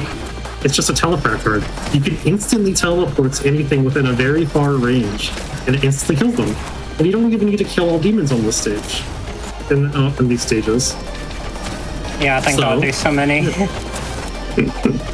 Yeah, as you can see, it's very fast. I can't even bother trying to I can't even try explaining everything that's happening this quickly and this fast, because there's very little downtime, because this boils down to there's always a precise couple pixel shot you can aim at, and then you're able to just aim at it, then immediately teleport halfway across the map. For reference on how big you can teleport, this right here is roughly how far away you can be and teleport. That right there to that barrel. Another funny thing too about this is you're so far away, you can actually sometimes entirely move. When you move so fast and teleporting, you get to just entirely skip through the tripwire hitboxes if you're far enough away. Like for example, right there. Wow. So here's Access. This is a fan favorite stage for the community and has a lot of really crazy strats. Breach was trying to go for the left side there in order to get through, which is really, really hard. Getting the right side there is also really precise. I thought I just gave away my booth card there for free. Yeah. So this right here is Congregation. This is the most normal stage of the so far. You know, it's just kind of nice and peaceful, similar normal neon white stuff. What was that circle that just appeared? Uh-oh.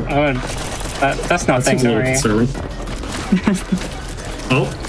So what happened there was she bound a button to a controller input to lock on, because the game has aim assist on controller, and you're able to activate it, then look away with your mouse, and then as soon as you do that, you're able to just discard instantly to it. It's very complicated and very funny. This right here is the Marathon. This is supposed to be the longest on-boss fight stage in the game. There's no thing you can skip whatsoever by teleporting to things that are supposed to instantly kill you. No, nuh-uh. This stage had a 1 minute 30-second death time, and you can do that very consistently for 15 seconds.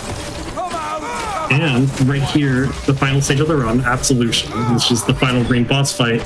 This stage is the epitome of what a really difficult final boss would be, because it is extremely easy to lose a bunch of time here, just over small stuff over and over, and it is very easy to make a mistake and then just I am losing the very hard stage. So basically, there's no way to like easily damage green early, so we're going to be fighting him all the way to the end. You are going to have to be going all the way through the stage. No easy shortcuts to skip phases. Oh, scary. It's chill. So there's a bunch of different phases. The ones with the more bright atmosphere are in the normal game, and then in the dark green area, this is in Shale, which is another area which you'll learn more about to play the game. Speaking of which, you should play this game. It's fun. It's like $25 on sale, and I'm pretty sure the Steam Summer Sale is coming soon, so you can probably get it on a discount for over half off. Really good game. Entirely silent music. Yeah, this is atmospheric. Yeah, so that right there, what we did is called Psycho Coyote, where you do a jump, do a coyote time jump. GG. Wow. Easy. 3207. Sorry, Ferrix, you were 2 seconds off. Try again next time. Oh, that was pretty good. Isn't that one of the fastest runs that are ever done in a marathon, right? I am confident that beats your TDOF PB, or your TDOF showing, really? if I'm not mistaken. Oh I think so. Wasn't it a 32 like 3x at that showcase? It could. I'm not sure. It was really close to. Yeah. Okay, I just checked. This is the third fastest ever run done in a marathon. Oh my god. On right now. Awesome. Yep. Well, congratulations. And I still have a month of warming up to do before SGDQ, so hopefully I can get that down a bit. But yeah. While I look up where you are on the schedule, how do you feel about your competition in the race? Are you going to take it home for the Fatales? I mean, I have to, right? Like, absolutely. I Good answer. I have to do it for the Fatales also. Precisely. Friends in the chat, if you want to check out this run at Summer Games Done Quick, Bree is going to be racing with Nibiru, Fufa, and Seika Lizette at about 1:30 in the morning, so late at night, but early in the morning on Friday, July 11th, towards the end of the marathon. It's going to be a sick race. But in the meantime, Bree Idle, please tell the people where you are on the internet and what you're up to. Sure. So You can go first. Yeah, I'm Bree. I'm Bree 12 AM on most things. I'm gonna be streaming a bit on Twitch to derust and to get back in and try maybe PB. PB would be hype. I'm also maybe gonna play some new game stuff. But yeah, that's about it. Idle, you wanna go? My Twitch is IDYYL, so idle with 2 Y's. I'll type in chat here. I don't play this game as much nowadays, but I still am active in the community and I still follow around. Speaking of which, the community is very friendly and inviting. I recommend everyone go check it out if you want to play in the game. Everyone would be very willing to help you learn the game. It is just a very friendly and nice competitive atmosphere, but a kind competitive atmosphere as well. Mm-hmm. If you want to learn more about this game as well, there is a really good near hour and a half long documentary on the world record history of White Rush. very good video, one of just absolutely amazing storytelling. And yeah, this game is just great. It's awesome. Awesome. Well, thank you both for coming on. GG on the commanding marathon no reset performance. Friends, we are going to take a break, and we are going to keep all guns ablaze.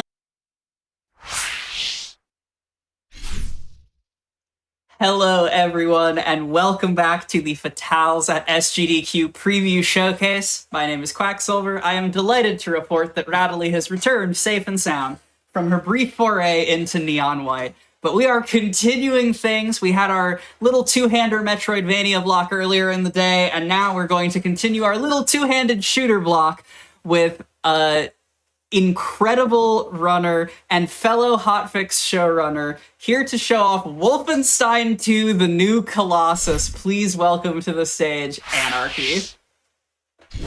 What is going on, family? Hotfix Nation, what's up? My name is Anarchy. You might have seen me on this channel frequently as of late. I do also have a Hotfix show, Hidden Heroes. Love that show to death. I'm very, very honored to have it and to be able to share the floor with so many other amazing showrunners. But yeah, I also speedrun myself. You might have seen some other games that I've done at previous Fatale events that are nothing like this one, in particular Uno and also Backyard Baseball. This game is not those. We are going to be locking in and we are going to be starting the ethical removal of fascism. We are going to be beating the crap out of some bad guys. But without further ado, we're going to go ahead and get started. This run is going to go by very quickly. This is cutscene skip, which is what you were going to be seeing at SGDQ in under a month now. I'm very, very excited to do this run live on stage. And it's going to go very, very fast. We're going to be skipping basically all the cutscenes and we're going to be zooming by. But without further ado, we have this first chapter, this first level here. It's about 3 minutes long to explain everything you're going to need to know. So we're going to go ahead and do that. So without further ado, we're going to go ahead and go in 3, 2, 1, go. Good luck. Thank you. So this is Wolfenstein II, the new Colossus. Might be a little bit confusing. It's called 2, but this is actually the third game that Machine Games released as part of their revival of the Wolfenstein franchise. If you have seen some of the other Wolfenstein games, there's these ones by Machine Games, which are really good. And then before the New Order, there was Wolfenstein 2009, which was definitely a video game of all time. But we've got these games. There's the New Order, the new Colossus, the Old Blood, and then Young Blood. Great naming scheme going on. But essentially, we are BJ Blazkowicz, and we are going to be ridding the United States of Nazis who have taken over the world after World War II. In this instance, they beat the United States to the nuclear arms race, and they kind of just blew up the United States. So, okay, we gotta make sure we don't blow up right there. If you roll into that, which I have definitely not done before, you will explode and die. But that what you just saw right there is one of the first facets of the cutscene skips in this game. Essentially, what we're going to be doing is someone released a modification for this game where you're able to fast forward the game at any point in time, which is amazing. This game is really, really great, and I love the speedrun for it. But if you've ever played it, you'll know that this game has a great story, and it loves to tell it to you. So there are a lot of times where you kind of just have to sit back and watch the story happen to you, and it takes a lot of time. With this modification, we're allowed to fast forward the in-game cutscene parts, which make the run go by a lot faster. With this mod, we were able to, I say we, this was me actually, I'm the only person that runs cutscene skip, but I was able to take the game under an hour for the first time ever. Yeah, what's the time difference like between cutscene skip and any percent complete with movies? So I will say there is, for the other categories, which are any percent glitchless, we use a load remover for the leaderboard time. For some reason, the load remover only works on the down-patched version of the game. It does not work on the current patches, which is what we need for the mod to work. So I would say the difference is at least 10 minutes RTA, if not longer than that. I would say my current PB for any percent RTA is like a 112, and my PB for this RTA is 49 minutes. Nice. So probably closer to 15 actually, which is wild. But anyway, this is the end of the first level. BJ kind of okay, so I forgot to explain, but at the end of the game before this, the New Order, BJ basically like died. He kind of like was dead. But because he's the protagonist and he has the plot armor of all time, we're like alive actually, so like it's chill. So, well, yes. But anyway, here after we skip this cutscene, this loading cutscene, you're gonna see the fast forwarding in action. So, so yeah. It kind of turns every cutscene, which is supposed to be like, this is a really heavy cutscene at the beginning of the game as well. Caroline got her head cut off, by the way. It kind of turns everything into like a Looney Tunes like kind of thing going on. I did hear just a little overture of Yakety Sax, yes. Yeah. So that takes that cutscene, which is like 7 minutes long, into like 30 seconds maybe, if not shorter than that. So it's really life changing, really.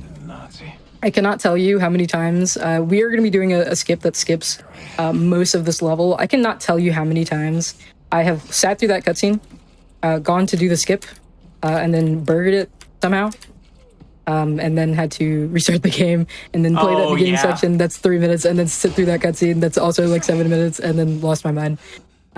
So yeah. But this game has a lot of really cool out-of-bounds skips, the first of which I'm going to show you here.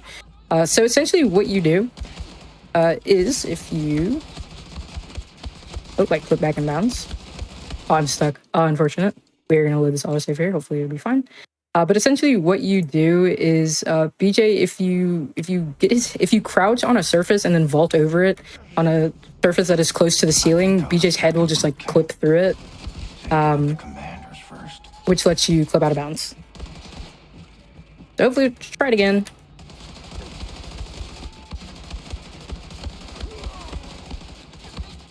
There we go. Nice. Gonna do here. Whee! There we go. Yeah, so essentially lets you clip out of bounds, and then we go over there, we jump on this thing, and then we land at the other section back in bounds, which is awesome. That skip is, you saw me soft lock there a little bit, but the skips in this game, the out of bounds especially, are very, very easy. So like if you, I'm going to be writing up a guide for this game to learn any percent eventually. So if you're interested in learning, it is kind of as easy as it looks, I'm not going to lie. So anyway, we're just going to do that. There we go.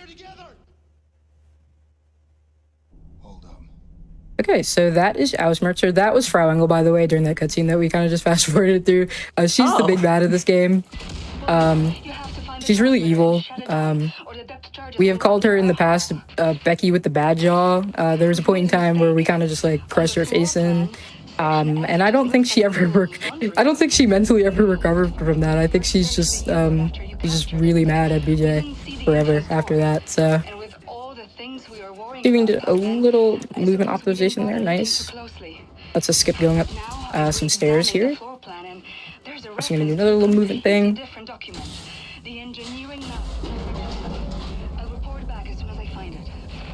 I will say I love the movement in this game. In the ever-growing argument of, or not even argument, but like classifying speedrun games into menus versus parkour, this game is like parkour AF, I can't lie. This game has some really cool movement, especially compared to the prior games, the New Order and the Old Blood. This game has a lot better of like a movement system with the change in engine. I guess, and on the flip side, I guess Uno is pretty much definitively menus, so it's nice to cover both bases. Right, yeah, you know what, yeah. Well, and here, we're going to do the next skip here. This is called Section F skip. The first one, because we're also going to do another one later, also in Section F, again, when we come back. But also, some of these submarine sections, the walls just don't have collision, so you can just vault out of bounds in them, which is awesome. We're now going to try and do a little teleport thing, so we can go to the end of the level here. Go to this door. Eventually, we'll say, there we go. I don't really know how those work, but they're cool. They look cool. So Well done, Blaskowitz. Well done, Blazkowicz. yeah. So also to talk about, we're gonna see upcoming another kind of way we can skip cutscenes in this game. This was something I also discovered. There was supposed to be a cutscene right there when we just interacted with Set, but some of the, well, not some, all of the like the pre-rendered cutscenes, like the movies, are movie files in the game's files, and if you delete them from the files, they just won't play. It's really only beneficial for the cutscenes that play like in game, like they play while the game is running. Because if you delete the ones that play while the game is trying to load like the next level, it will like freak out and look really weird. So those ones aren't really worth deleting, but the ones that are like in between, like in level, you can. And they skip you basically just having to mash escape, which is what I do. It's just a tiny optimization, but it's cool. And this is the cutscene skip category, so. Yeah, so I had the opportunity to ask you about this from the opposite side of the video games you played, talking about Uno and backyard sports, but this is obviously a very different beast. How did you find Wolfenstein as a speed game? Like, how did you start running this? Yeah, so the Wolfenstein games were actually my first speed games, like, period. The first game I ever ran was Wolfenstein 3D. And then I kind of got into running the modern Wolf games, and now I'm pretty much on a quest to just run every Wolf game, basically. At least every mainline one. I played this game when it came out, actually. I played this Christmas of 2017, which is a million years ago, and that just gave me, like, whiplash, actually. But, don't say that. That just gave me, like psychic damage. But I played this game when it came out, and I really liked it. I liked it so much that I played the one that came before it, The New Order, and I also really liked that one. And for a while, they kind of just became games that I would just replay, like, once or twice a year because they were really cool. When I was a kid, I was really into shooter games. I played Call of Duty incessantly, like, all the time. Yeah, okay, there we go. I had to make sure the game did not crash, so it sucked.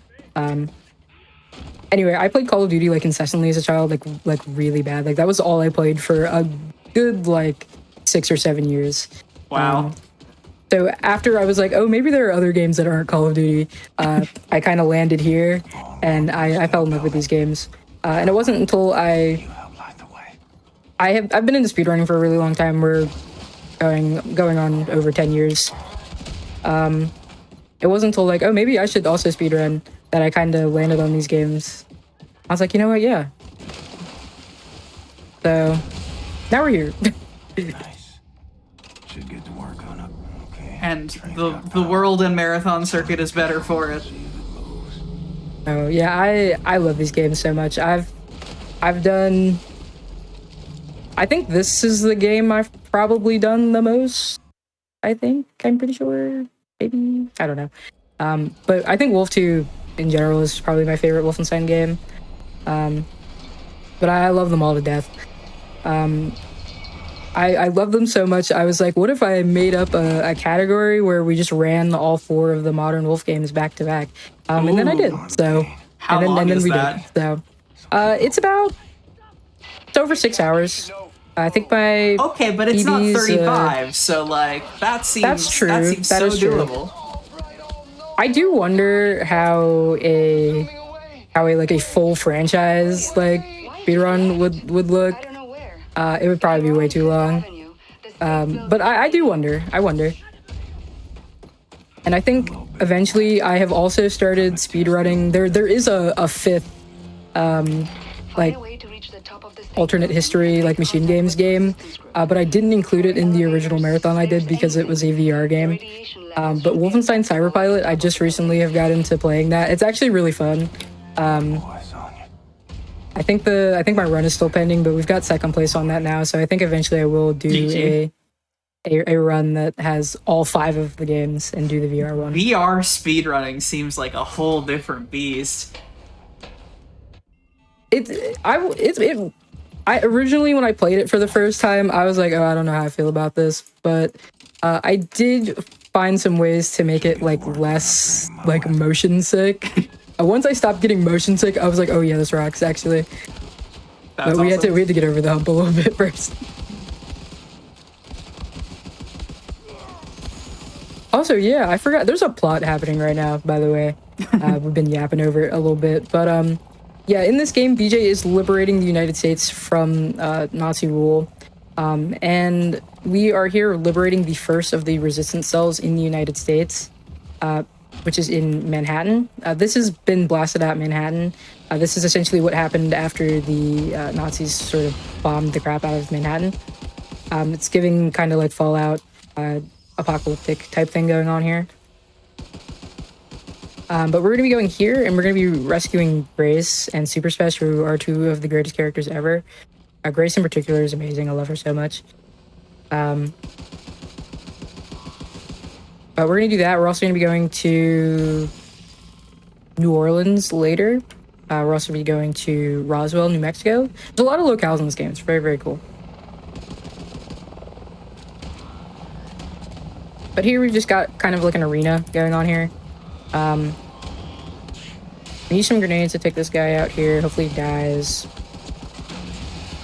You also might have seen me pick up some upgrades as well. Those are just going to be to make my life easier. Why it should go, woo, yeah, woo, we did it, woo, there we go. Okay, what we're not going to do, we are going to quick save. But we're not going to miss this jump. We're not going to miss this jump to the helicopter. Ask you why I know that can happen. There we go. We're good. First try, every try. Why can that happen? Exactly. Sometimes they're, you know, because I'm perfect and I don't do anything wrong ever. Sometimes the helicopter is just mean. Like occasionally, like sometimes that just happens. Like it's chill. Like it's chill. You hate when the helicopter has a mind of its own. Right, exactly. That's what I'm saying. I will also say that between levels, the load times are a little questionable occasionally. I don't know why though. If I'm gonna be for real, like why this takes so long. So like I said, for the other categories of this game, any percent and glitchless, we usually play on the down patch, like original version of this game. And it runs really, really good. It runs like perfectly. I'm not sure what they added over the years to make the performance like so not good, but oh no, when doing runs of this version, it's just like. Anyway, we're gonna run into a wall. Oh, I missed it. Oh, just kidding. Just kidding, chat. Let's try that again. There we go. So you can just run into that wall and then vault into it, and that just like works for whatever reason. But here we are gonna do another skip. This is section F2, section F skip 2, section F skip, section F section 2, skip 2. I don't know, whatever we want to call it. Hopefully we won't soft lock here. There we go. All right, yeah, so we're able to just skip the majority of this level. Usually you'd have to go underground. BJ starts like monologuing throughout this whole like first half of the game. He's like kind of dealing with the fact that he's dying. As we saw at the beginning of the game, he was in a wheelchair and everything. He was stressed out. It was not a good time. So he spends a lot of the first half of the game monologuing. And he spends a lot of this level doing that, as well as the beginning of this next level we'll go to as well. But before we do that, we are going to talk to Grace here. This cutscene that usually is here is not going to play because we deleted the files, which is cool. Those are so satisfying, to be honest. Like when the cutscenes don't play and it just goes to the next part of gameplay. It's so cool. Every speedrunner cheers simultaneously.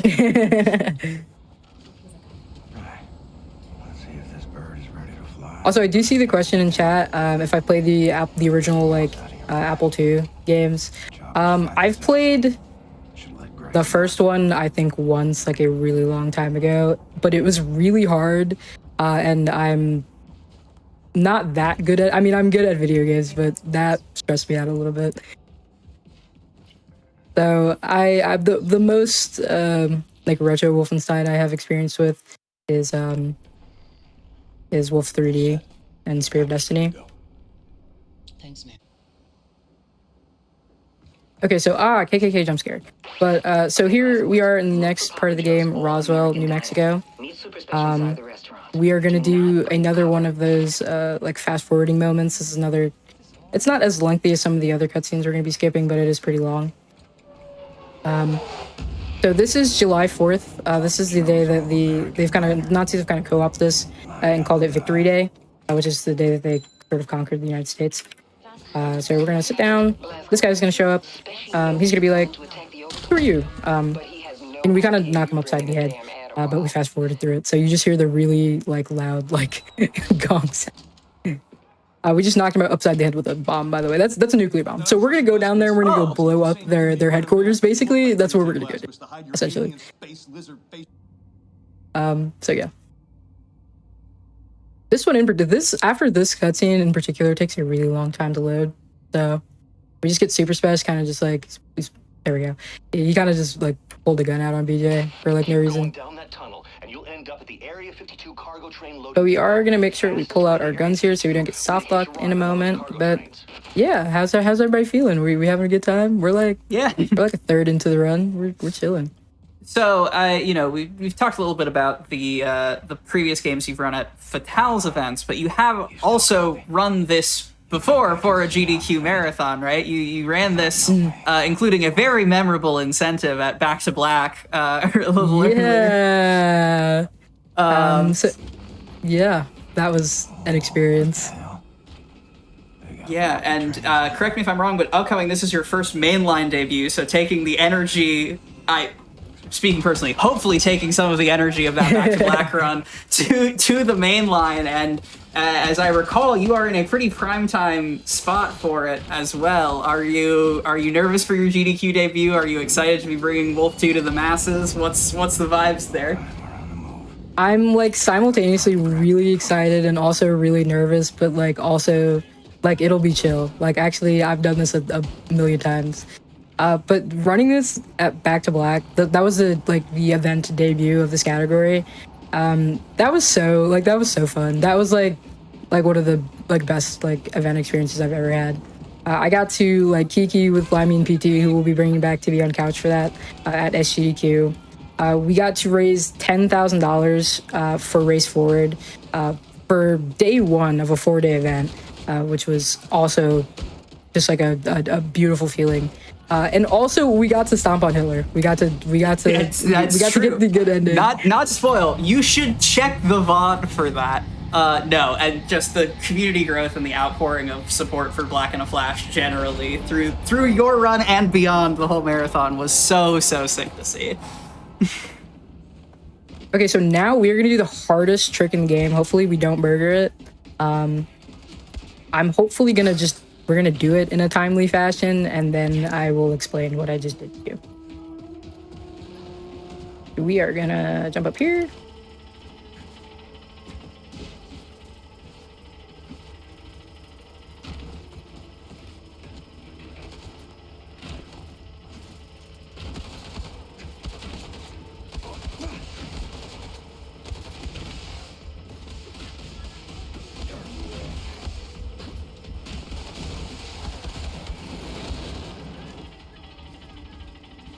Okay, so that is elevator skip. It's genuinely the hardest trick in this game. It's even easier than all the out of bounds, because all the out of bounds stuff is just it's kind of it's like baby skip. I don't know. All that stuff is really hard. That skip is very hard because you essentially have to parkour yourself onto the railing of that elevator while it is moving. And then you also, after that, you have to kind of use your momentum to jump on top of the top part of the elevator.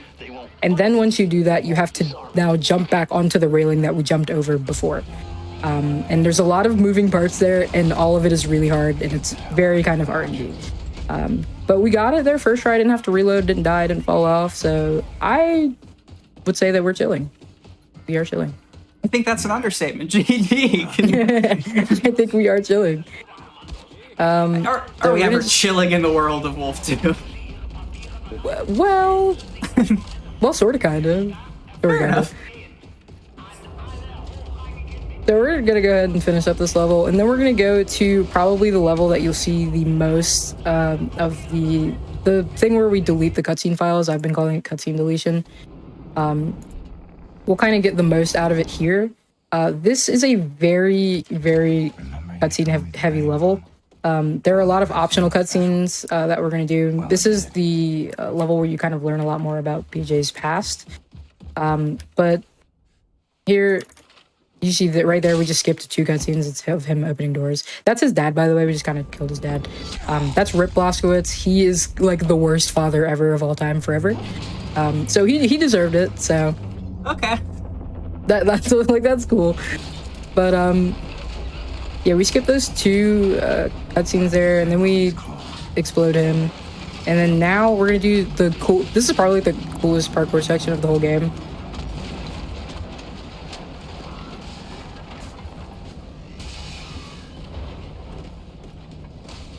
Yeah.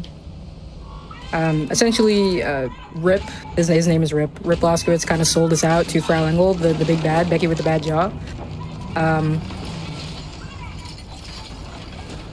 And now we gotta try and get out of here. What is that machine? Oh, it's like a claw hooked up to a helicopter. That looked like organic almost for a second there. Yeah, that is Frau Engel's flying fortress, the Ausschmerzer. It's scary and bad. But anyway, like, oh no, we got, like, captured. Like, that sucks. Like, oh man. But anyway, so there's this whole thing. Everybody's, like, relishing the fact that BJ's been captured. They're gonna try and do this plan where they try and break him out of jail. That's Super Special, by the way. Rip Super Special. This entire sequence of cutscenes, we're not done yet, by the way. A little bit more. This entire sequence of cutscenes is like 7 minutes long.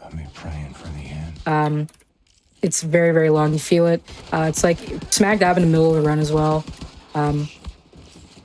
It can kind of be like not a vibe killer per se, but it's just a lot of downtime. And that, using the cutscene skip, the fast forwarding, it takes it down to like 30 seconds. It's like amazing, like the feats that can be accomplished. I remember the first time seeing that, I was like, you can't even imagine my reaction.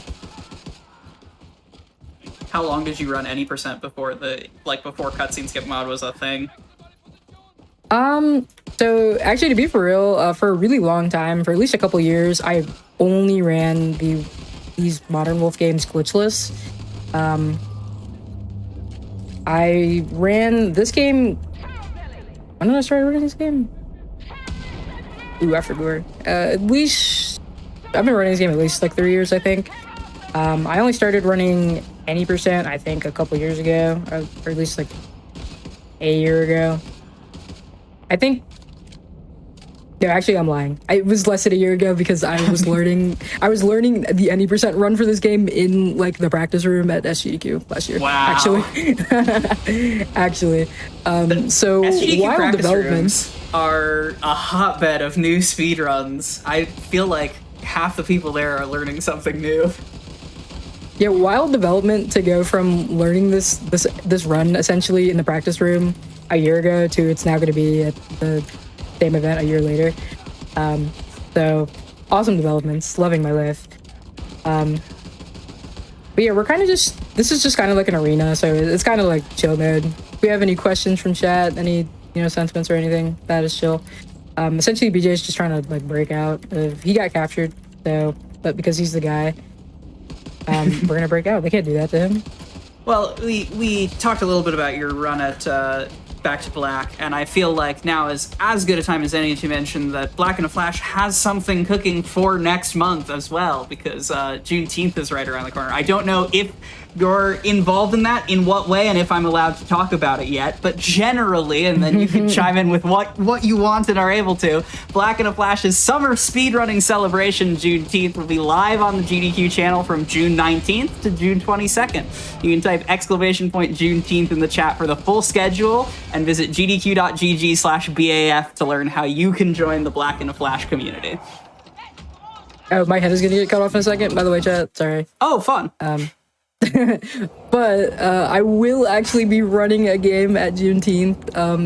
Amazing. It's not this one or anything like those. Actually, what will be happening is I will be driving a truck. I will be playing American Truck Simulator. Incredible. We'll be doing point-to-point speedruns. Essentially, we're gonna have chat just pick the state that we do, and that'll be that. It's gonna be great. It's really fun. I love doing Black and Flash events. That's kind of how I got my start doing like anything like event related, and how I got to running at like Hotfix and stuff like that. After being a watcher for so many years. And now, like, I have a show on GDQ. I would say you Hotfix, have a and, show. like, You now- do interstitials for. You did interstitials for Back to Black. Like, Like, whoa. Like, genuinely, I maintain that doing those events like kind of changed my life. I'm not gonna lie. So make sure you show your support for GNT. That's gonna be great. Should go see if Grace has a job for me. Put this new body to good use. Okay, so also I feel like I should explain that BJ like just died, by the way. He got his head cut off and then kind of like died. But like it's chill. So we got him a new body. He has a synthetic like super soldier body that we kind of just like stole. And now we've got that. So now we're like chilling. So if you kind of recall, I was like, oh, BJ spends like the first half of this game like monologuing about how he's dying. We are so good now. He's like alive. He's got a new body. We got a new contraption, which is genuinely what they're called, where you get to approach levels differently. You can we pick the battle walkers, which lets you go up high. But there's also the ramshackles, which lets you do exactly what they sound like, ram through stuff. And there's the constrictor harness, which lets you go under. Go low. But here we're gonna do the next skip out of bounds. I'm calling it bunker skip. And we are gonna, can you put that over there? We are gonna do this. We're gonna just get our head through the ceiling. Not fall out of bounds because that would suck. We're gonna run this way. Do that. Get this mask and then go back inbounds. I love that skip so much. It is so cool. And it's very, very easy to execute. Just get to higher ground and signal your location. So now we are gonna get our shotguns. This is another like mini arena. We're gonna shoot these robots. They spawn in the same order every time. So we're just gonna go clockwise. while you're polishing off robots, question from chat: what's your favorite weapon in this game? Ooh, my favorite weapon. That's a great question. For the speedrun, we use the whatever the assault rifle is called. We use that the most, but I would say my favorite is probably. Ooh, that's a good question. It's probably between the diesel craftwork or the laser craftwork. Probably the diesel craftwork. Like the concept of you just having like a grenade launcher is just really cool. But yeah, that's probably my favorite. We don't use it that much during the run, but it is cool.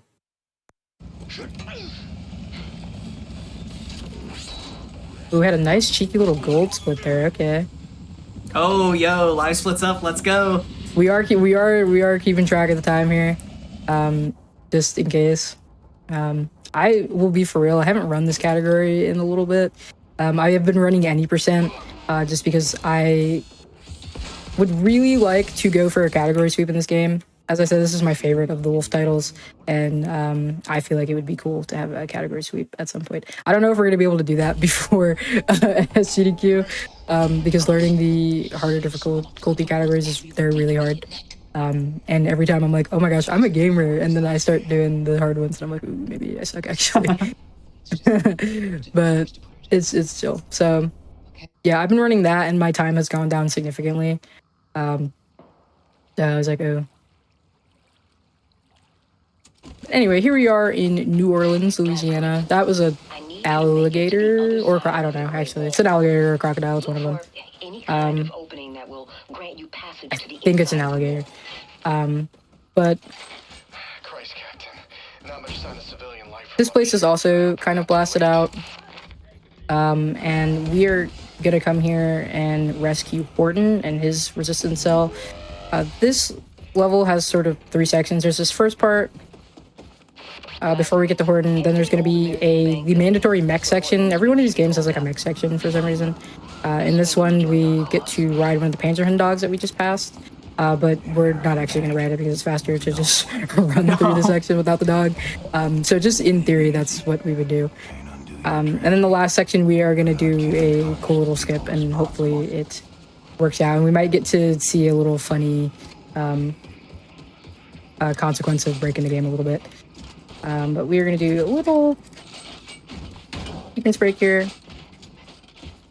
What you're supposed to do there is just like this whole like, I don't know if it's like a forklift or air lift. I don't know what it is, but you're supposed to like move some stuff out of the way. But it's faster to just do what we just did. So. But we are gonna get here. Sounds like someone is putting up a fight. Pull out our grenade launcher. And pull out our other gun. It's another like mini arena. Hopefully we can get this done pretty fast. Super soldaten spawn. Good. Youch.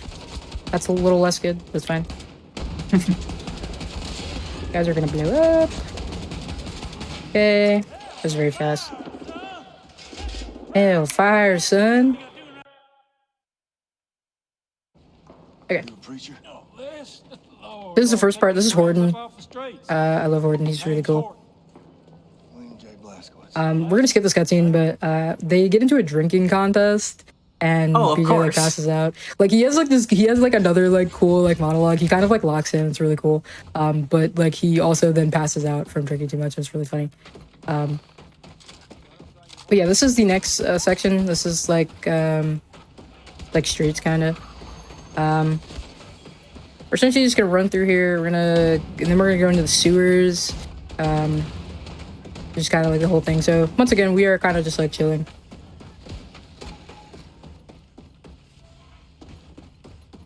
We're gonna hope the game doesn't like start freaking out. Or jump up here. I messed it up. That's okay. It's a little faster to jump onto that like scaffolding up there, but you can back it up here by going under.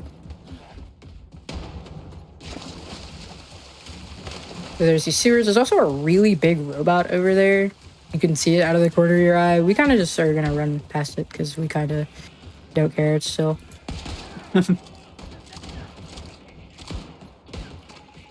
Or fall into this water here.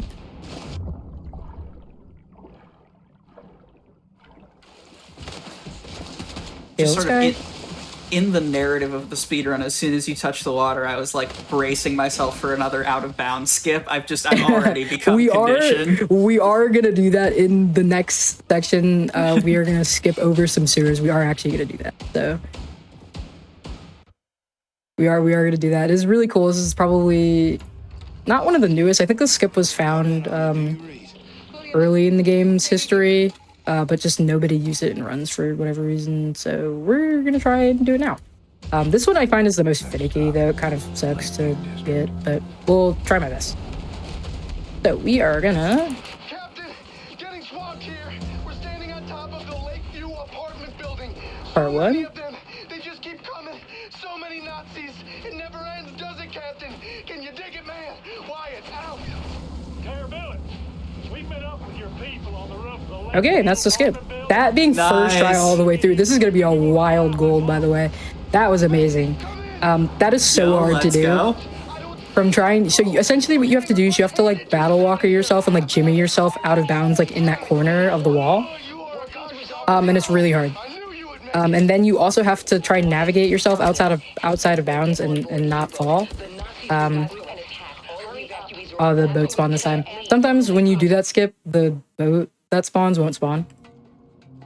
That seems unfortunate. I mean, it's fine. Like the out of like the end of the level trigger is still there, but it just looks really dumb because the boat isn't there. Okay. Okay, so here we are on the. Okay. So that's the guy, by the way. Here we are in space again. So in the New Order, we went to the moon. And in this game, they were like, how can we top going to the moon?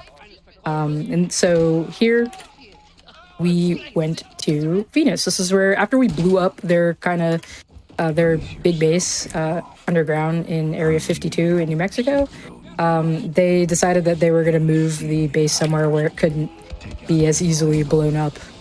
So they moved it to Venus in outer space. So what we're going to do here is essentially what we're looking for the defense codes for Frau Engel's big scary ship thing, so we can kind of take control of that and go find her. But we need to come here to come get these codes, which is kind of similar to what we did in the New Order when we were on the moon. We needed to go there to get like nuclear launch codes or something.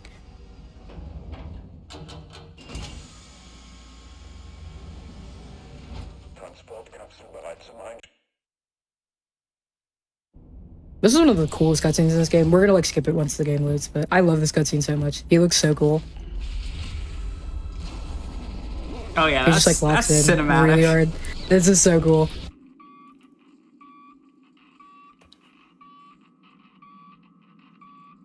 Well, we're cutscening.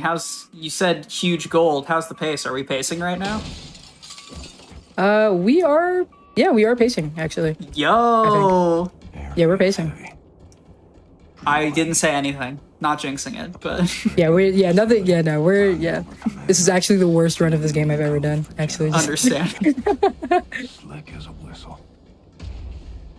There's another really big robot right there. We're just gonna like run past it. Like it's fine. Kind of whatever. Alright, we're gonna shoot there once we get in there, so this door will be open by the time we run over here. That's a really small optimization, but it like is cool, so I do it. But now we're gonna do another kind of less out of boundsy skip and more kind of just like parkour-y type skip. Hopefully I'm gonna lock in and just do it, and it'll be like chill. There's that heat again.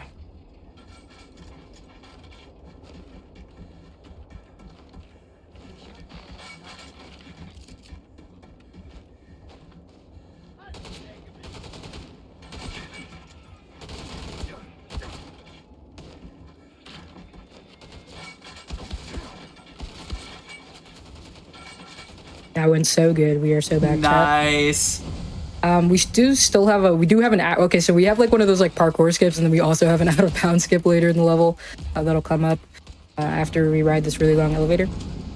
But that went great. This is awesome. We're locked in. Run's looking kind of good. I'm continuing not to say anything, but chat. Send energy. Yep, send your energy, chat. Send your best I don't know, like hype emotes. We're locked in. So this is going to be the actual last out of bounds skip of the run. Another one I'm kind of just going to do, and then I'll explain it.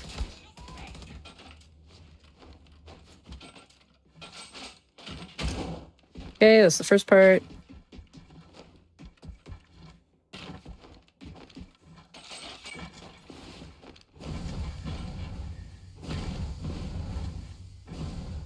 Okay, that is the hardest part, is you have to jump onto that while it's invisible. Oh. Yeah, that was... Okay, we're gonna reload this actually. The point of the skip is that it skips a really long auto-scroller. And I did everything perfect except actually skip the auto-scroller. So luckily I saved right here, which is fine. We don't have to do any of the hard part again, which would suck. I love me the F5 button. But yeah, you have to ride this this like escalator looking thing, like conveyor belt thing. It's kind of reminiscent of the beginning of the game. He actually says deja vu. But yeah, that was really good. I'm glad I quick saved that far in, because I would have sucked having to try and do it again, because you did everything else perfect. The middle section of that skip is like the very hardest, because like I said, you have to jump onto like a tube, but it's you can't see it from where you are out of bounds. So you kind of have to just feel it out and hope that it's like good. Welcome to the Oberkommando. Population. That's a fun trick to put towards the very end of a speedrun. Yeah, but like it is all good. It is all good.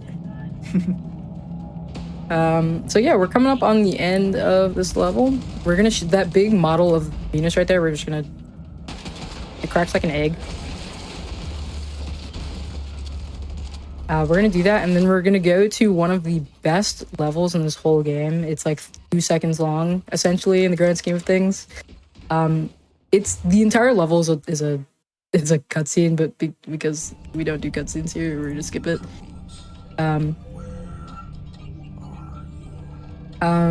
But after we skip this one, eventually, one of these days, at some point, there we go. Game just had to think about it.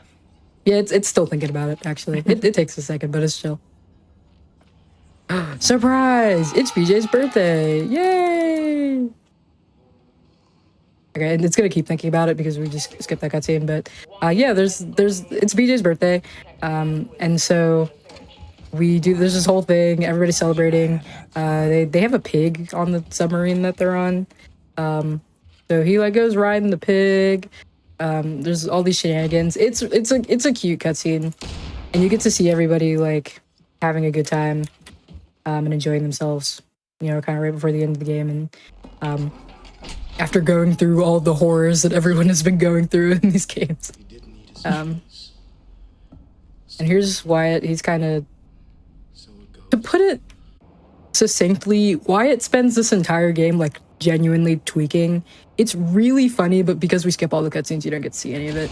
But you do get to see that last little part where he's like talking about he had a mouse friend, a Ratal even. Who we can't find anymore. Mentioned? Ratal's mentioned.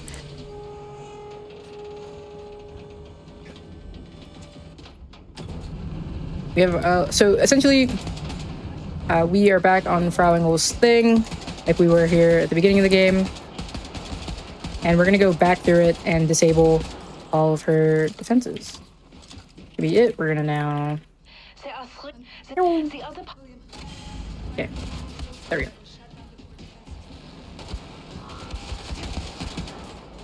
Like I said, I love all the fast forward moments because they just look so dumb. Like, it's great. They do lack the gravitas of the rest of the game. Yeah. It's funny too because during most of the like really long like moments where the story is kind of just happening to you,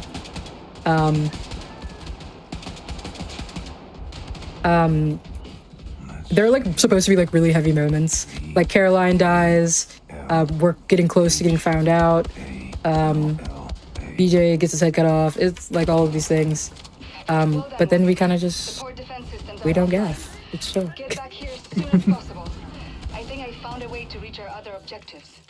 I will say what is unfortunate, as this is the part of the game that we skipped with that out of bounds, where you saw us come from the opposite direction.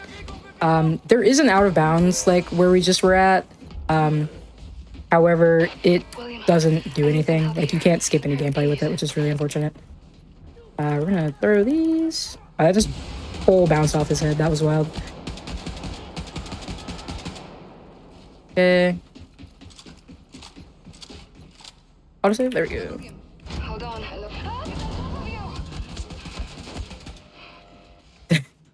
That's another a little fun section. jump scare. Yeah. You're supposed to like ride in like the elevator thing there in those little pods.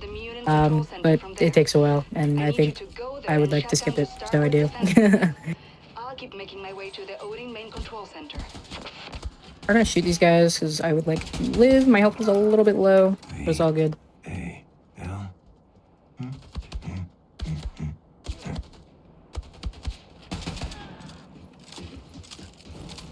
That one enemy shoot at you while you were in the like text entry animation? That's rude. Sure did not know he was alive, but it's fine.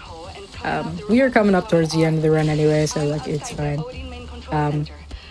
So what we're coming up to next after we go through some, this is kind of supposed to be like the final climax of the game, because the actual end isn't really it's not like a boss fight. Like when you get to Frau, it's not like a boss fight or anything. This is kind of like supposed to be like the climax, like the boss fight. You're gonna have So we're gonna come up through here. Hopefully I don't get like owned. There's gonna be a lot of robots and like a dog, more than one dog actually, in like really quick succession. So hopefully they don't own me. They own me a little bit. That's okay. So now we are actually coming up to like what's supposed to be like the final boss fight. Essentially, there's going to be these 3 waves of super Soldaten that are going to come out from there. We're going to use our shotguns and shoot at them. We're going to shoot their little backpacks because they're like gas powered, and when you shoot at them, they just like explode. There is a bug in the like earlier patches of this game. I have no idea what triggers it. I find that doesn't really work on the latest patch. But you can get like these waves to spawn a little bit early, and it'll make the final guys that come out at the end spawn faster. I don't know what causes that, but it is cool when it happens.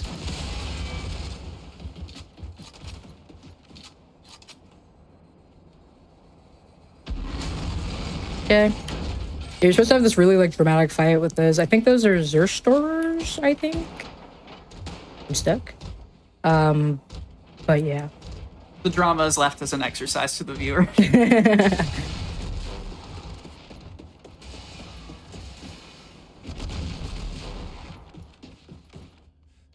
Okay.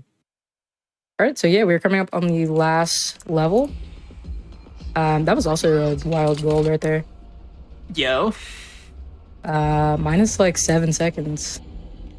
There's sometimes I play this game and then I get golds and I'm like, did I suck at this game? Actually, like that's peak speedrunning though. It's like, oh yeah, wow, like, past me was bad. It's oh no. terrible, yeah. But yeah, this is the last level here. We're gonna go beat up Frau Engel. This is an actual gore warning because we're not gonna fast forward through this cutscene because it's the end. But yeah, we're gonna get this axe and then it's gonna go in Frau Engel's head. So that might suck a little bit.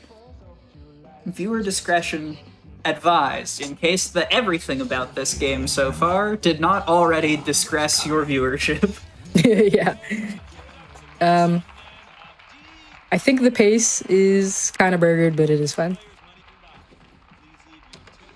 But yeah, I hope you all enjoyed watching this run. Like I said, I love this game to death and the series as well. Yeah, it's gonna be Monday night of SGDQ, 10 o'clock. I think local time, 11 p.m. EST, ET. But yeah, we're coming up on time as soon as we interact to bash your face in. And time. GG. What a run.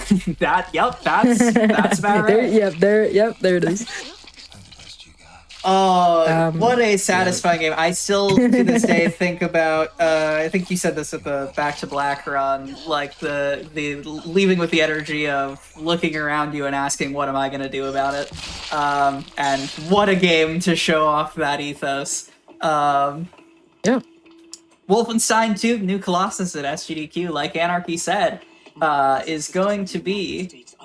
I am looking at the Back to Black schedule and not the mainline schedule. It's going to be Monday, July 7th at about 10 p.m. Looks like about 10 p.m. Eastern, a little bit past that. But in the meantime, Anarchy, please tell the people what you're up to on the internet and where people can find you.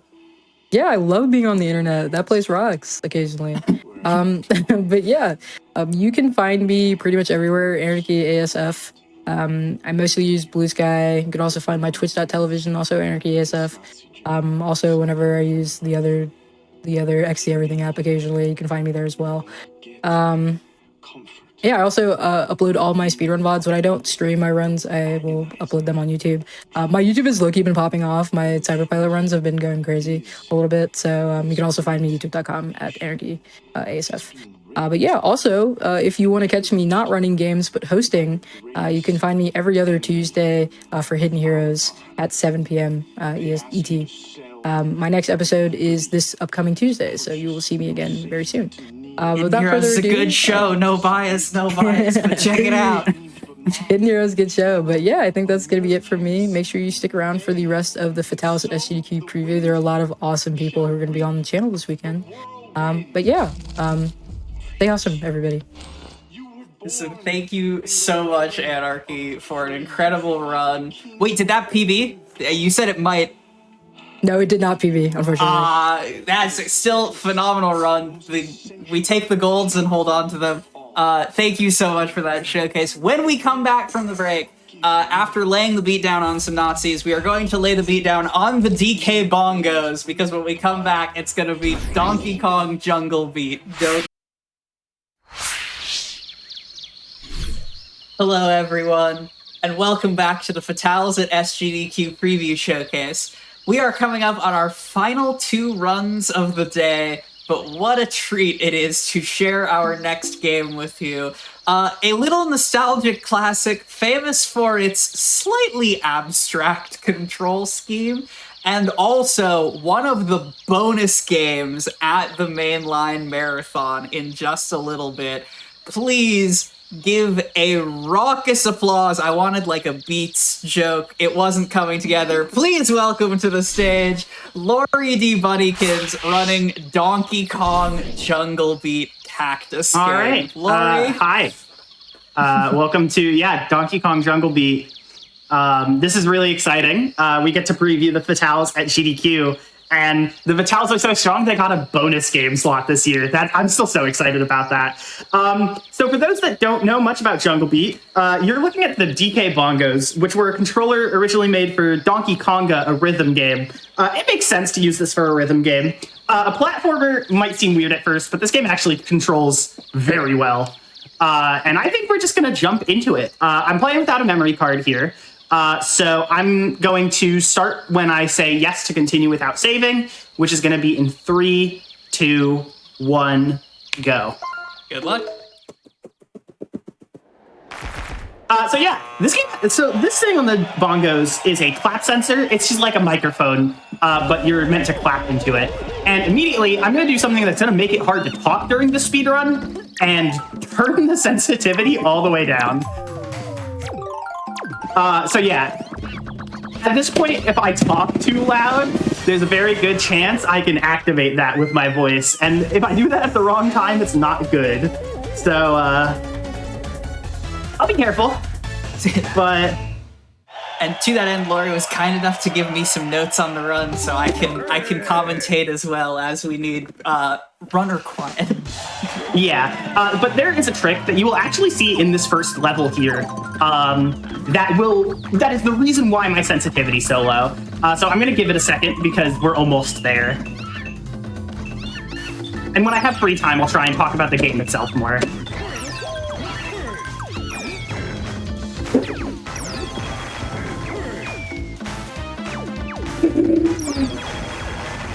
All right, didn't work out there. I know what went wrong, I think.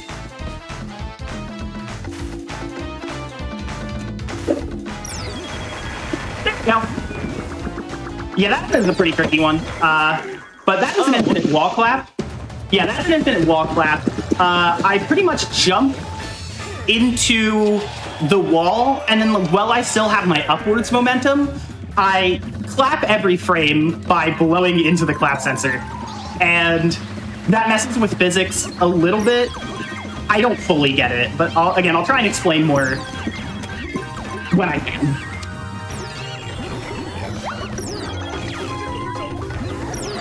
So this is already just gonna be one of those games, huh? Uh-huh, yeah.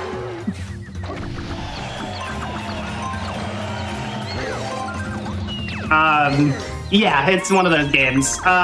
It's fairly standard outside of that trick, but we use that tech a lot.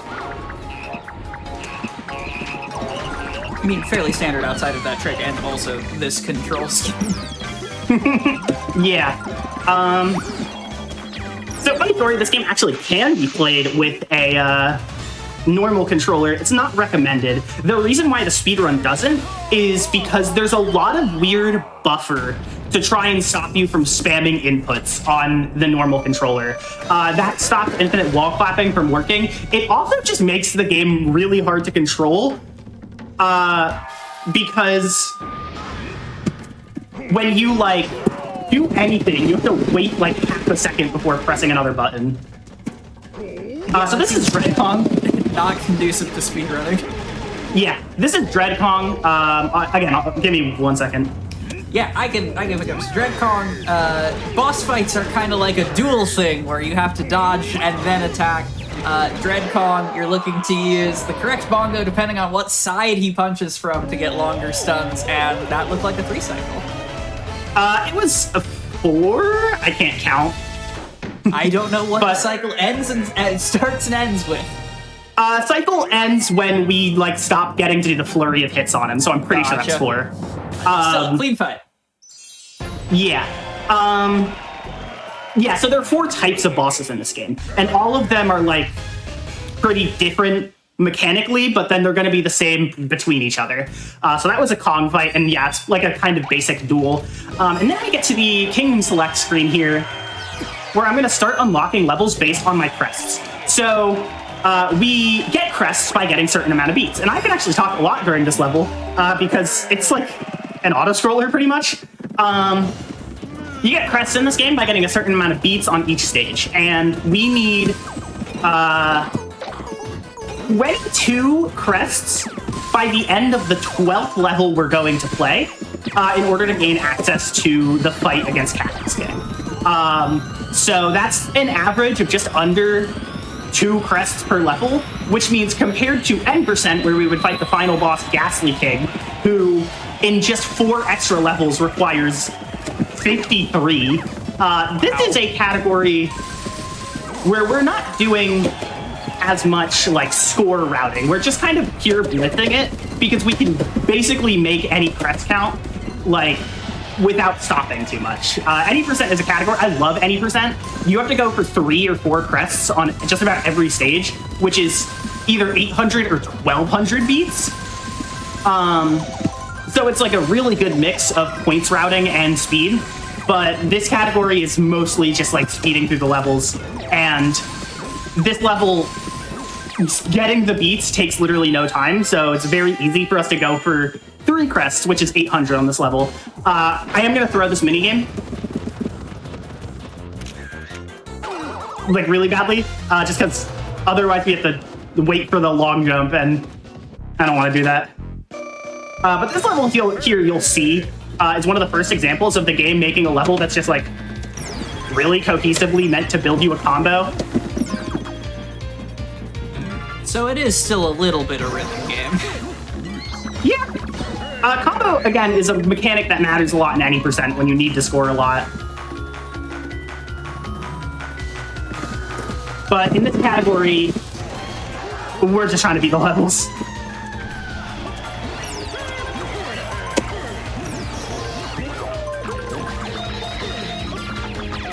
I'm gonna get a little extra here. Should be good. Yeah, that's good.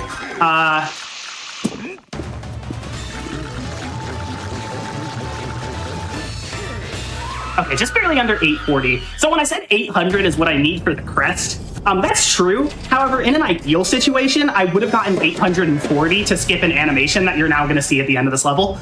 But this is Scruff Rock, and the rocks are usually not hard fights, but this one in particular has a really weird quirk where he takes double damage. Ah, that old quirk. There we go. Okay, yeah. So if you remember the Dreadkong fight, we got this animation after we beat him past 300 health, where he got mad and went into a second phase. Because of the double damage, if you're really good at mashing in this fight, you can do over 300 damage in one cycle. So I sandbagged the first cycle to get him to 310, and then mashed as hard as I could, and that's the little surprise animation that we try and skip by getting over the beat requirement. But yeah, I sandbagged the first cycle to 310 so that I can attempt to just whittle Scruff Rock all the way from 310 to 0. And if I do that correctly, that skips the cutscene and the second phase. So that's like a really good strat that shows off just how hard you need to mash. In any percent, like I mentioned, when you need to score more, those like end of level mini games where you get beats by mashing, you have to go pretty hard in some of those because they're really good at making up ground. But there's a skip in this level that I'm going to focus on. Cool. We'll talk about rhythm game mashing in a little bit then. I can pick up in Orange Kingdom. We need 3 crests out of this level. Watermelon Kingdom. We need 2 crests, 400 beats, 20 above that in order to not get the little fake out thing. There's a skip here where we bonk on the right ceiling. When you start falling in this game, the first time you press a direction resets your fall speed, so we use that to make it past a bump in the wall and skip to the end of the stage. Yeah, and I got it. GG. I did mess up a little bit. If your movement is like really good, you can grab that little clapper that throws you to the end of the level sooner. But I didn't grab it correctly, so I had to like slide back a tiny bit. But you still skip most of that stage. And then this stage is pretty straightforward. Since we don't need that much score in this category, I'm already at like most of the score I need for this kingdom. So there's still one pretty cool thing here. I like doing this, which is an any percent strat that I don't need to do, but it looks cool. It's about sending a message. Yeah. One swag strat is worth 3 regular strats. Yeah, there you go. But there is a strat upcoming that is a very minor use of the infinite wall collab that you'll see.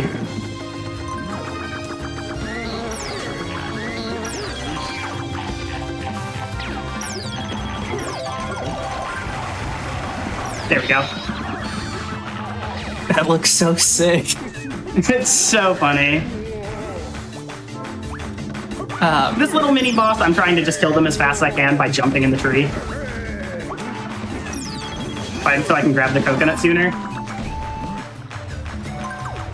But now we're heading on to the third boss. This is going to be Roadhog. In a run context, the hogs are by far the easiest fights that we're going to be doing.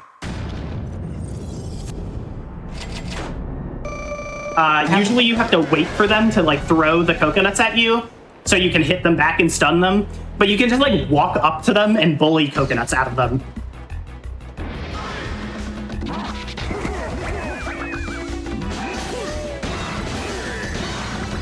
And then they have really long stun times. So they're really easy to 2-cycle if you mash fast enough. Oh yeah, wow.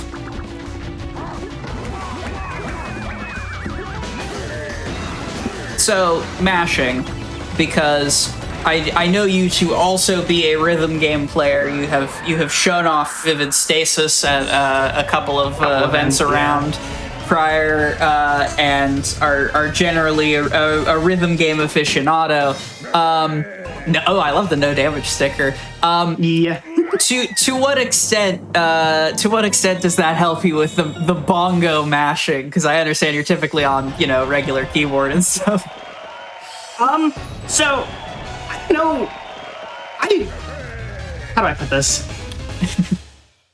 I don't use my rhythm that much for the mashing. Obviously, I want to like mash in a rhythm to like get more bongos to register, but it's mostly just about speed.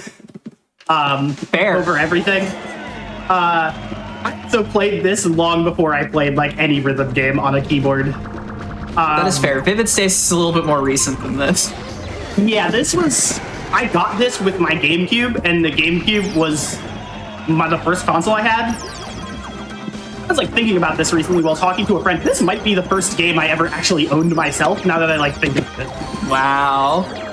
And I'm running it at SGDQ, so that's cool. Yeah, that rules.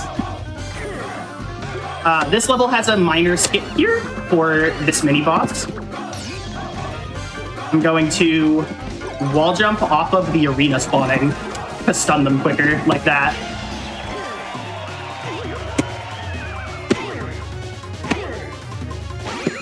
And then I have to stay quiet during that because for some reason, on top of hitting the bongo, flapping activates a punch during that. Sure. I don't know why. But Yeah, I don't get this game. This stage is another stage that I will give credit to in any percent, because the score routing is pretty tight. But we only need one crest here, and something I haven't mentioned is that the first crest you get in the stage, the silver crest, is literally just a participation trophy. Like, you get it for beating. So, yay. So no score routing, no thoughts of any kind. No. I think this is the second of 4 stages in the run that we only need the silver. Or the bronze, rather. Sorry, the bronze. I can skip this guy, though. That one's pretty tricky because his collision is weird. So sometimes you'll bounce off him and just, like, get sent way back to the right. But it worked pretty well there. God, the little zoomed in portrait is both so nostalgic and still so bizarre. Yeah, I did some things with that portrait in the waiting room. Don't worry about it. This game's stable. This game is perfect and beyond reproach. You play with bongos. So these are the tusks. This is the last kind of boss. These ones are not very interesting in the run, in all honesty. There's a few interesting strats that some of them individually have. But the main strat is just knowing what to do. So I want to throw all these pineapples like on the heart, but like the main way I speed this up is just preparing for where the next pineapple is gonna spawn and like pre-getting there. Nice, okay. For this phase, usually I have to hit the pineapple while it's like pretty high, or like the tusk while it's pretty high up. So I have a positioning I use. Oh. Alright. Still pretty fine. Unfortunately, I was a little bit slow there, and the cannonball hit the pineapple on the first way up, but yeah, that was still a good fight. GG first tusk. Yeah, and that's the first Kingdom barrel done entirely. So, I mentioned this game, we have 12 stages. They're split up into, like, these barrels of 4 each. So we have to do 3 of them, and that's the first one done. I would say each barrel is a pretty, like, notable spike. So, like, the difficulty is going to go up fairly decently in the transition from Apple Kingdom here to Strawberry Kingdom. Not, like, a lot in the run. I would say that these first 2 stages in a run setting aren't too much harder than the ones we just played. 3 and 4 of this barrel, the K barrel, are definitely harder. Those stages scare me a little bit more than the 2 I'm about to play. But Strawberry is really funny because we're getting 2 crests, which is 400 points. But we're just gonna, like, get it all at the end. Like, we're gonna play pretty, like, not very points active for this stage and most of the next stage. And then just, like, get them all. Do you want to talk about the bird? What I have here is we do use the birds for the first time, though, which is, I think, what we're witnessing. Yeah. But if now is not a great time to talk about the bird. Oh no, we're ready. We're already out of the birds. Yeah, sorry. That was a little bit, like, quick out of nowhere. Yeah, so the birds, it doesn't matter too much because whenever we hit a bongo with the birds, we just go up. And we don't really need to go down in that stage ever. But this stage, like I mentioned, it is called the Spirit Tree, so shout outs to Ori in the Blind Forest. Yeah, wait a second. I'm gonna extend my combo in a funny way here. And that's going to get us back on the bird. Where I'm still like 200 beats down from the score I need. Check these guys out. And we're there. Wow. Yeah, the whole run of that stage is just trying to get to that point with the combo. Yeah, that seems kind of powerful. Yeah. So funny stories. This stage plays out pretty similarly in any percent, except you get like a whole extra crest. So you play like the first two stages a little bit more like score focused. And okay, I don't know what happened there.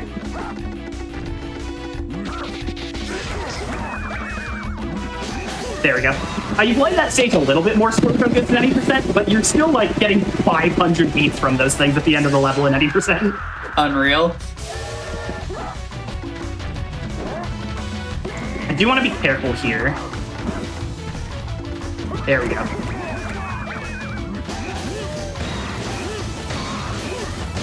So I'm going to talk about beats. Actually, something I haven't talked about with beats, since I almost had a very bad time right there.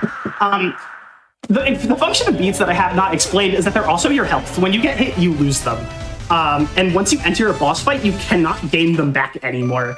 So if you like enter a boss fight and then get hit and then like lose the beats, that sucks. Is it just like straight up restart the level?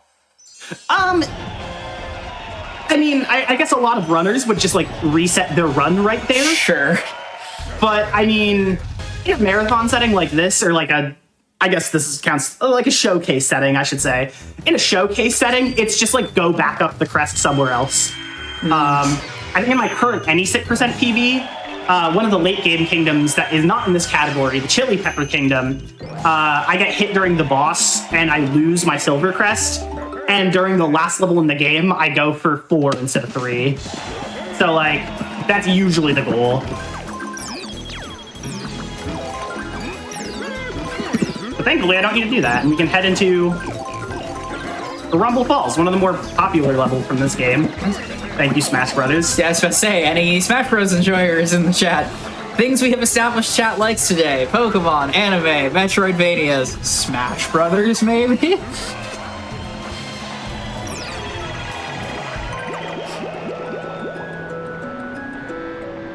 But also, just like for a GameCube game, this is very pretty. I think it's worth the popularity.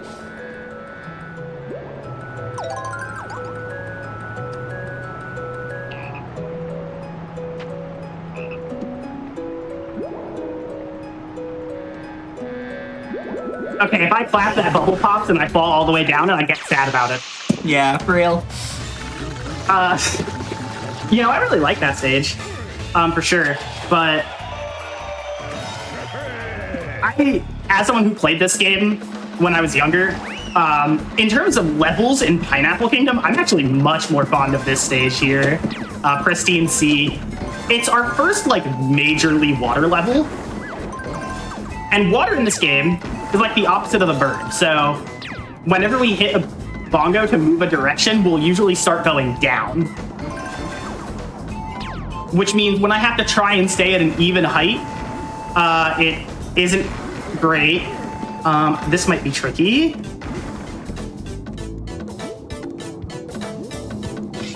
There we go. Yeah, I exited the like jet stream there sooner than I would have liked, so my cycle was a little bit off the normal on that pufferfish guy, but we got through still.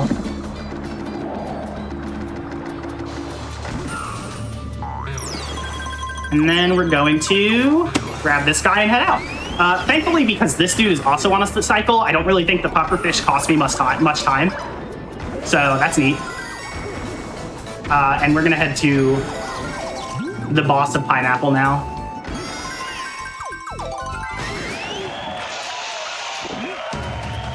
I'm glad to have extra score here because I think this guy, I don't often get hit by him, but if I do, I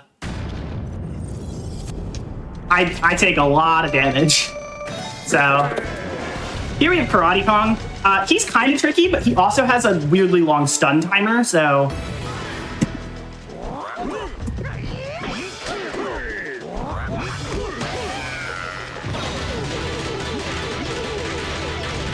yeah, I just have to cut off this next attack and it's a 2-cycle.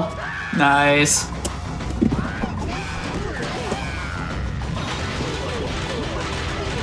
There we go. The mash. Yeah. Some of these cycles are definitely easier than others. Like this guy and a lot of the hogs are not hard to 2-cycle. Well, who am I trying to say? Like Dread Kong I had to 4-cycle because he was that rough. I don't fully understand how this game determines like health and defense and stun times.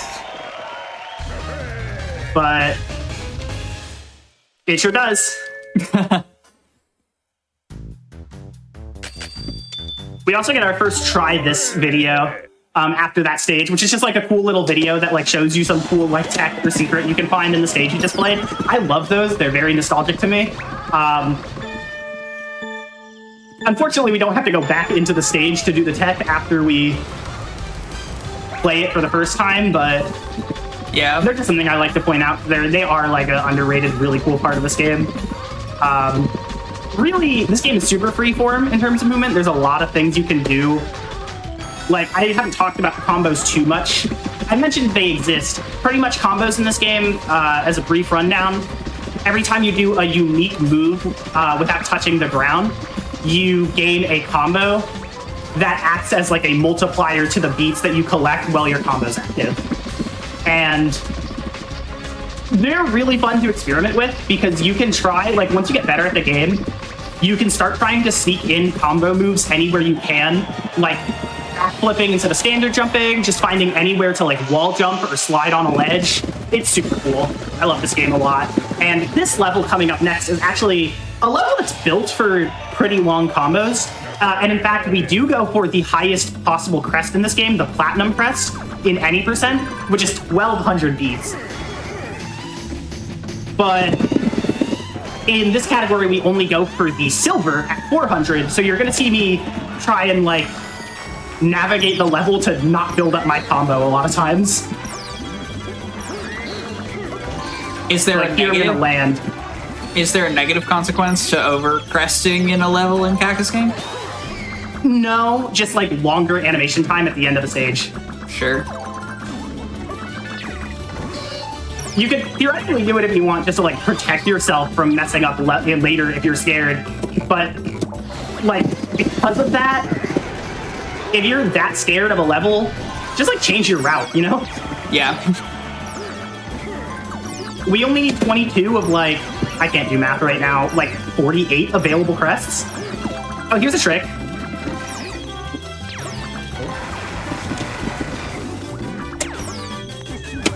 And that spawns the mini-boss slightly sooner. So that way there's less time between us getting in the arena and the mini-boss attacking. Did you teleport through a wall with that IWC? Yeah, you do. Sometimes walls in this game are weird. There's a later game IWC that has a lot more context for it.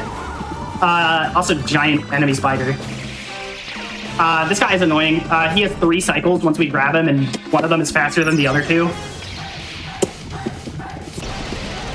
We got one of the slow ones. Alas. Yeah. We'll see him again. But, yeah. So with walls, when you IWC, like, on a solid wall for that long, the game will try and, like, detect level behind you to clip you into if you have too much speed. Again, there's another level that shows it off a lot well right near the end of the run. But this is Fleet Rock, and we're going to do the same strat that we did with Scruff Rock. So, like, try and sandbag to 305.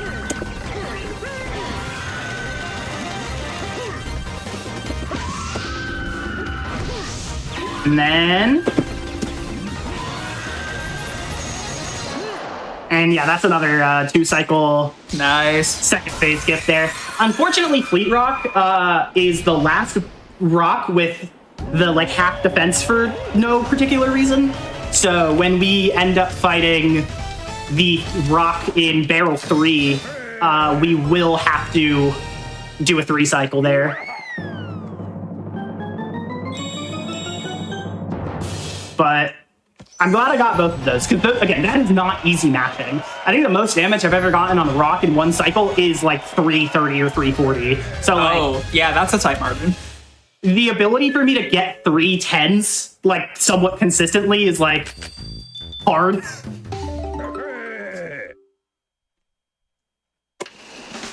So this stage has a pretty major IWC, but it's not very flashy, because we're not going to be using it to zip. We're literally just going to be using it to, like, climb a wall.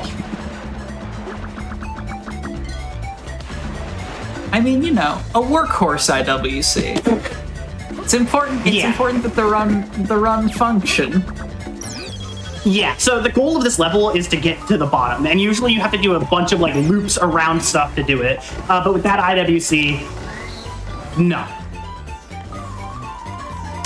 We're done already. Nice. Nice.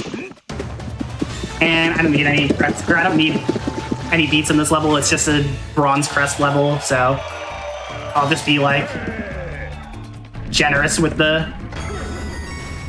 There we go.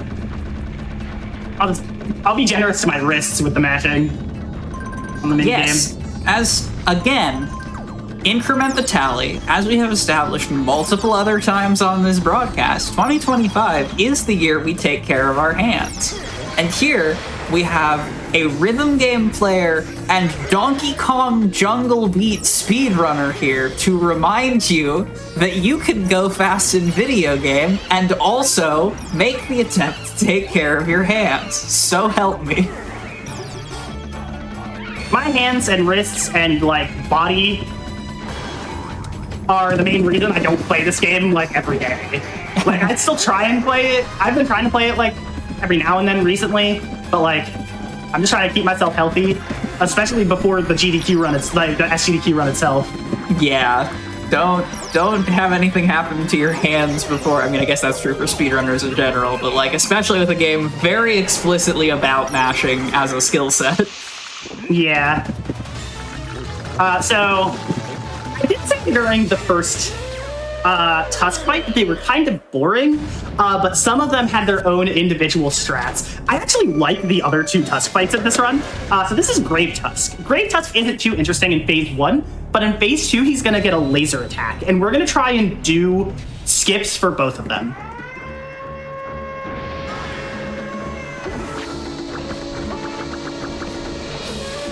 So phase 1, I just try and line up on the far left of this platform here. But after I get this one in...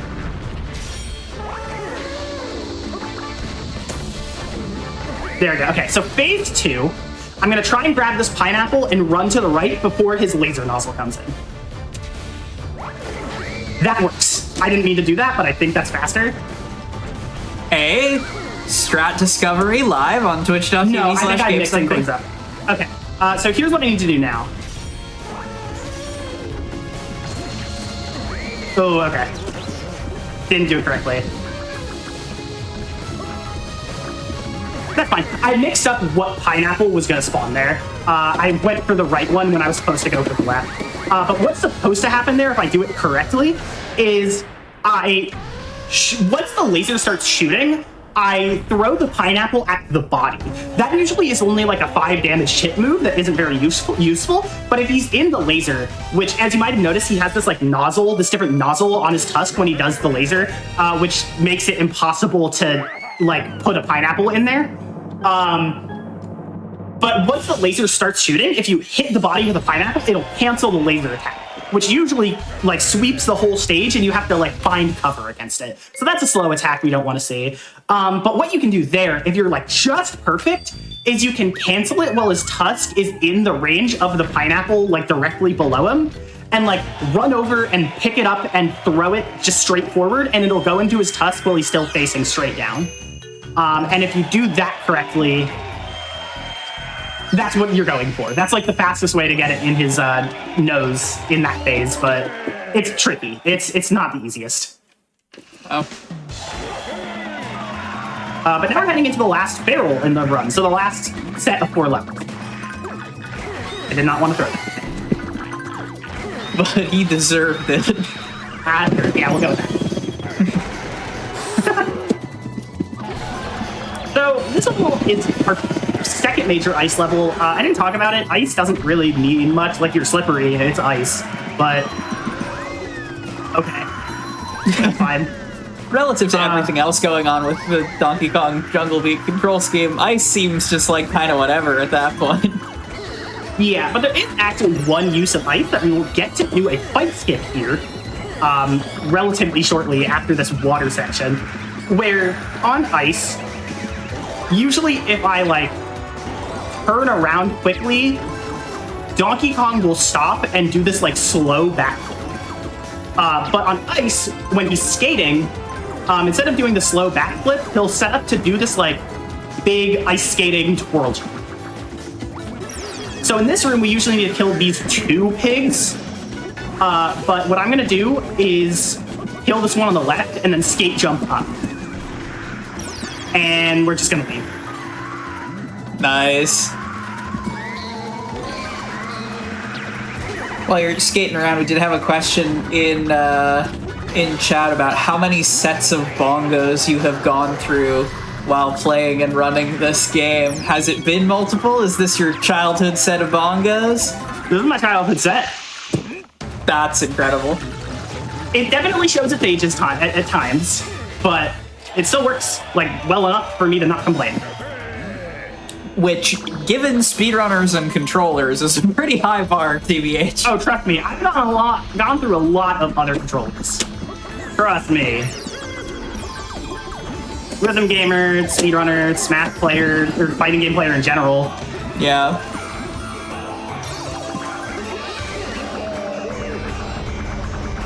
Shout out to my hitbox, that thing would soldier. Yeah, hitboxes kind of have to be. Yeah, that's true. So that guy starts a theme that you're going to see in the second half of this game a lot, which is a lot of things just really start wanting to play tennis with you. I don't know why. I'm going to grab some extra beats here to be safe. It is a staple of the video game as a concept, and certainly of the Nintendo genre. You gotta have some good tennis in your video games. Yeah, this game has like 5 Phantom Cannons. I can try to do a cool combo here.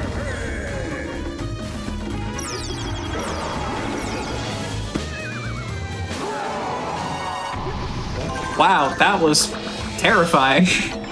Yeah, so that was like a fun little mini boss. We just have to wait for him to go around.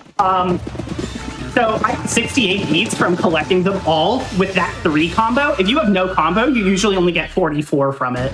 So if you're still not 100% sure what the combo stuff does, there you go. And so this boss, we can't do the 2-cycle thing anymore, so the main strat is just gonna kind of be to like react. So I'm gonna wait for him to move first, and then start chasing.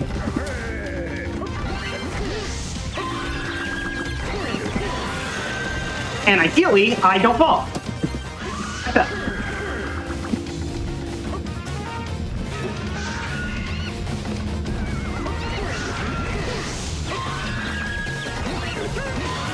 I don't think I can make it back to the middle platform here, so I'm going to fall onto the flower below me to try and get back to the middle platform before his next attack starts. Please? Can I wall jump? Whoa. Wow. Okay, I'm so glad that fight went well. I did a practice run of that level like 15 minutes before we went live, and I lost 100 beats to this guy. Incredible. It was just like a disaster fight. Yeah, that fight is really cool when it goes well. I'm a fan of that one. I'm a fan of that one going well. I'm really not a fan of that one going wrong, let me tell you.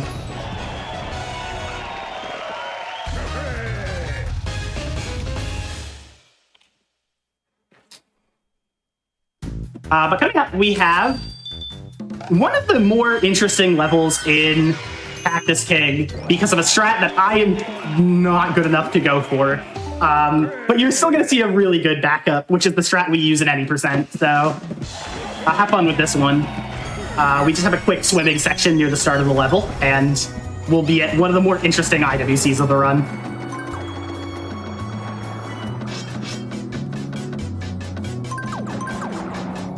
I'm looking at the notes. Pretty weird IWC after a small swimming section. I love the notes that are equal parts like reminders to self for commentary and like, hey, here's someone getting into the game. I appreciate speedrun resources in general, and that is true from both a genuine community-centered nature and also because speedrunners taking notes is funny.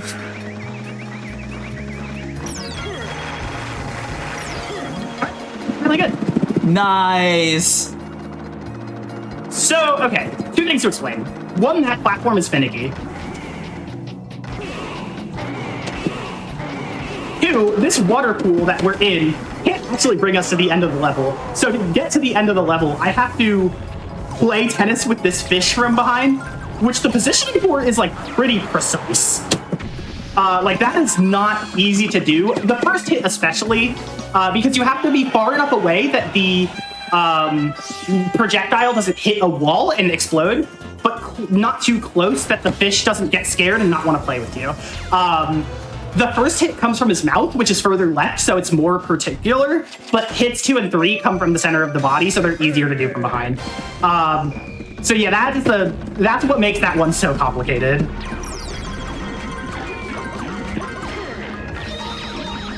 But once we're here, this level has like 2 minor IWCs, but it's overall a bit less interesting.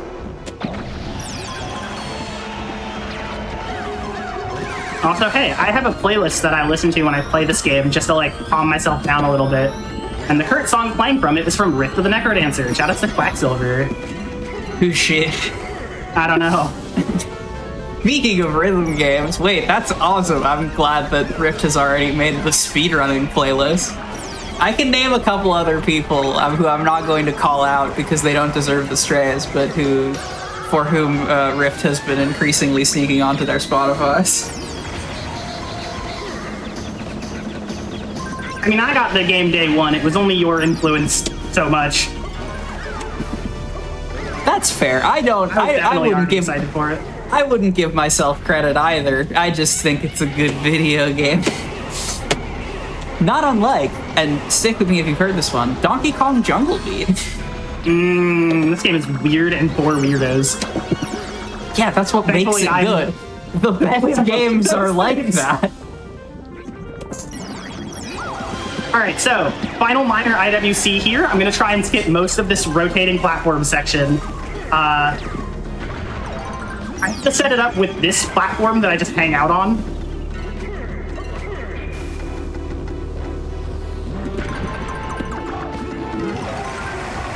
Perfect. Let's go.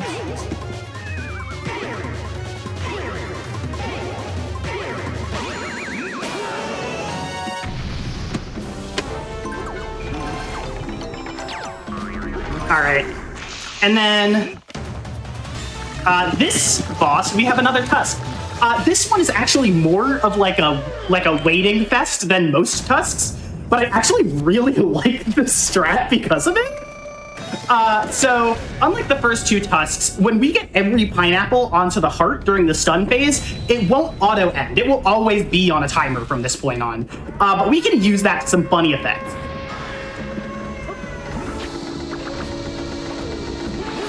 So I get this first stun here before he really does anything, and then I get these 4 pineapples on the heart.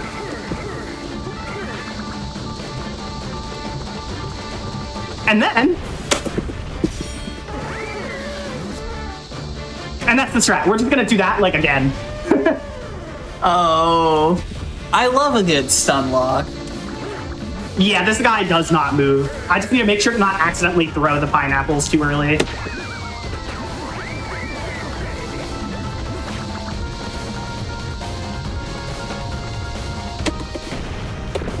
Rinse and repeat.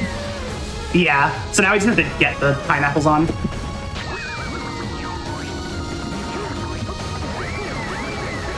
Yeah, no, that's definitely one of the funnier strats in this game to me. Like, that's very clean.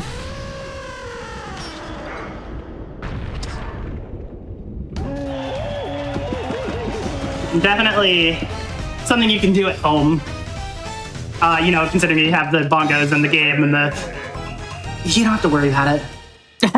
You are welcome to try this at home if it is available to you. Yeah. Invited to consider it. And if you happen to have a pair of bongos nearby.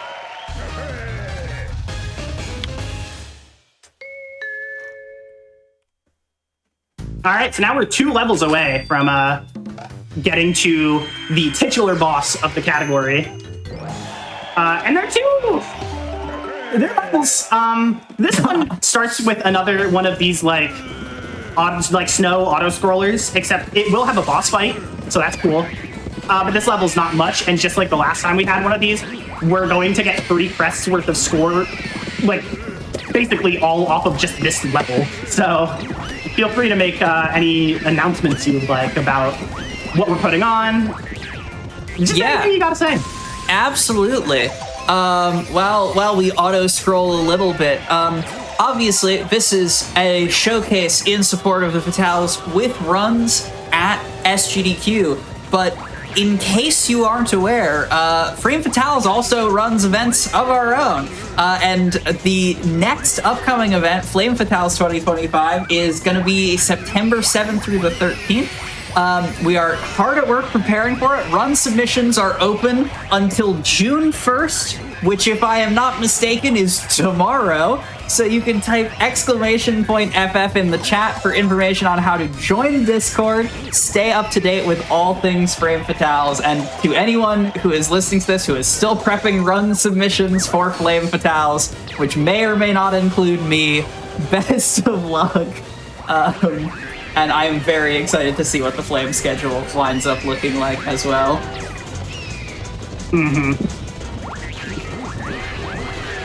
So there we go. We defeated the giant iguana, and we get 100 points for it. So yeah, this is like, again, another auto-scroller stage, but I do really like the boss fight. It has some tension, and it makes my life easier from a I need score perspective.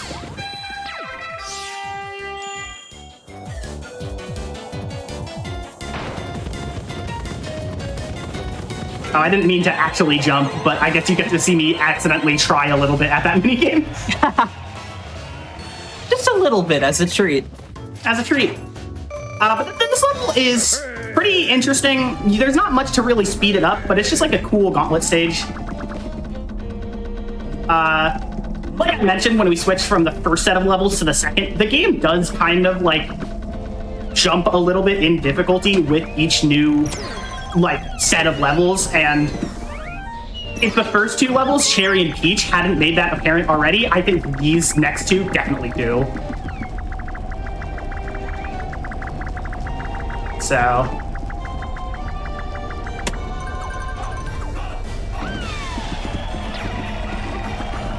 this level's also so easy to score in. In any percent, we go for the platinum here, so the maximum 1200. It's so easy for me in a run setting when I'm already trying to like budget my score normally to get like a score upwards of 1300. Wow. But there's a really fun maneuver we can do with this bird here that I will hopefully get. It's like intended. It is in one of the try this videos I mentioned, but it is kind of precise and weirdly tricky. So here we go.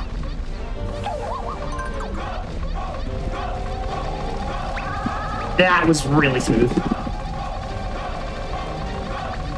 Sometimes I'll like get scared of that and have a few like unconfident seconds of waiting for the next cycle, but I just kind of ran that and it paid off. I am gonna grab a few safety beats here. This next boss can be annoying.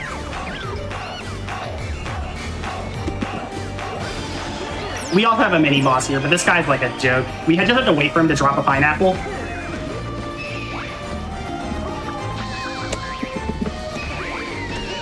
There we go.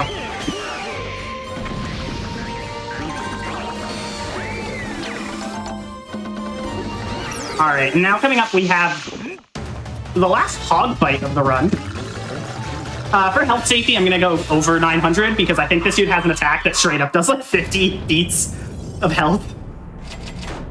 Hopefully I won't get hit by it. But this boss is pretty annoying. I mentioned the tusks, or not the tusks, the hogs mechanically are not that bad. This stage layout is just kind of rough.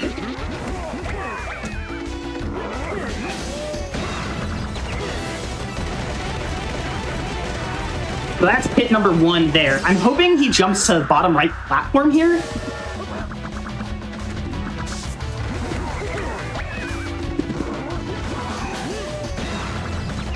There we go. Really good fight.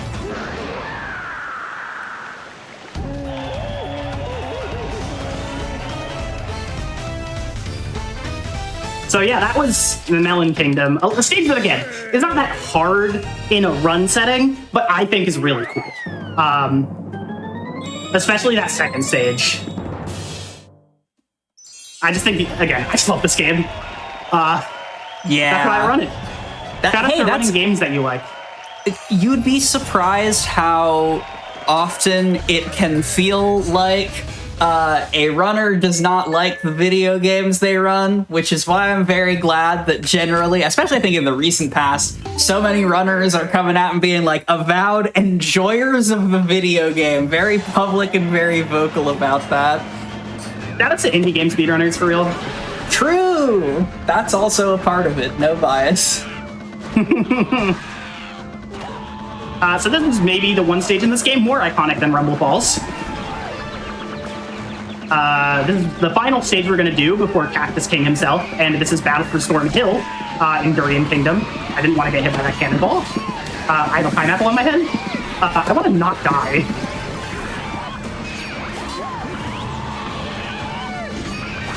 Yeah, this thing. Oh, okay. Donkey Kong, get up. Get up. There we go. Donkey Kong, you good? There we go. This stage can become a mess very fast. I didn't even get enough height for that. Okay, this happens sometimes.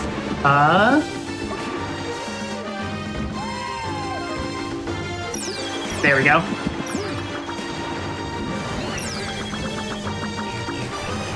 First try, every try? Yep. There we go.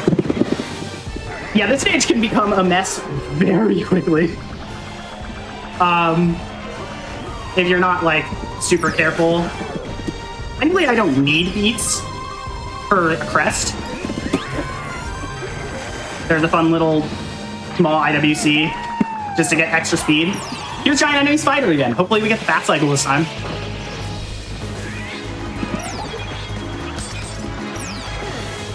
Nope. Never So that guy has 3 cycles. One where he does each eye once and then the nose, which is the fast one because it's only 3 deep. The one we got the ones we got during this run are both of the 5 deep cycles. But I don't have time to explain that. I have it, the extended infinite wall clap. Watch this.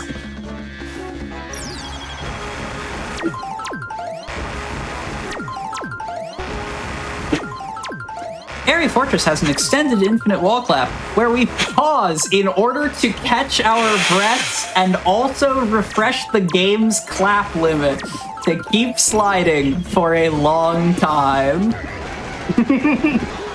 Unbelievable. I'm gonna be careful because that thing can light me on fire.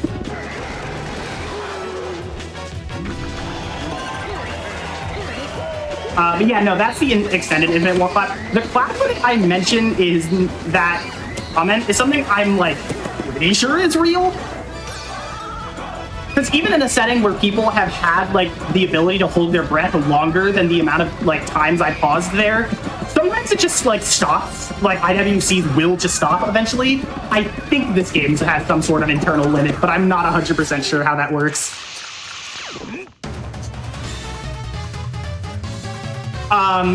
But yeah, that was Durian Kingdom. Time for Ninja Kong. This fight, unlike the first 2 Kongs, or I guess just Dread Kong rather, doing like the attack interception doesn't really give you more stun time than usual, so I'm just gonna go for like the normal fight. which means like this really fun exchange where we're like trading dodges until one of us finally hits the other.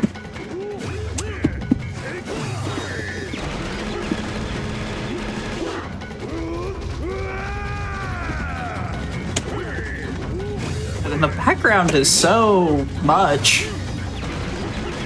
Yeah, no, again, this game looks really good. Like, I love how this game looks. Now, again, I would never and have never jinxed anything on Hotfix, not even once. And so, especially not literally today, but you had mentioned that a PB was not impossible. What is your PB out of curiosity, and or do you have splits up so I know how much energy? I don't remember if I mentioned this before the stream started or when the stream started. I am running splits during this because I'm not the proudest of my PB, despite the fact that it is still a pretty good time. Unfortunately, I did just lose 30 seconds on that level we played. I think because of some of the struggles I had at the start of Battle for Storm Hill. It's unfortunate. I'm still like a minute ahead. Yo! So Cactus King, it's fine once we get into the fight, but I'm gonna go for like a weird strat before that could backfire. So wish me luck on that. It's gonna be another extended clap. Chat, energy to the runner right now. We're not gonna lose this twice.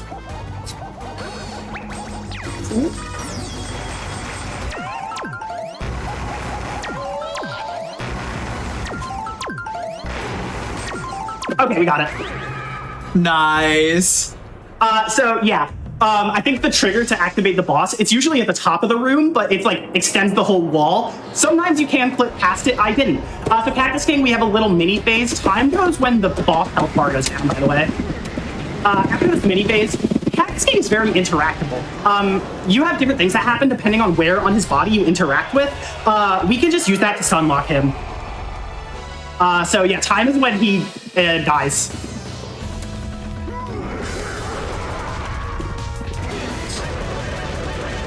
And then we go behind the head, and we do it again.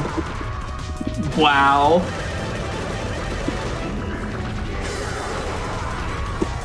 And time.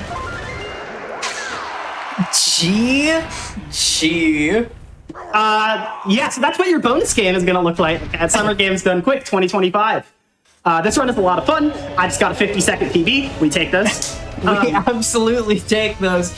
You absolutely flew through this run. So I did want to keep you around for just a sec to ask, how are you feeling? First of all, how are you feeling about the bonus game in general? You mentioned, because I know you've run a truly absurd number of different games at Fatales events, but yes. How obviously mainline bonus is a whole other level. How are you feeling going into the run?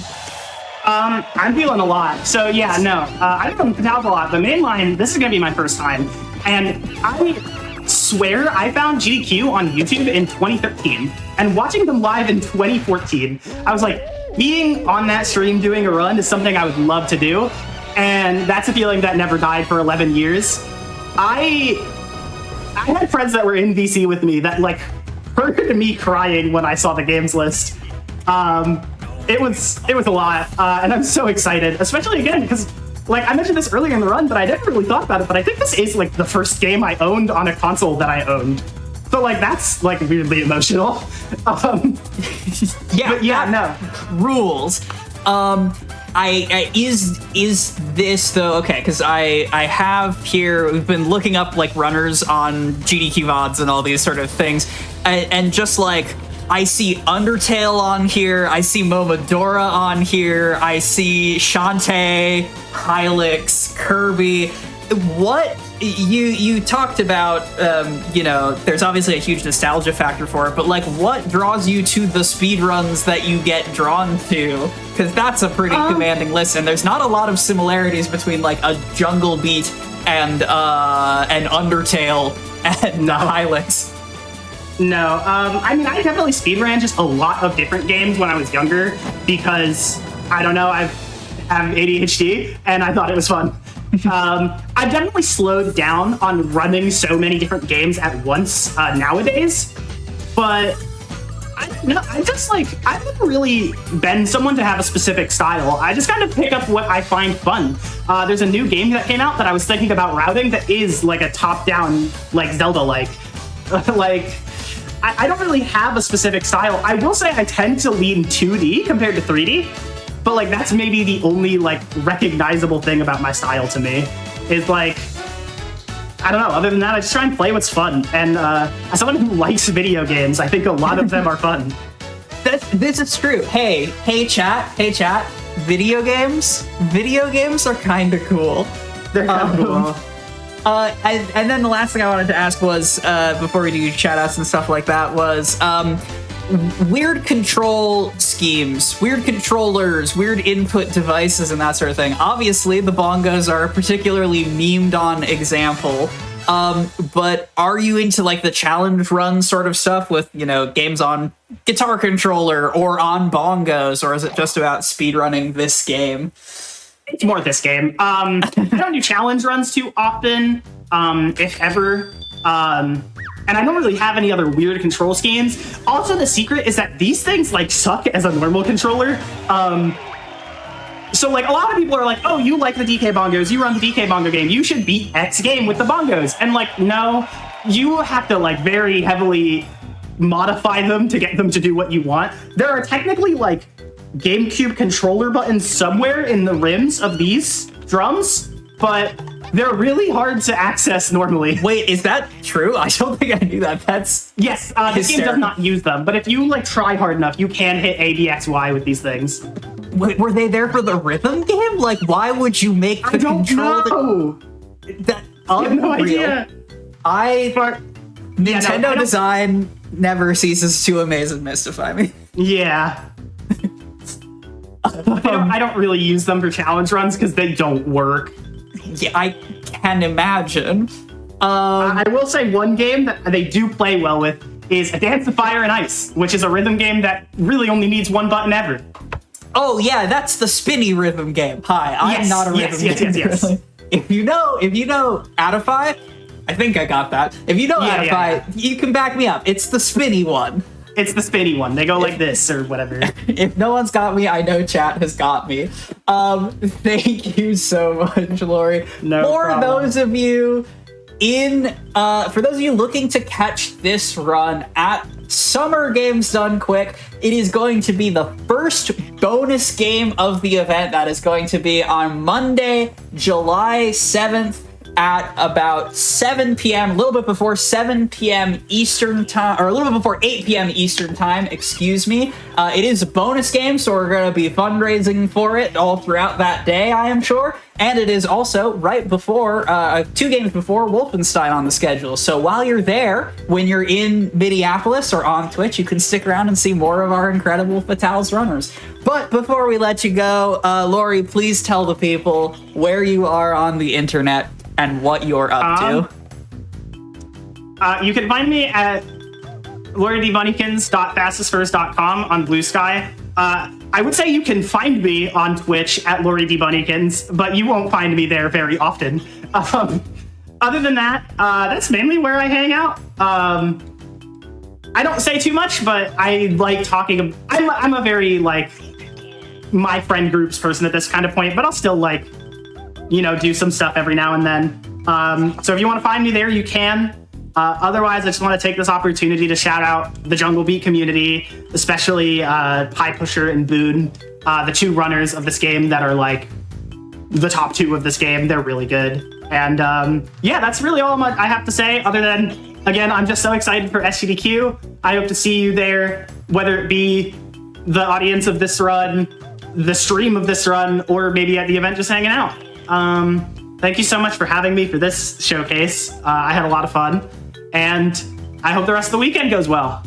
Yeah, thank you so much again, Lori. And GG on the almost full minute PB. That was sick. Thank you. Friends, we are going to take a break before moving to our final run of the day. There will be more showcase tomorrow, but we're going to take one final quick break, stretch, get some water, pet a small animal near you if that is an option to you, and when we come back, we're going to have some Divinity. Hello, everyone, and welcome back to the Fatales at SGDQ Preview Showcase. It's okay, Rattly, there will be more tomorrow. We are going to conclude day one of our showcase with a run that is special in two ways to me. One, it is special because it is the first of our 4 Fatales backup showcases. So if you're unaware with how the marathons work, GDQ takes a whole slew of backup runners in case of schedule conflicts, the ability to slot them in later as schedules shift.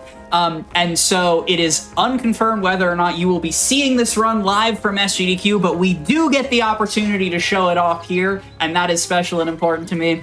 But secondly, it is an opportunity to highlight the inimitable producer of my Hotfix show and so many shows, truly one of the backbones of making the GDQ ecosystem work. It is my honor and my pleasure to welcome to the stage Railkun, running Divinity Original Sin Enhanced Edition any %. Ray, show him what's good.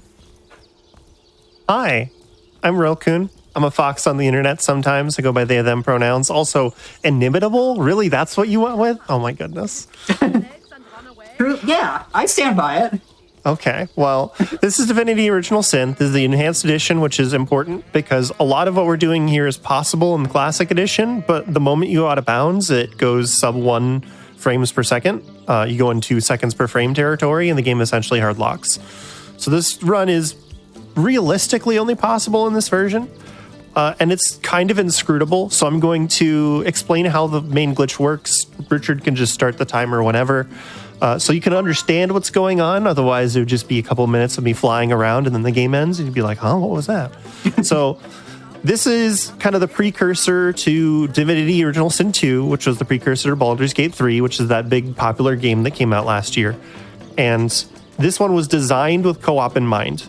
Both of these characters are the player character, and you're supposed to play with someone else. You can play single player if you want.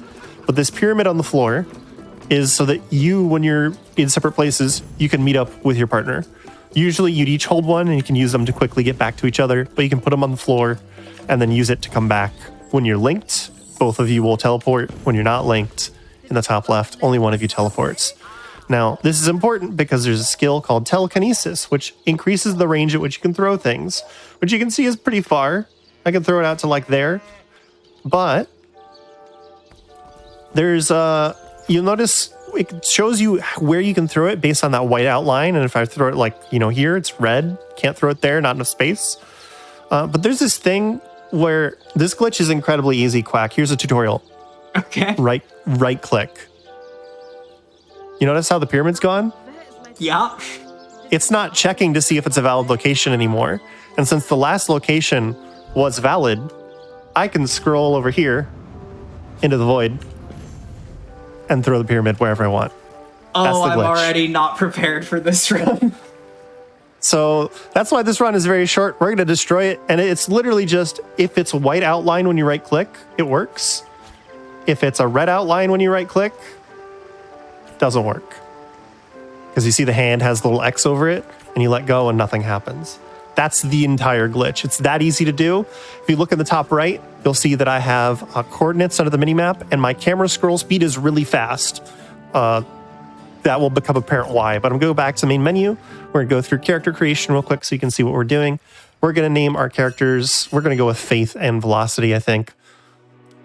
And we're going to set them up both as rangers, because the classes in this game, all they really do is give you starting equipment, because you can customize literally everything else. So we're going to set them both to ranger because we want them both to have a bow and an explosive arrow to start with. So we're going to go with Faith and Velocity. There we go. Velocity. I can type, I swear. So for both of them, what we're going to do is we're going to go and remove all of their skills, give them 1 in Scoundrel, which lets them use the thief skills, 2 in Telekinesis, so they can throw things, 1 in Lockpicking, They need 8 dexterity, which guarantees scoundrel skills will always work. If they're less than that, they have a 90% chance to work, and sometimes they just fail, which we don't want. We're going to give them both Walk in Shadows, which is the invisibility spell, and Fast Track, which is haste. And that's going to be our setup. We give the extra stat point into Speed, because that does actually make us walk very slightly faster. And that's all you really need for this setup. What? Oh, right. I need to actually change the abilities here. And normally I'd tell you when to count down, but again, like since we started off, all attribute, what is not allocated? What? Oh, I didn't give her the extra speed. There we go. So we're going to load in. And if you haven't already started the timer, then we'll start when we move. But if you did start the timer, good job. It's already running. But we're going to get started here, and we're just going to, first thing we have to do is we have to get to the main city, because we need to start the main quest so we can get the pyramid. So the one thing that we're going to do is we're going to get to the final boss really fast. But it's going to be level 20 in D&D terms, and we're level 1. So that's a problem. So we're going to level up a bit first. How does level 4 sound? Quack, you think we can take on a level 20 dragon? I mean, I have definitely known D&D parties to try such a thing. Why didn't... Her invisibility failed. Okay. That shouldn't be possible. That's never happened before. Click the button, Richard. We got it. We got it. I was worried we weren't going to get it today. She has 8 dexterity. What? How? I don't understand. It's fine. We'll just switch which character's doing what. That will absolutely throw me off, but it's fine. No, we already messed it up. We'll just take the time loss. It's fine. We'll have to watch that later to figure out what happens. So we have to get into the city because we have to start the quest. But there's a battle in front of the city and we don't want to do that.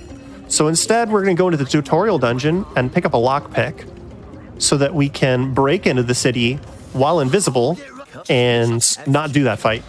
It's going to mean that there's some orcs in front of the city that aren't going to be dealt with, but I'm sure it'll be fine. They'll be all right without us. Famously a thing that just goes away. Mm-hmm. Yeah, they'll famously, very diplomatic and reasonable folk, the orcs. I need to wait a little bit because I messed up, so this character is a little behind, and there's a timing sensitive thing of when I approach the city.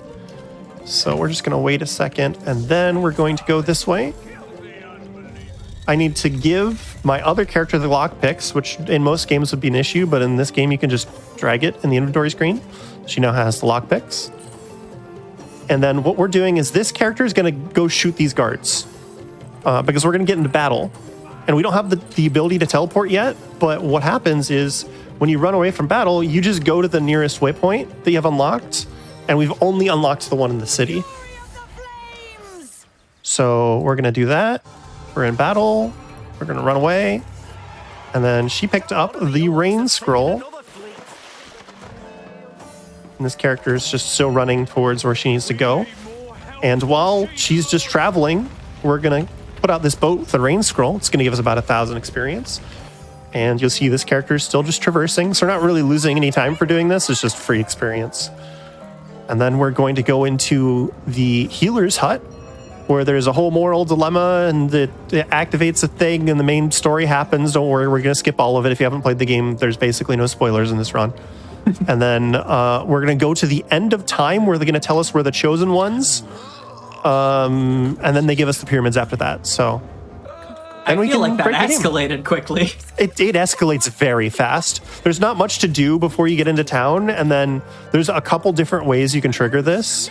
And when you do, you get sent to the end of time. They're like, you're the chosen one. You're level 2. Go for it. That's kind of just how this game rolls. They go hard right from the start. So we're going to link our characters back together so we can go over this way. We have to talk to this goblin. We got to look into a telescope. And so we've talked a little bit. There's like this high-level dragon. How are we going to kill that dragon? Well, lava hurts, right? Oh, I love this already. Walking in lava is generally not a good thing, and game developers like to make it hurt a lot. So what they did in this game is lava damage scales on your level. So the higher level you are, the more damage walking in lava does to you. Now, what they also did is that's for all creatures. So it's based on the player character's level, not the creature level. Unfortunately, it would be a lot easier if it was the creature level. But so we're going to get to level 4 because that's going to make lava do enough that it can one-shot the boss. Now, there's not lava in the final boss room. That seems a little bit difficult. But what there is as we go over here to get our teleport pyramid, in Act 2, there is a, if I can talk, there is a chest that's next to some mines as a rather devious trap, where if you step on the mine, it blows up the chest, and the chest drops lava underneath you. So the way that's programmed is just destroying that chest with an explosive spawns lava. So we're going to pick up the chest and take it with us. Seems reasonable, right? With you so far. We're going to make sure we unlock this waypoint. Unfortunately, they tried to fix a glitch in the first one where you could leave the pyramid behind on purpose, then teleport to any location you wanted on the next map because it's still there on the previous map. But the upside is it means if you just go to a next map, most of the time it'll just give you the pyramid back and it saves us time. But that bridge is an exception for some reason. So we're going to go over here into the darkness and very carefully managing this one, because if I misplace it, I blow up the chest. I did not throw that correctly. Let's try that again. This one's finicky because you have to be very, very careful, and it's easy to accidentally lose the throwing state. But like I said, if I blow up the chest, then I don't have a way to defeat the dragon, and that's a problem. Why isn't that throwing? What's going on? Click. Hello? This has happened before, so unfortunately you don't get to... Go away, Aru. Lots trying to happen. If you walk too far forward, he likes to interrupt you, which is why I was trying not to walk forward, but it was like not working because I wasn't walking forward. We're gonna just...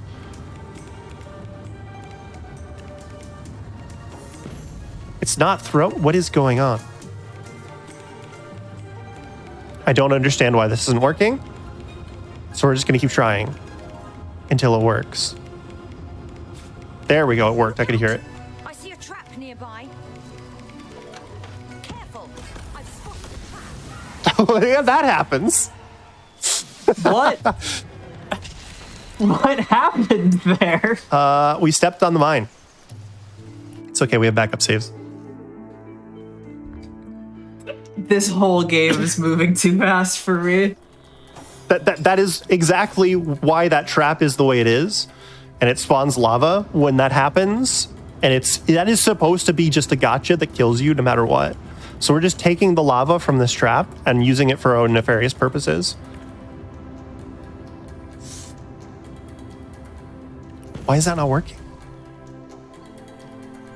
It's like something about where I'm trying to throw it for some reason. So I have to throw it higher up, but the problem with that is then if you throw it too high up, you're at risk of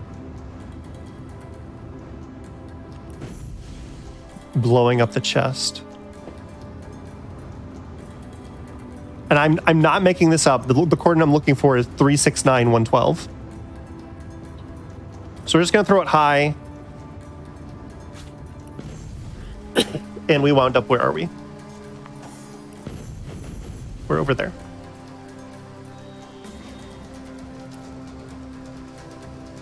Are we at the point where we just load a save to get past this? You've seen the chest that we're trying to steal. I'll try one more time.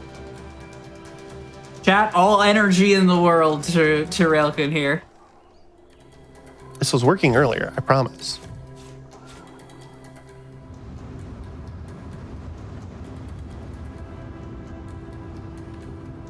So our plan is we're going to steal this chest. Let's drop it. There. Haha, we got it. I was really hoping to find something. So currently we're level 2. If you're doing PB attempts for the leaderboard, what you do is you get to level 3. Because that's the lowest level where the random damage of the lava can kill the dragon. Yes, it's random. That can be really rude here because that takes a lot of reloads and a lot of attempts. And most of them are going to fail.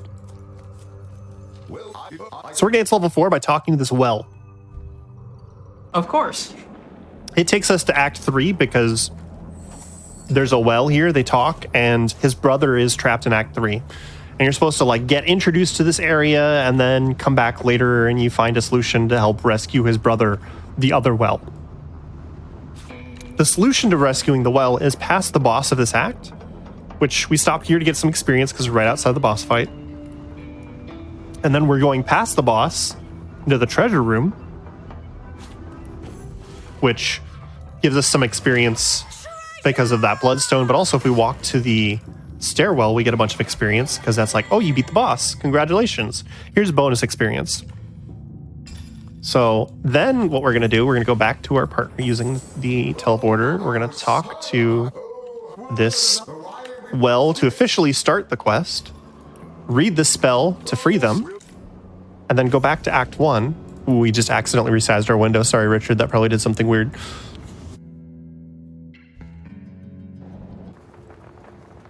Then we go back to the well in Act 1, which we'll do the fastest way is just to throw our pyramid again. We talk to them, get a little bit of experience. And now we're about 1,000 experience short of level 4.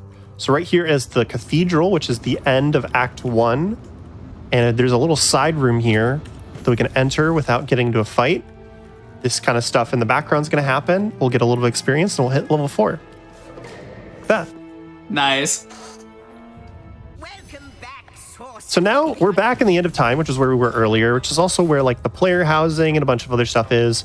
But it's also the map where the final boss is. And if we get out of bounds by placing that pyramid correct, that's the harder one. And that one worked first try. Okay, whatever. Nice. Now that we're out of bounds, Flexing. it removes the invisible walls that prevent your camera from moving. So now we can just throw over here. We are in the final boss area. We're going to trigger the goddess with her. Throw the chest down right about where the boss is going to spawn. And go invisible. Oh, go invisible. That one was because she talked to us. That one's normal. Then we're going to quick save because this might take a few tries. We're going to start the boss and then try to time this so the chest blows up right as it lands, and we got the low roll, 6,900 damage. So this has several luck factors. There's a timing factor, which is just skill on my part. The lava spreads in a random pattern, and the damage that it does is random, and we got 2 low rolls in a row. Let's go. Keep count. Game's fighting back. You said this was possible at level 3. What's the success rate with these random elements down the level? I haven't really grinded that category, but the couple times I tried it, it felt like it was around maybe 10-15% to get a kill at level 3. And if you're doing that, you're doing it for a PB. So if it doesn't work, you just reset. There we go, 11,000 damage casually, level 4 to level 20 dragon. And then they're going to send us to an extra thing they added at the end of Enhanced Edition as like kind of a little epilogue, and then we're going to end the game, which of course is just a lot of running, so we don't really want to do that. We're going to, you know what we're going to do. When in We're doubt. going to drop a pyramid and just scroll over there really quick. That's a lot faster than running across the entire map. And we've got a few more text boxes and then it'll be time. So, time. Yeah, no, of course. That's a speed run for sure. Yeah, we totally played that game. You know, you saw so much story. You know, so many spoilers. I'm so sorry. I have full confidence that would be exactly like my casual playthrough of Divinity when I start that up. I'm pretty sure this is exactly what I intend to do. No, this was incredible. My brain is still a little bit broken, and I'm so glad that we had the opportunity to feature this. Like I said, introing this is a backup run. There is a chance it gets pulled. GDQ has recently swapped to like a checkpoint system that sometimes pulls in backup runs, even if nothing drops from the schedule. So if you're a Fatal in the chat, please send Ray all of your energy so that we can see them run on the main line. But if not, I'm very glad to have been able to showcase it. And in the meantime, please tell everyone where you are on the internet and what you're up to. Well, I'm petting the bird first and foremost. That's very important. That's whenever I'm on the channel, I have to pet the bird. I think that's working. Is it working? Am I petting the bird? Yes, I'm petting the bird. I'm Railcoon. You can find me Railcoon in most places. I stream occasionally, much like Lori said, not very often. I've been kind of doing that Chrono Cross thing most recently, submitting it to a lot of marathons, not getting in. We'll get it in eventually. We're gonna show off the Chrono Cross on a big stage soon. TM, I'm working on it. But most of the time you will find me here, as Quack said, because I'm one of the producers for GDQ Hotfix. I do weekends and Mondays. So if you're ever just hanging out on the weekend, except for tomorrow, I'm moving. Thanks, Richard, for covering while I move. Then I'm the one sitting in the studio running the show. You can find me twitch.tv/Railcoon sometimes, as Lori put it, because I don't stream very regularly. But, just be excellent to one another, and don't forget to be kind to yourself sometimes. Everybody's way too hard on themselves. Take a deep breath. It's fine. This is true. Take care of your hands. Take a deep breath. No, thank you so much, Ray, for closing down day 1 of our Fatales at SGDQ Preview Showcase. But it is day 1 of 2, so if you've enjoyed what you've seen so far, first of all, we're going to be replaying this from the top in just a few moments, but also be sure to come back tomorrow at the same time, 1 p.m. Eastern, where we are going to be kicking off an entirely new roster of Fatales that are going to be showcasing the games and mostly the categories that are in their SGDQ showcases. I love the Frame Fatales, truly, from the bottom of my heart. Being a part of the community and getting more and more involved with it has been such a meaningful part of my life these past couple of years, and watching the Fatales increasingly take over the GDQ main stage in just always volunteering and running and commentating is absolutely wonderful. !FF in the chat. If you are a woman or femme in any way that is meaningful to you, you are more than welcome to join the Discord and hang out with the community. And I hope to catch you tomorrow for some more incredible speedruns. I'll see you then.